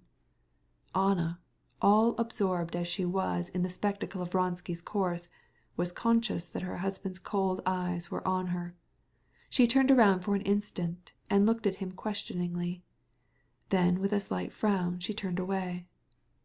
"Ah, it's all the same to me," she seemed to say as she turned her gaze to the race. She did not look at him again. The race was disastrous. Out of the 17 riders more than half were thrown and hurt. Toward the end the excitement became intense, the more because the Emperor was displeased. End of chapter 28.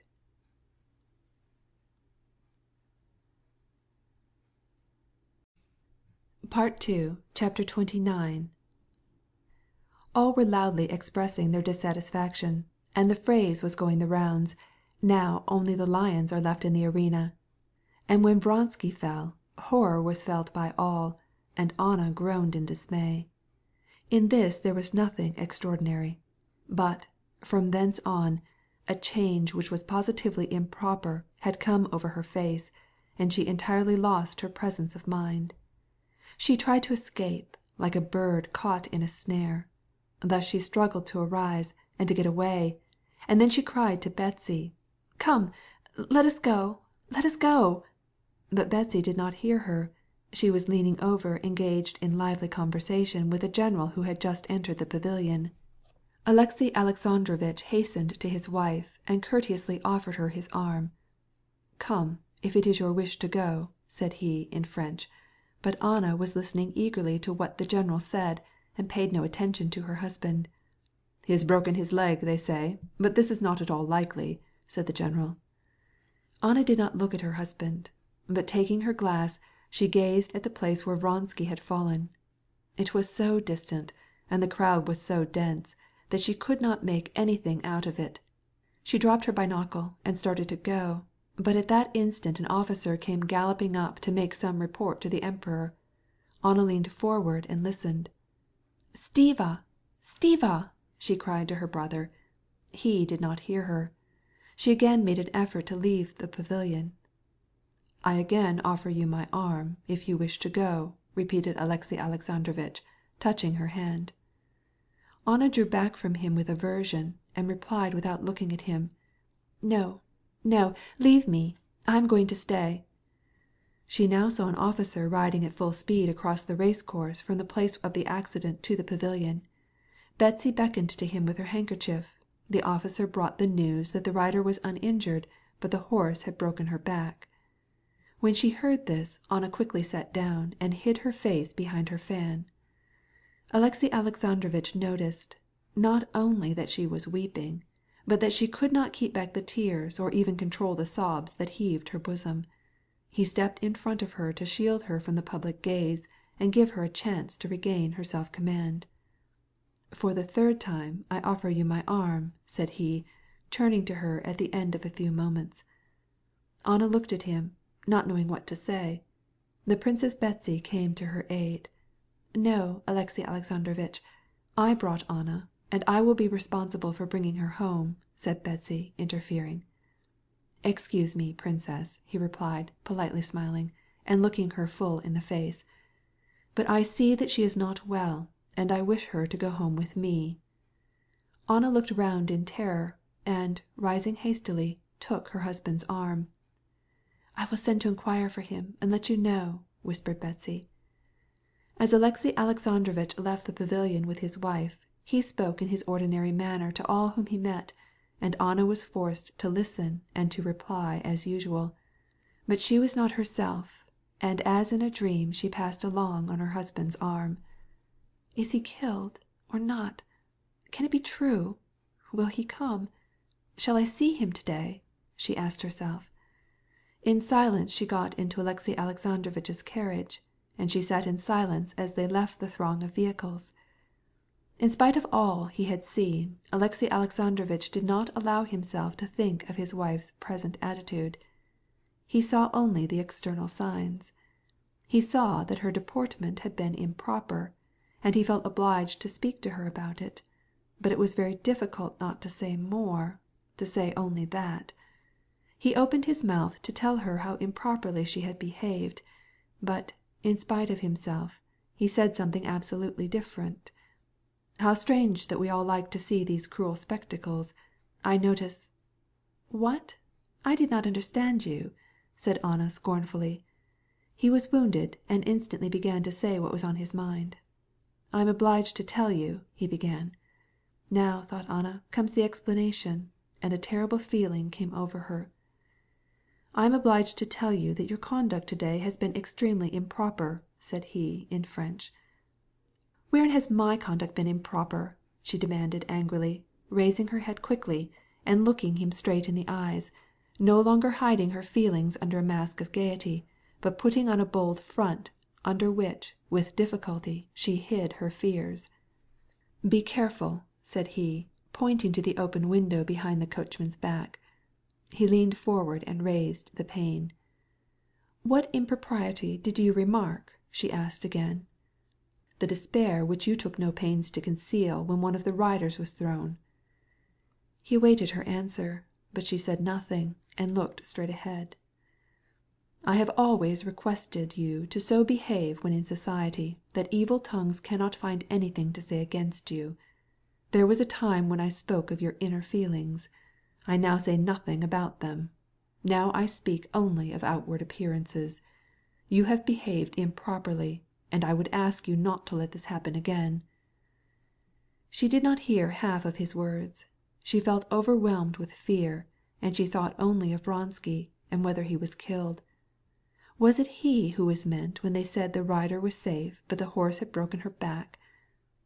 When Alexey Alexandrovitch ceased speaking, she looked at him with an ironical smile and answered not a word, because she had not noticed what he said.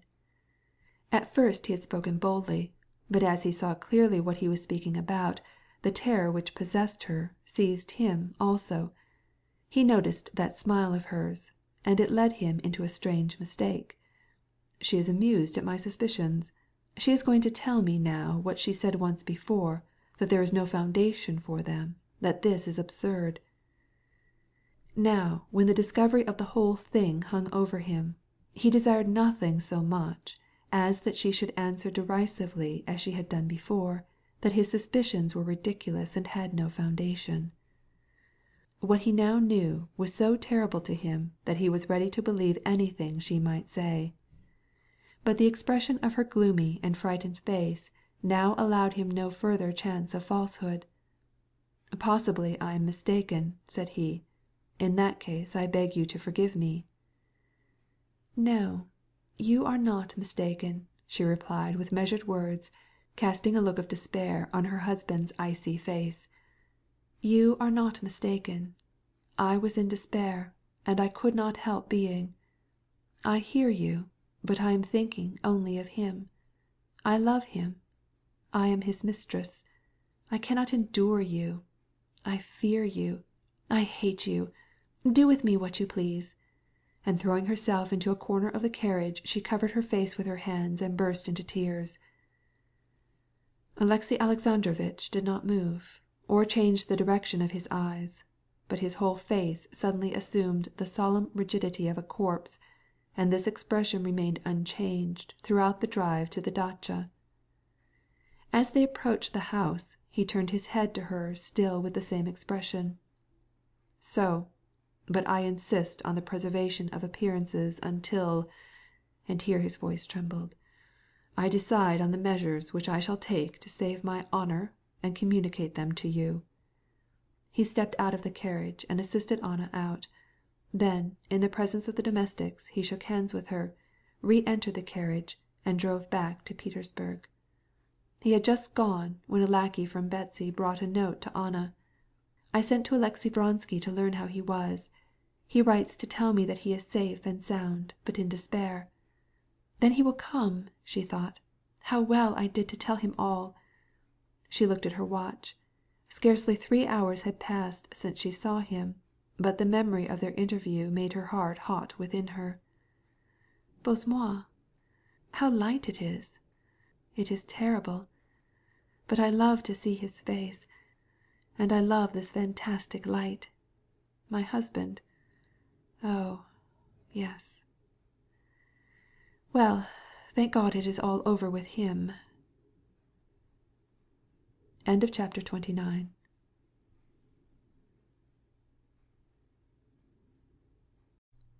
Part 2, Chapter 30.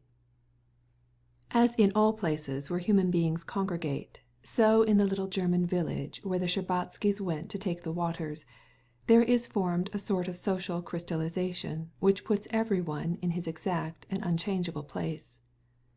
Just as a drop of water exposed to the cold always and invariably takes a certain crystalline form, so each new individual coming to the spa immediately finds himself fixed in the place peculiar to him.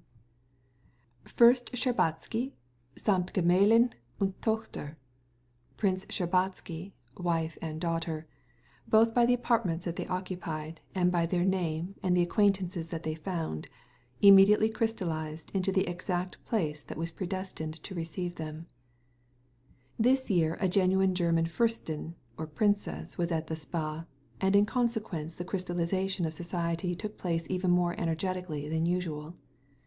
The Russian princess felt called on to present her daughter to the German princess, and the ceremony took place 2 days after their arrival. Kitty, dressed in a very simple toilette, that is to say, a very elegant summer costume imported from Paris, made a low and graceful curtsy. The Fürstin said, "I hope that roses will soon bloom again in this pretty little face." And immediately the Shtcherbatsky family found themselves in the fixed and definite walk of life from which it was impossible to descend. They made the acquaintance of the family of an English lady, of a German Gräfin and her son who had been wounded in the late war, of a scientific man from Sweden, and of a Monsieur Quenu and his sister. But, for the most part, the Shtcherbatskys spontaneously formed social relations among the people from Moscow, among them Marya Yevgenyevna Rizhevaya and her daughter, whom Kitty did not like because she likewise was ill on account of a love affair, and a Moscow colonel whom she had seen in society since childhood, and known by his uniform and his epaulets, and who now, with his little eyes and his bare neck and flowery cravats, seemed to Kitty supremely ridiculous, and the more unendurable because she could not get rid of him. When they were all established it became very tiresome to Kitty, the more as her father had gone to Carlsbad and she and her mother were left alone. She could not interest herself in her old acquaintances, because she knew that she would not find anything novel in them, and so her principal amusement was in studying the people whom she had never seen before.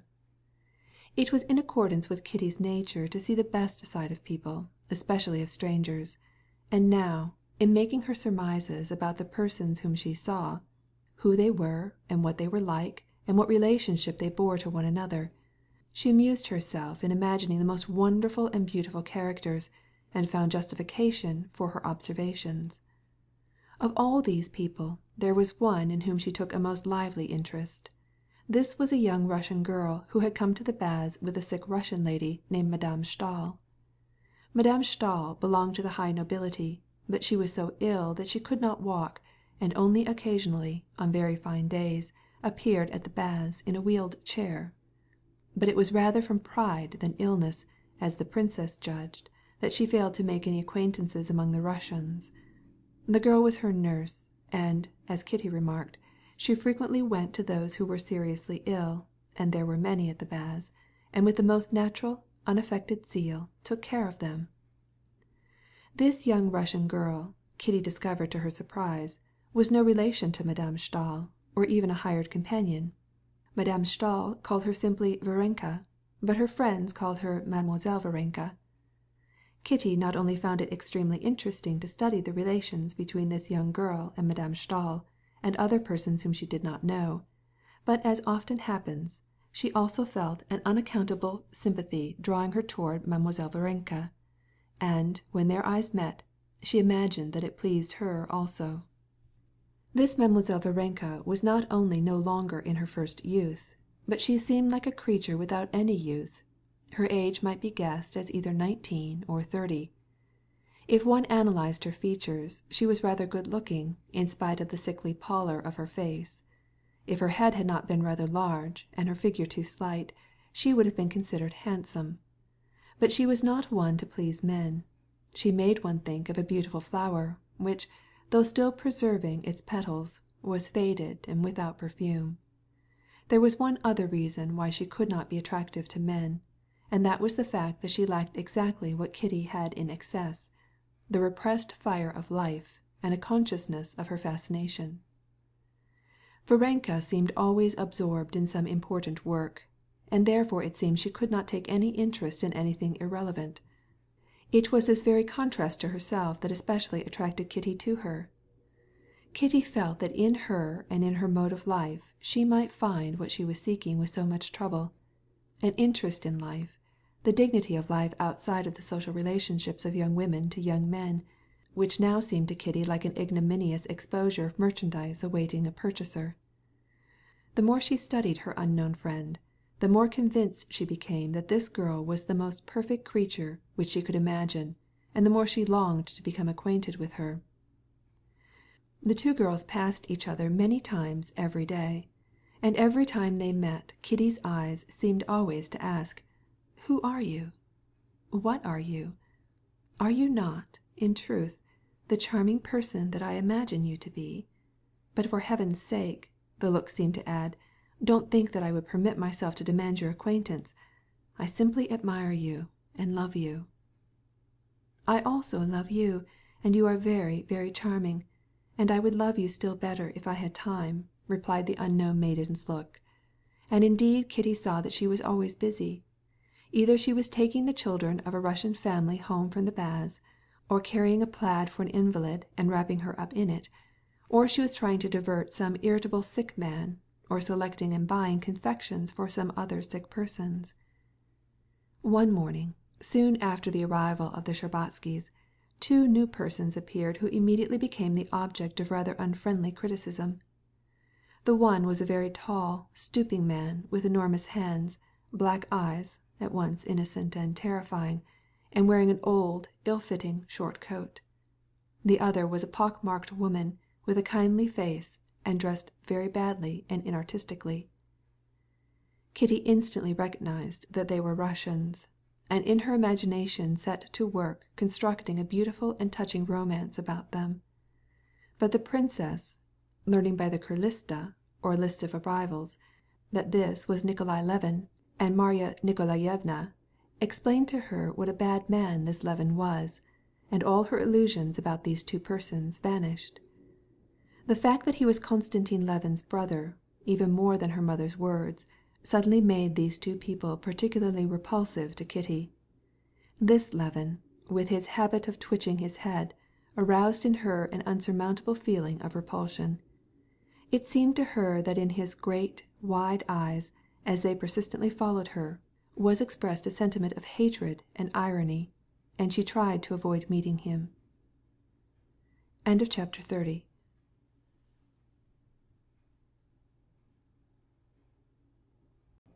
Part 2, Chapter 31. It was a stormy day. The rain fell all the morning, and the invalids with umbrellas thronged the gallery. Kitty and her mother, accompanied by the Muscovite colonel, playing the elegant in his European overcoat, bought ready-made in Frankfurt, were walking on one side of the gallery in order to avoid Nikolai Levin, who was on the other. Varenka, in her dark dress and a black hat, with the brim turned down, was walking up and down the whole length of the gallery with a little blind Frenchwoman. Each time that she and Kitty met, they exchanged friendly glances. "Mamma, may I speak with her?" asked Kitty, as she happened to be following her unknown friend and noticed that she was approaching the spring where they might meet. "Yes, if you wish it so much. I will inquire about her and make her acquaintance first," said her mother. "But what do you find especially interesting in her? She is only a lady's companion. If you like, I can speak to Madame Stahl. I knew her belle sœur," added the princess, proudly raising her head. Kitty knew that her mother was vexed because Madame Stahl seemed to avoid making her acquaintance, and she did not press the point. "How wonderfully charming she is!" said she, as she saw Varenka give the blind French lady a glass. "See how lovely and gentle everything is that she does." "You amuse me with your engagements," replied the princess. "No, we had better go back," she added, as she saw Levin approaching with Marya and a German doctor, with whom he was speaking in a loud and angry tone. As they turned to go back, suddenly they heard, not loud voices, but a cry. Levin had stopped, and was shrieking. The doctor was also angry. A crowd was gathering around them. The princess and Kitty hurried away, but the colonel joined the throng to find out what the trouble was. After a few moments the colonel came back to him. "What was it?" asked the princess.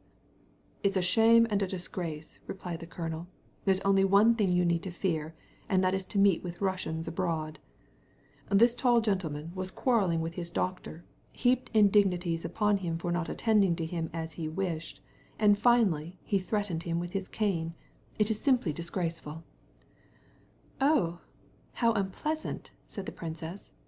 "Well, how did it end?"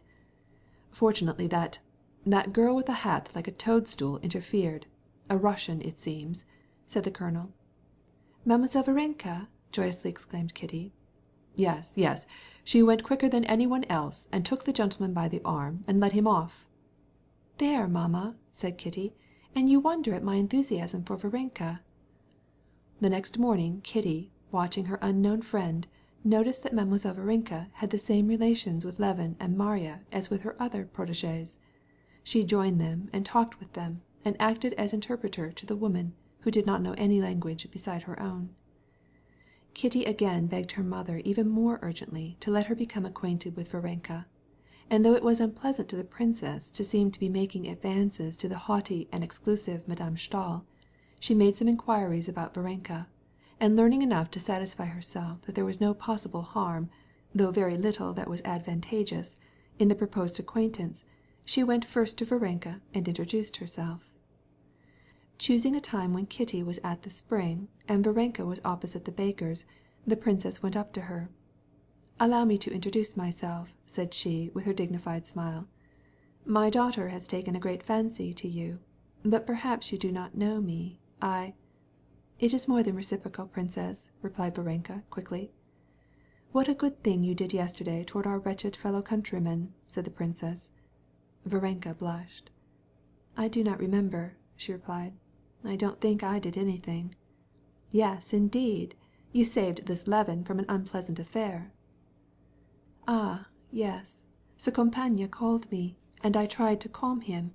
He is very sick, and dissatisfied with his doctor. I am quite used to this kind of invalids." "Oh, yes. I have heard that you live at Metoni with your aunt, Madame Stahl. I used to know her belle-sœur." "No, Madame Stahl is not my aunt. I call her maman, but I am no relation to her. I was brought up by her," replied Varenka, again blushing.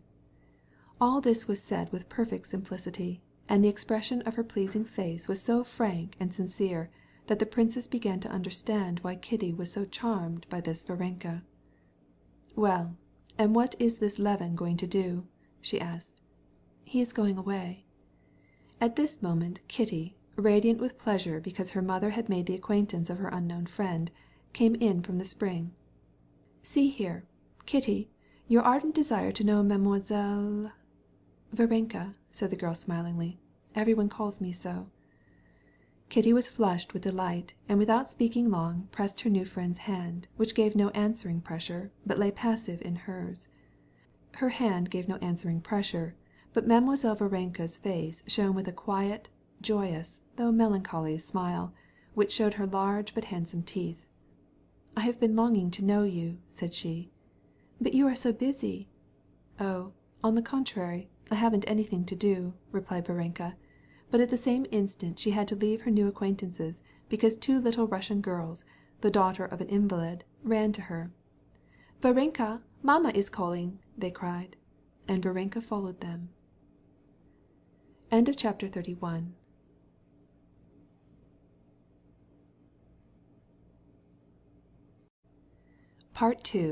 32.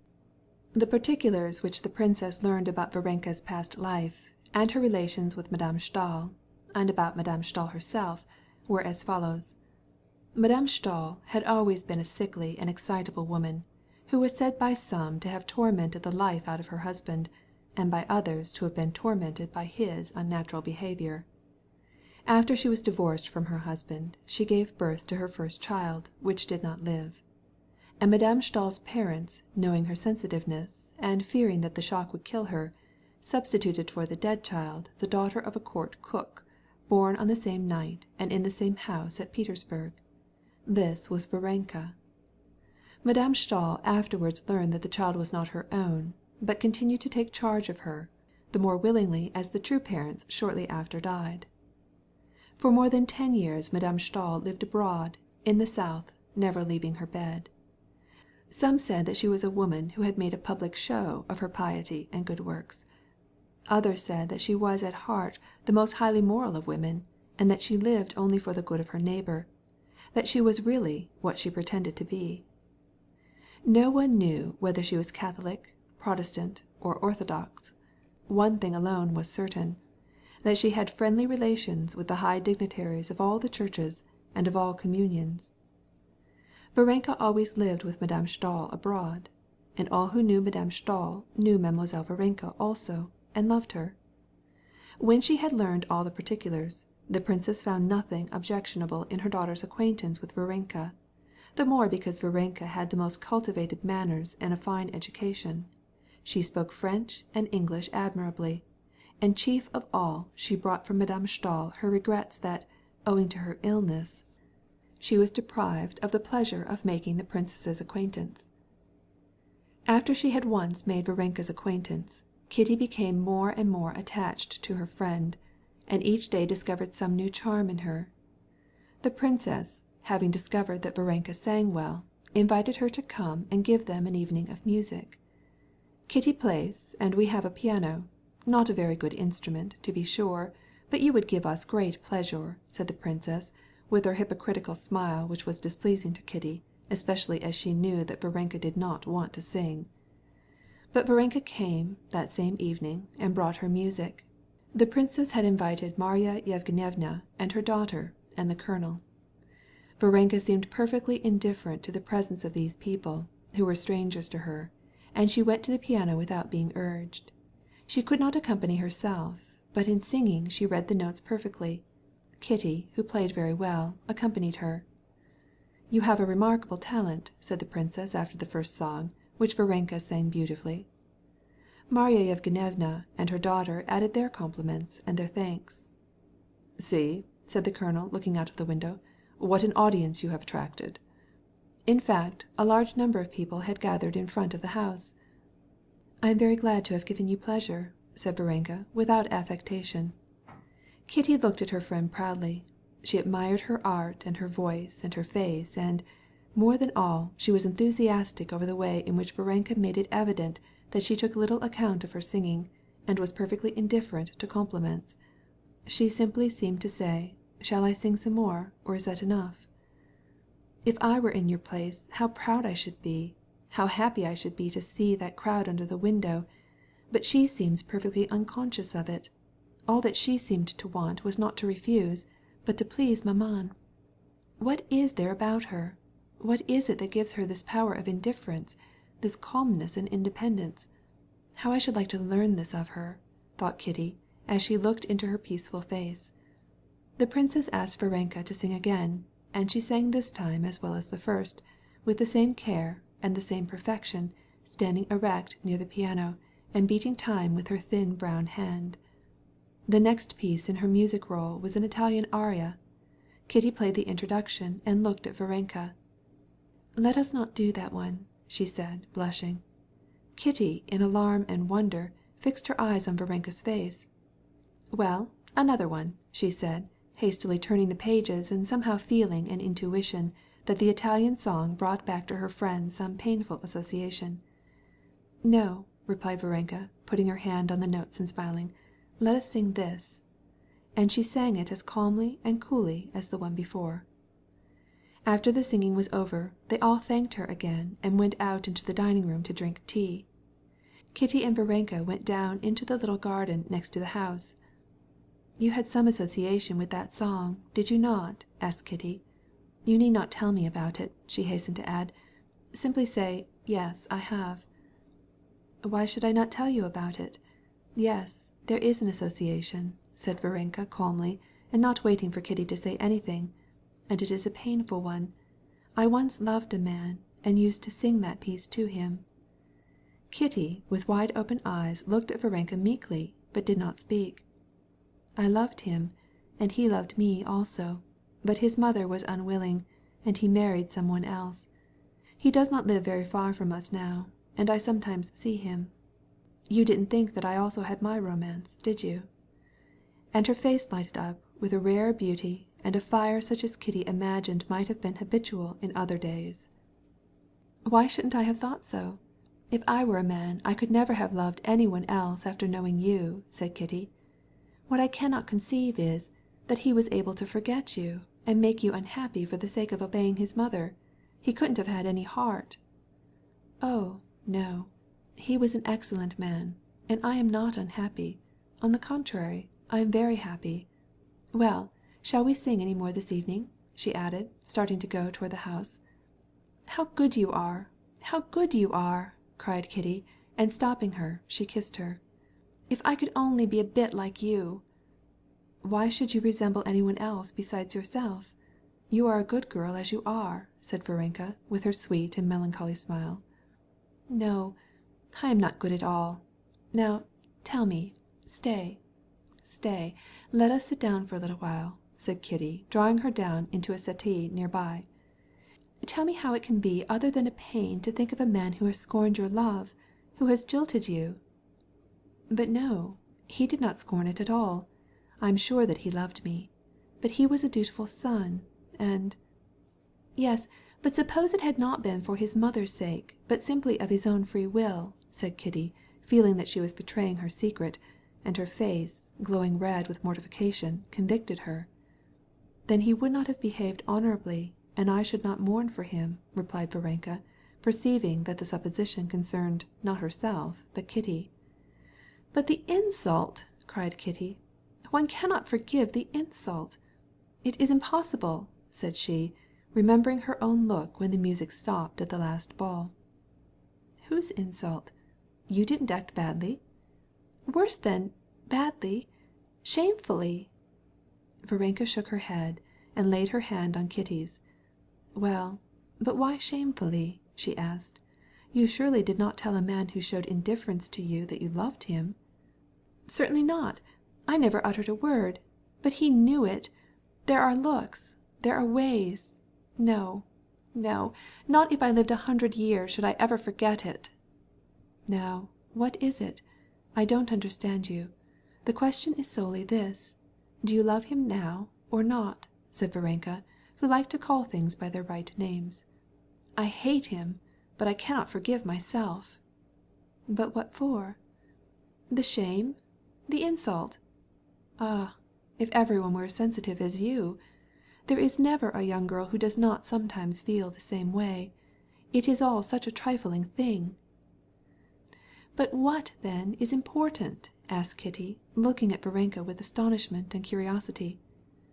"Oh, many things are important," replied Varenka with a smile. "Yes, but what?" "Oh, there are many things more important," replied Varenka, not knowing what to say, but at that moment the voice of the princess was heard from the window. "Kitty, it is getting cool. Put on your shawl, or come in." "It is time to go," said Varenka, getting up. "I must go and see Madame Berthe. She asked me to come." Kitty held her by the hand, and her eyes, full of passionate, almost supplicating, curiosity, asked her: "What is it that is so important that can give you such calm? You know. Tell me." But Varenka did not understand the meaning of Kitty's look. She remembered only that she had still to go to see Madame Berthe, and to get home at midnight for tea with maman. She went back to the room, picked up her music, and, having said good night to all, started to go. "Allow me, I will escort you," said the colonel. "Certainly," said the princess. "How could you go home alone at night? I was going to send Parasha with you." Kitty saw that Varenka could hardly keep from smiling at the idea that she needed any one to go home with her. "No, I always go home alone, and nothing ever happens to me," said she, taking her hat, and after kissing Kitty again, though she did not tell her the one important thing, she hurried away with firm steps, her music roll under her arm, and disappeared in the semi-darkness of the summer's night, carrying with her her secret of "what is important," and what gave her her enviable calmness and dignity. Chapter 32.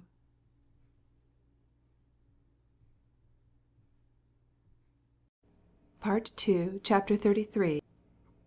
Kitty also made Madame Stahl's acquaintance, and her relations with this lady and her friendship with Varenka had not only a powerful influence on her, but also soothed her grief. She found this consolation in the fact that, through this friendship, there opened before her an entirely new world, which had nothing in common with her past, a beautiful, supernal world, from the lofty heights of which she could look down calmly on her past. She discovered that this world, which was entirely apart from the instinctive life which she had hitherto led, was the spiritual life. This life was reached by religion, a religion which had nothing in common with the religion to which Kitty had been accustomed since infancy, a religion which consisted of going to morning and evening service, and to the House of Windows, where she met her acquaintances, or of learning by heart Slavonic texts with the parish priest. This was a lofty, mystic religion, united with the purest thoughts and feelings, and believed in not because one was commanded to do so, but through love. Kitty learned all this, but not by words. Madame Stahl talked to her as to a dear child whom she loved as the type of her own youth, and only once did she make any allusion to the consolation wrought by faith and love for human sorrows, and to the compassion of Christ, who looked on no sorrows as insignificant, and she immediately changed the subject. But in all this lady's motions, in her words, in her heavenly looks, as Kitty called them, and, above all, in the story of her life, which she knew through Varenka, Kitty discovered the important thing, which till now had been but a sealed book to her. But, lofty as Madame Stahl's character was, touching as was her history, high-minded and affectionate her discourse, Kitty could not help noticing certain peculiarities which troubled her. One day, for example, when her relatives were mentioned, Madame Stahl smiled disdainfully. It was contrary to Christian charity. Another time Kitty noticed, when she met a Roman Catholic dignitary calling on her, that Madame Stahl kept her face carefully shaded by the curtain, and smiled peculiarly. Insignificant as these two incidents were, they gave her some pain, and caused her to doubt Madame Stahl's sincerity. Varenka, on the other hand, alone in the world, without family connections, without friends, hoping for naught, harboring no ill will after her bitter disappointment, seemed to her absolute perfection. Through Varenka she learned how to forget herself, and to love her neighbor, if she wanted to be happy, calm, and good. And Kitty did wish this, and, when once she learned what was the important thing, Kitty was no longer willing simply to admire, but gave herself up with her whole heart to the new life which opened before her. After the stories which Varenka told her of Madame Stahl and others whom she named, Kitty drew up a plan for her coming life. She decided that, following the example of Aline, Madame Stahl's niece, whom Varenka often told her about, she would visit the unhappy, no matter where she might be living, and that she would aid them to the best of her ability, that she would distribute the gospel, read the New Testament to the sick, to the dying, to criminals. The thought of reading the New Testament to criminals, as this Aline had done, especially appealed to Kitty. But she indulged in these dreams secretly, without telling them to her mother or even to her friend. However, while she was waiting to be able to carry out her schemes on a wider scale, it was easy for Kitty to put her new principles in practice at the Waters, and even then and there at the Spa, where the sick and unhappy are easily found, and she did as Varenka did. The princess swiftly noticed that Kitty had fallen under the powerful influence of her engagement with Madame Stahl, as she called it, and particularly with Varenka. She saw that Kitty imitated Varenka, not only in her deeds of charity, but even in her gait, in her speech, in her way of shutting her eyes. Later she discovered that her daughter was passing through a sort of crisis of the soul quite independent of the influence of her friends. The princess saw that Kitty was reading the Gospels evenings in a French Testament loaned her by Madame Stahl, a thing which she had never done before. She also noticed that she avoided her society friends, and gave her time to the sick under Varenka's care, and particularly to the poor family of a sick painter named Petrov. Kitty seemed proud to fill, in this household, the functions of a sister of charity. All this was very good, and the princess had no fault to find with it, and opposed it all the less from the fact that Petrov's wife was a woman of good family, and that one day the Fürstin, noticing Kitty's charitable activity, had praised her and called her the ministering angel. All would have been very good if it had not been carried to excess. But the princess saw that her daughter was going to extremes, so she spoke to her about it. Il ne faut rien autre. One must never go to extremes, she said to her. But her daughter made no reply. She only questioned from the bottom of her heart whether one could ever talk about going to extremes in the matter of religion. How could there be any possibility of extremes in following the teachings which bid you offer your left cheek when the right has been struck, and to give your shirt when your cloak is taken from you? But the princess was displeased with this tendency to exaggeration, and she was still more displeased to feel that Kitty was unwilling to open her heart to her. In point of fact, Kitty kept secret from her mother her new views and feelings. She kept them secret, not because she lacked affection or respect for her mother, but simply because she was her mother. It would have been easier to confess them to a stranger than to her mother. "It is a long time since Anna Pavlovna has been to see us," said the princess one day, speaking of Madame Petrov. "I invited her to come, but she seems offended." "No, I don't think so, maman," replied Kitty, with a guilty look. "You have not been with her lately, have you?" "We planned a walk on the mountain for tomorrow," said Kitty. "I see no objection," replied the princess, noticing her daughter's confusion, and trying to fathom the reason. That same day Varenka came to dinner and announced that Anna Pavlovna had given up the proposed expedition. The princess noticed that Kitty again blushed. "Kitty, has there been anything unpleasant between you and the Petrovs?" she asked, as soon as they were alone. "Why have they ceased to send their children, or to come themselves?" Kitty replied that nothing had happened, and that she really did not understand why Anna Pavlovna seemed to be angry with her, and she told the truth. She did not know the reasons for the change in Madame Petrov, but she suspected them, and thus also she suspected a thing which she dared not to confess, even to herself, still less to her mother. This was one of those things which you know, but which are impossible to speak, even to yourself, so humiliating and painful would it be if you are mistaken. Again and again she passed in review all the memories of her relations with this family. She remembered the innocent joy which shone on Anna Pavlovna's honest, round face when they first met. She remembered their secret discussions to find means to distract the invalid, and keep him from the forbidden work, and to get him out of doors, the attachment of the youngest child, who called her Moya Kitty, and would not go to bed without her. How beautiful everything was at that time! Then she remembered Petrov's thin face, his long neck stretching out from his brown coat, his thin curly hair, his blue eyes with their questioning look, which she had feared at first, his painful efforts to seem lively and energetic when she was near.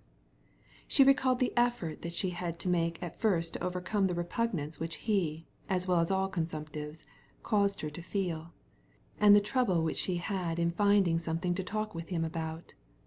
She remembered the sick man's humble and timid looks when he saw her, and the strange feeling of compassion and awkwardness which came over her at first, followed by the pleasant consciousness of her charitable deeds. How lovely it had all been, but it lasted only for a brief moment. Now, and for several days, there had been a sudden change. Anna Pavlovna received Kitty with pretended friendliness, and did not cease to watch her and her husband. Could it be that the invalid's pathetic joy at the sight of her was the cause of Anna Pavlovna's coolness? Yes, she said to herself, there was something unnatural and quite different from her ordinary sweet temper when she said to me day before yesterday, sharply, "There, he will not do anything without you. He would not even take his coffee, though he is awfully faint." Yes, perhaps it was not agreeable to her when I gave him his plaid.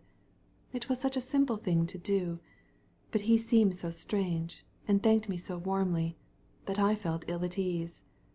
And then that portrait of me which he painted so well, but above all, his gentle and melancholy look. Yes, yes, it must be so, Kitty repeated with horror. No, it cannot be, it must not be. He is to be pitied so, she added in her secret heart. This suspicion poisoned the pleasure of her new life. End of chapter 33.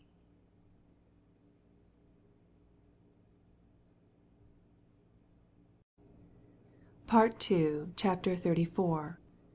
Just before their season at the spa was over, Prince Shtcherbatsky rejoined them. He had been to Carlsbad, to Baden, and to Kissingen with Russian friends, to get a breath of Russian air, as he expressed it. The prince and princess had conflicting ideas in regard to living abroad. The princess thought that everything was lovely, and notwithstanding her assured position in Russian society, while she was abroad she put on the airs of a European lady, which she was not, for she was in every way a genuine Russian barunya. The prince, on the other hand, considered everything abroad detestable, and the European life unendurable, and he even exaggerated his Russian characteristics, and tried to be less of a European than he really was. He came back emaciated, and with drooping sacks under his eyes, but in the happiest spirits, and his happy frame of mind was still further enhanced when he found that Kitty was on the road to health. The accounts that he heard of Kitty's intimacy with Madame Stahl and Varenka, and the princess's description of the moral transformation through which his daughter was passing, rather vexed the prince, awakening in him that feeling of jealousy which he always had in regard to everything that might draw Kitty away from under his influence. He was afraid that she might ascend to regions unattainable to him. But these disagreeable presentiments were swallowed up in the sea of gaiety and good humour which he always carried with him, and which his sojourn at Carlsbad had increased. The day after his arrival, the prince, in his long paletot, and with his Russian wrinkles and his puffy cheeks standing out above his stiffly starched collar, went in the very best of spirits with Kitty to the spring. The morning was beautiful. The neat, gay houses, with their little gardens, the sight of the German servants, with their red faces and red arms, happily working, the brilliant sun, everything filled the heart with pleasure.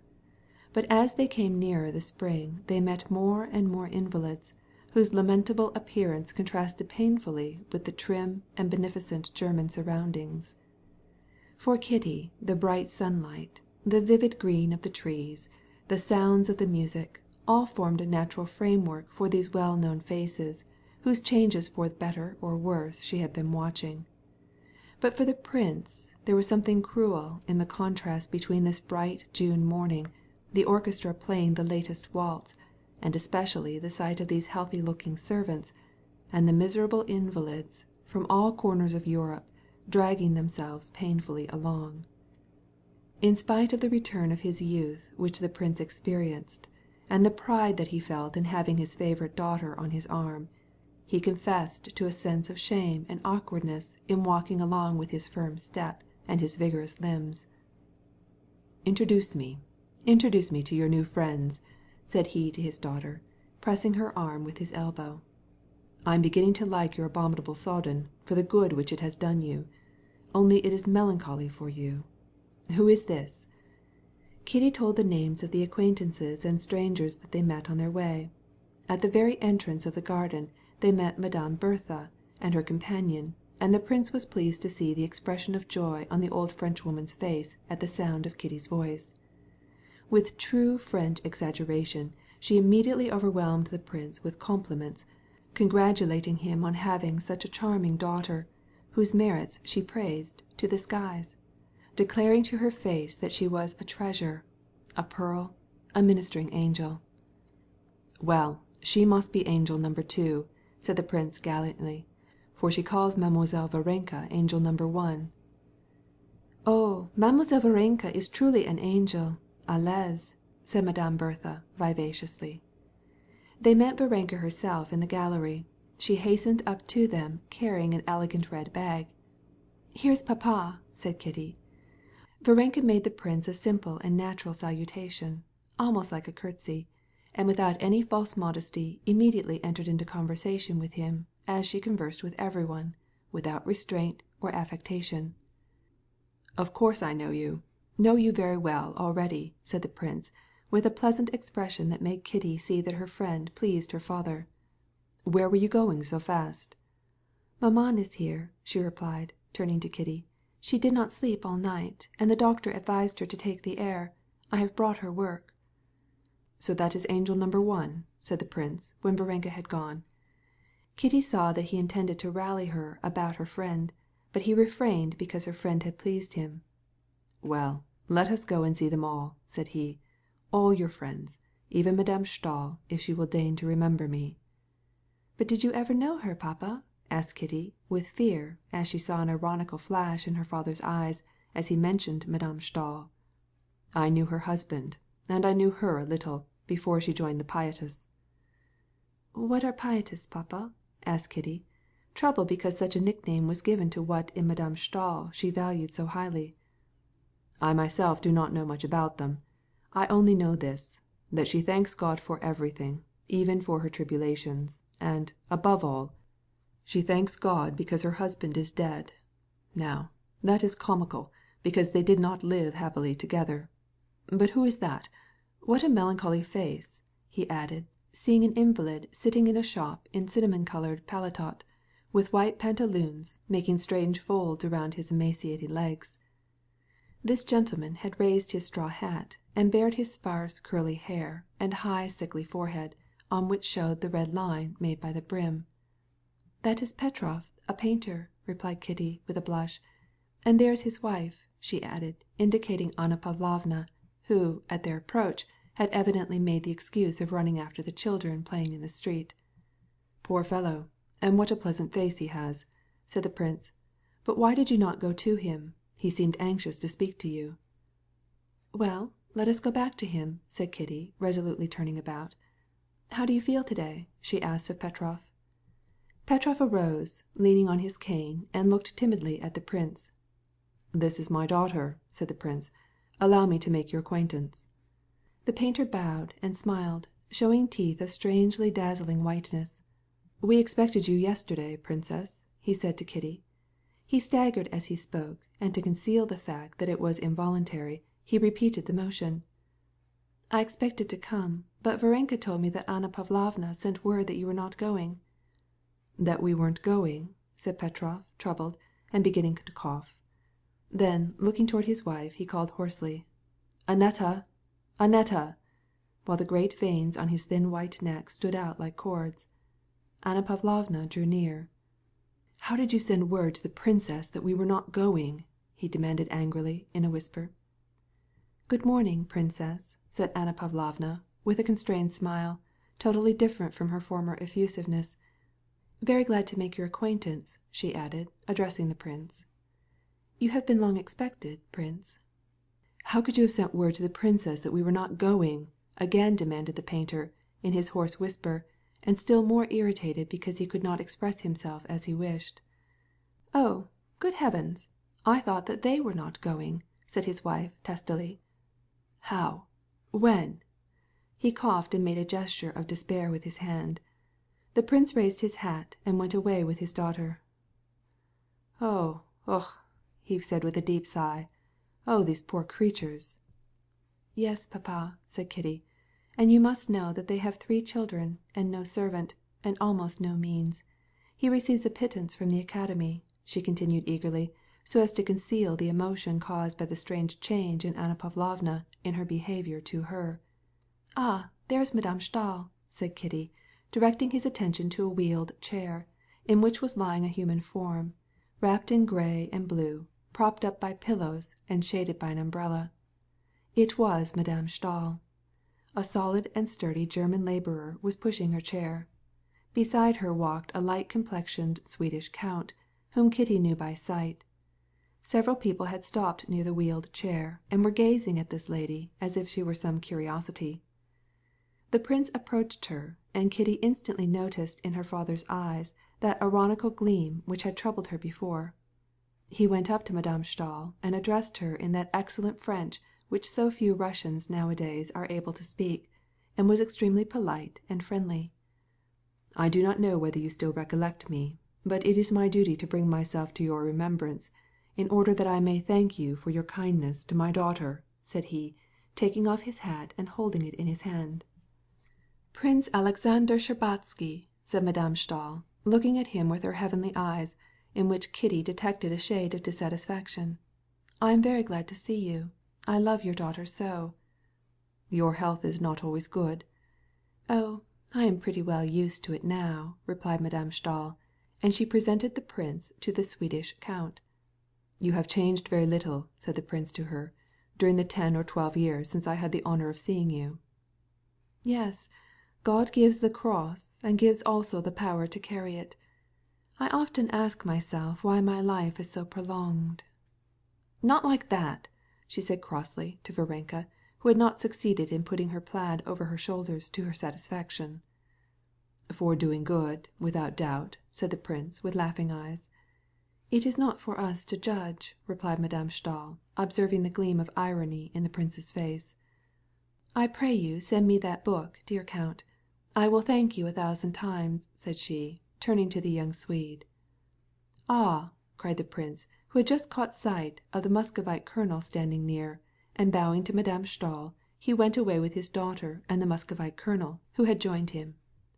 "This is our aristocracy, prince," said the colonel with sarcastic intent, for he also was piqued because Madame Stahl refused to be friendly. "Always the same," replied the prince. "Did you know her before her illness, prince? That is, before she became an invalid?" "Yes, she became an invalid after I knew her." "They say that she has not walked for 10 years." "She does not walk because one leg is shorter than the other. She was very badly put together." "Papa, it is impossible!" cried Kitty. "Evil tongues say so, my dear, and your friend Varenka ought to see her as she is. Oh, these invalid ladies!" "Oh, no, papa, I assure you, Varenka adores her," cried Kitty eagerly. "And besides, she does so much good. Ask anyone you please. Everyone knows her, Emmeline Stahl." "Maybe," replied her father, pressing her arm gently, "but it would be better when people do such things that no one should know about it." Kitty was silent, not because she had nothing to say, but she was unwilling to reveal her inmost thoughts even to her father. There was one strange thing, however, decided though she was not yet to unbosom to her father, not to let him penetrate into the sanctuary of her reflections.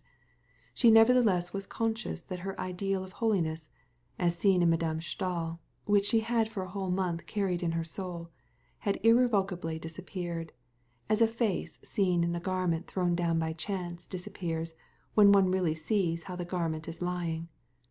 She retained only the image of a lame woman who, because she was deformed, stayed in bed, and who tormented the patient Varenka because she did not arrange her plaid to suit her. And it became impossible for her imagination to bring back to her the remembrance of the former Madame Stahl. Chapter 34.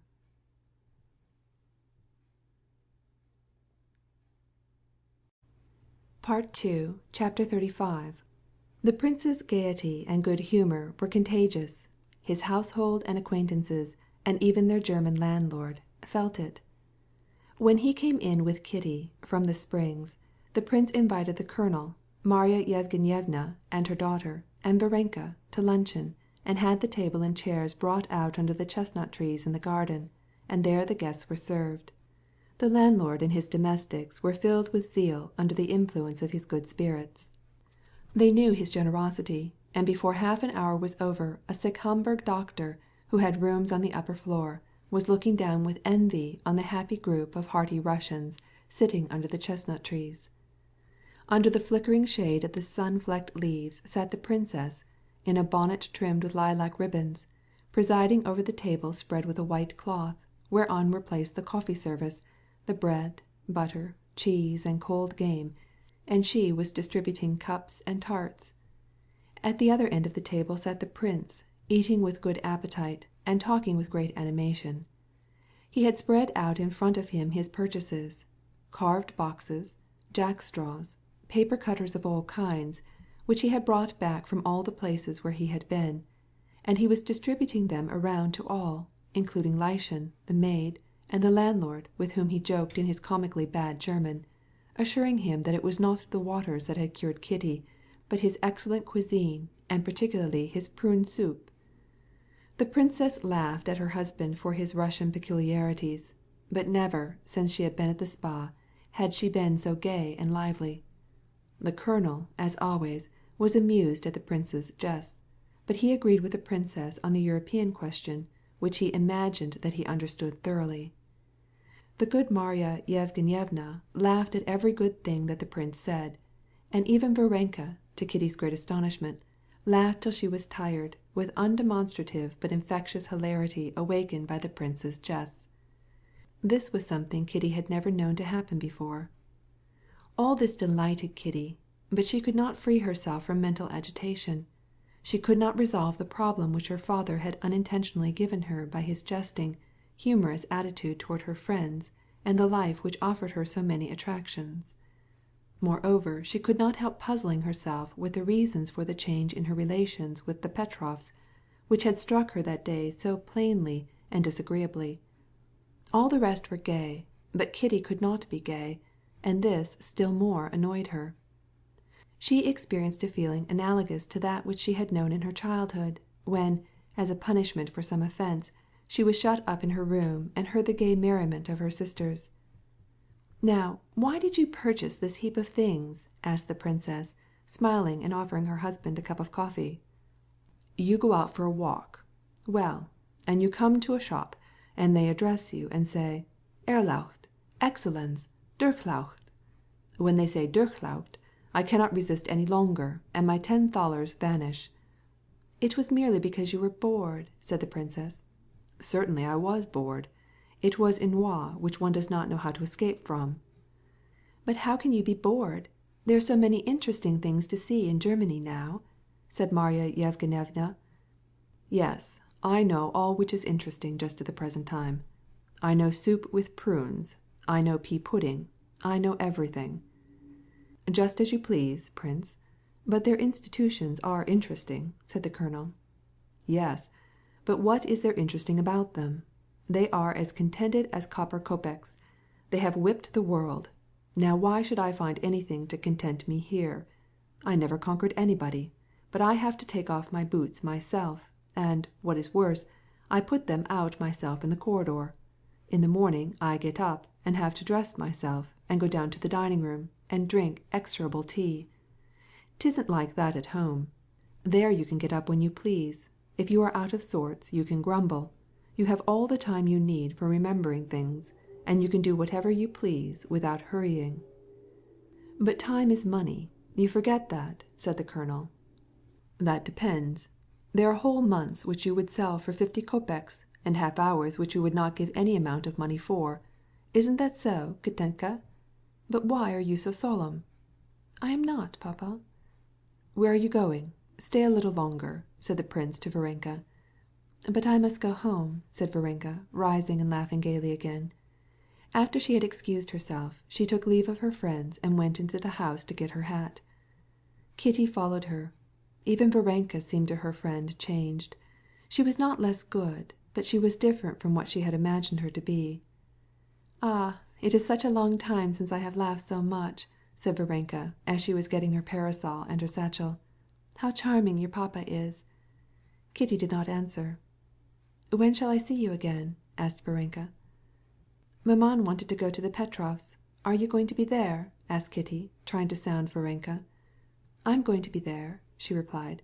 "They're expecting to leave, and I promised to help them pack." "Well, Then I will go with you." "No. Why should you?" "Why not?" "Why not?" "Why not?" asked Kitty, opening her eyes very well and holding Varenka by her sunshade. "Wait a moment, and tell me why not." "Why not? Because your papa has come, and because they are vexed at you." "No, tell me honestly why you don't like to have me go to the Petrovs'. You don't like it. Why is it?" "I didn't say so," replied Varenka calmly. "I beg you to tell me." "Must I tell you all?" "All, all," replied Kitty. "Well, there's really nothing very serious. Only Mikhail Alexeyevitch, that was Petrov's name, a short time ago wanted to leave even before this, and now he does not want to go at all," replied Varenka, smiling. "Well, well," cried Kitty, looking at Varenka with a gloomy expression. "Now for some reason Anna Pavlovna imagines that he does not want to go because you are here. Of course this was unfortunate, but you have been the unwitting cause of a family quarrel, and you know how irritable these invalids are." Kitty grew still more melancholy and kept silent, and Varenka went on speaking, trying to smooth it over, and put things in a better light, though she foresaw that the result would be either tears or reproaches, she knew not which. "So it is better for you not to go there, and you will not be angry." "But it was my fault, it was my fault," said Kitty, speaking rapidly and snatching Varenka's parasol away from her, and not looking at her. Varenka was amused at her friend's childish anger, but she was afraid of offending her. "How is it your fault? I don't understand." "My fault because it was all pretense, it was all hypocrisy, and because it did not come from the heart. What business had I to meddle in the affairs of a stranger? And so I have been the cause of a quarrel, and I have been doing what no one asked me to do, simply because it was all hypocrisy. Hypocrisy!" said she. "But why do you call it hypocrisy?" asked Varenka gently. "Oh, how stupid, how wretched! It was none of my business. Hypocrisy," mechanically opening and shutting the sunshade. "But it was your idea?" "'Twas to seem better to others, to myself, to God, to deceive everyone. No, I will not fall so low again. I may be wicked, but at least I will not be a liar and deceiver." "But who is a liar?" asked Varenka in a reproachful tone. "You speak as if—" But Kitty was thoroughly angry and did not let her finish. "I am not speaking of you, not of you at all. You are perfection. Yes, yes, I know that you are all perfection. How can I help it? I am wicked. This would not have occurred if I had not been wicked. So let me be what I am, but I will not be deceitful. What have I to do with Anna Pavlovna? Let them live as they want to, and I will do the same. I can't be somebody else. Besides, everything is different." "What is different?" asked Varenka in perplexity. "Everything. I can only live by my heart, but you live by your principles. I like you all, but you have had in view only to save me, to convert me." "You are not fair," said Varenka. "I'm not speaking for other people. I only speak for myself." "Kitty!" cried her mother's voice. "Come here and show papa your corals." Kitty, with a haughty face and not making it up with her friend, took the box with the corals from the table and carried it to her mother. "What is the matter? Why are you so flushed?" asked her father and mother with one voice. "Nothing. I'm coming right back." And she hurried back to the house. "She is still there," she thought. "What shall I tell her? Bozhe moi! What have I done? What have I said? Why did I hurt her feelings? What have I done? What shall I say to her?" she asked herself as she hesitated at the door. Varenka, with her hat on and her parasol in her hand, was sitting by the table, examining the spring which Kitty had broken. She raised her head. "Varenka, forgive me," whispered Kitty, coming up to her. "Forgive me. I don't know what I said. "Truly, I did not mean to cause you pain," said Varenka, smiling. Peace was made. But her father's coming had changed for Kitty the whole world in which she lived. She did not give up what she had learned, but she confessed that she had been under an illusion, by believing that she was what she had dreamed of being. She awoke as it were from a dream. She felt all the difficulty of staying without hypocrisy and boastfulness on the heights to which she had tried to raise herself. Moreover, she felt still more vividly all the weight of that world of misfortunes, of illnesses, of those who surrounded her, and she was tormented by the efforts which she had made to interest herself in them, and she began to long to breathe the pure, healthier atmosphere of Russia at Yergushovo, where Dolly and the children had gone, as she learned from a letter that had just come. But her love for Varenka had not diminished. When she went away, she begged her to come and visit them in Russia. "I will come when you are married," said she. "I shall never marry." "Well, then I shall never come." "Well, in that case I shall get married only for your sake. Don't forget your promise," said Kitty. The doctor's prophecies were realized. Kitty came home to Russia perfectly well. Possibly she was not as gay and careless as before, but her calmness was restored. The pains of the past were only a memory. End of chapter 35, and end of part 2 of Anna Karenina by Leo Tolstoy, translated by Nathan Haskell Doyle.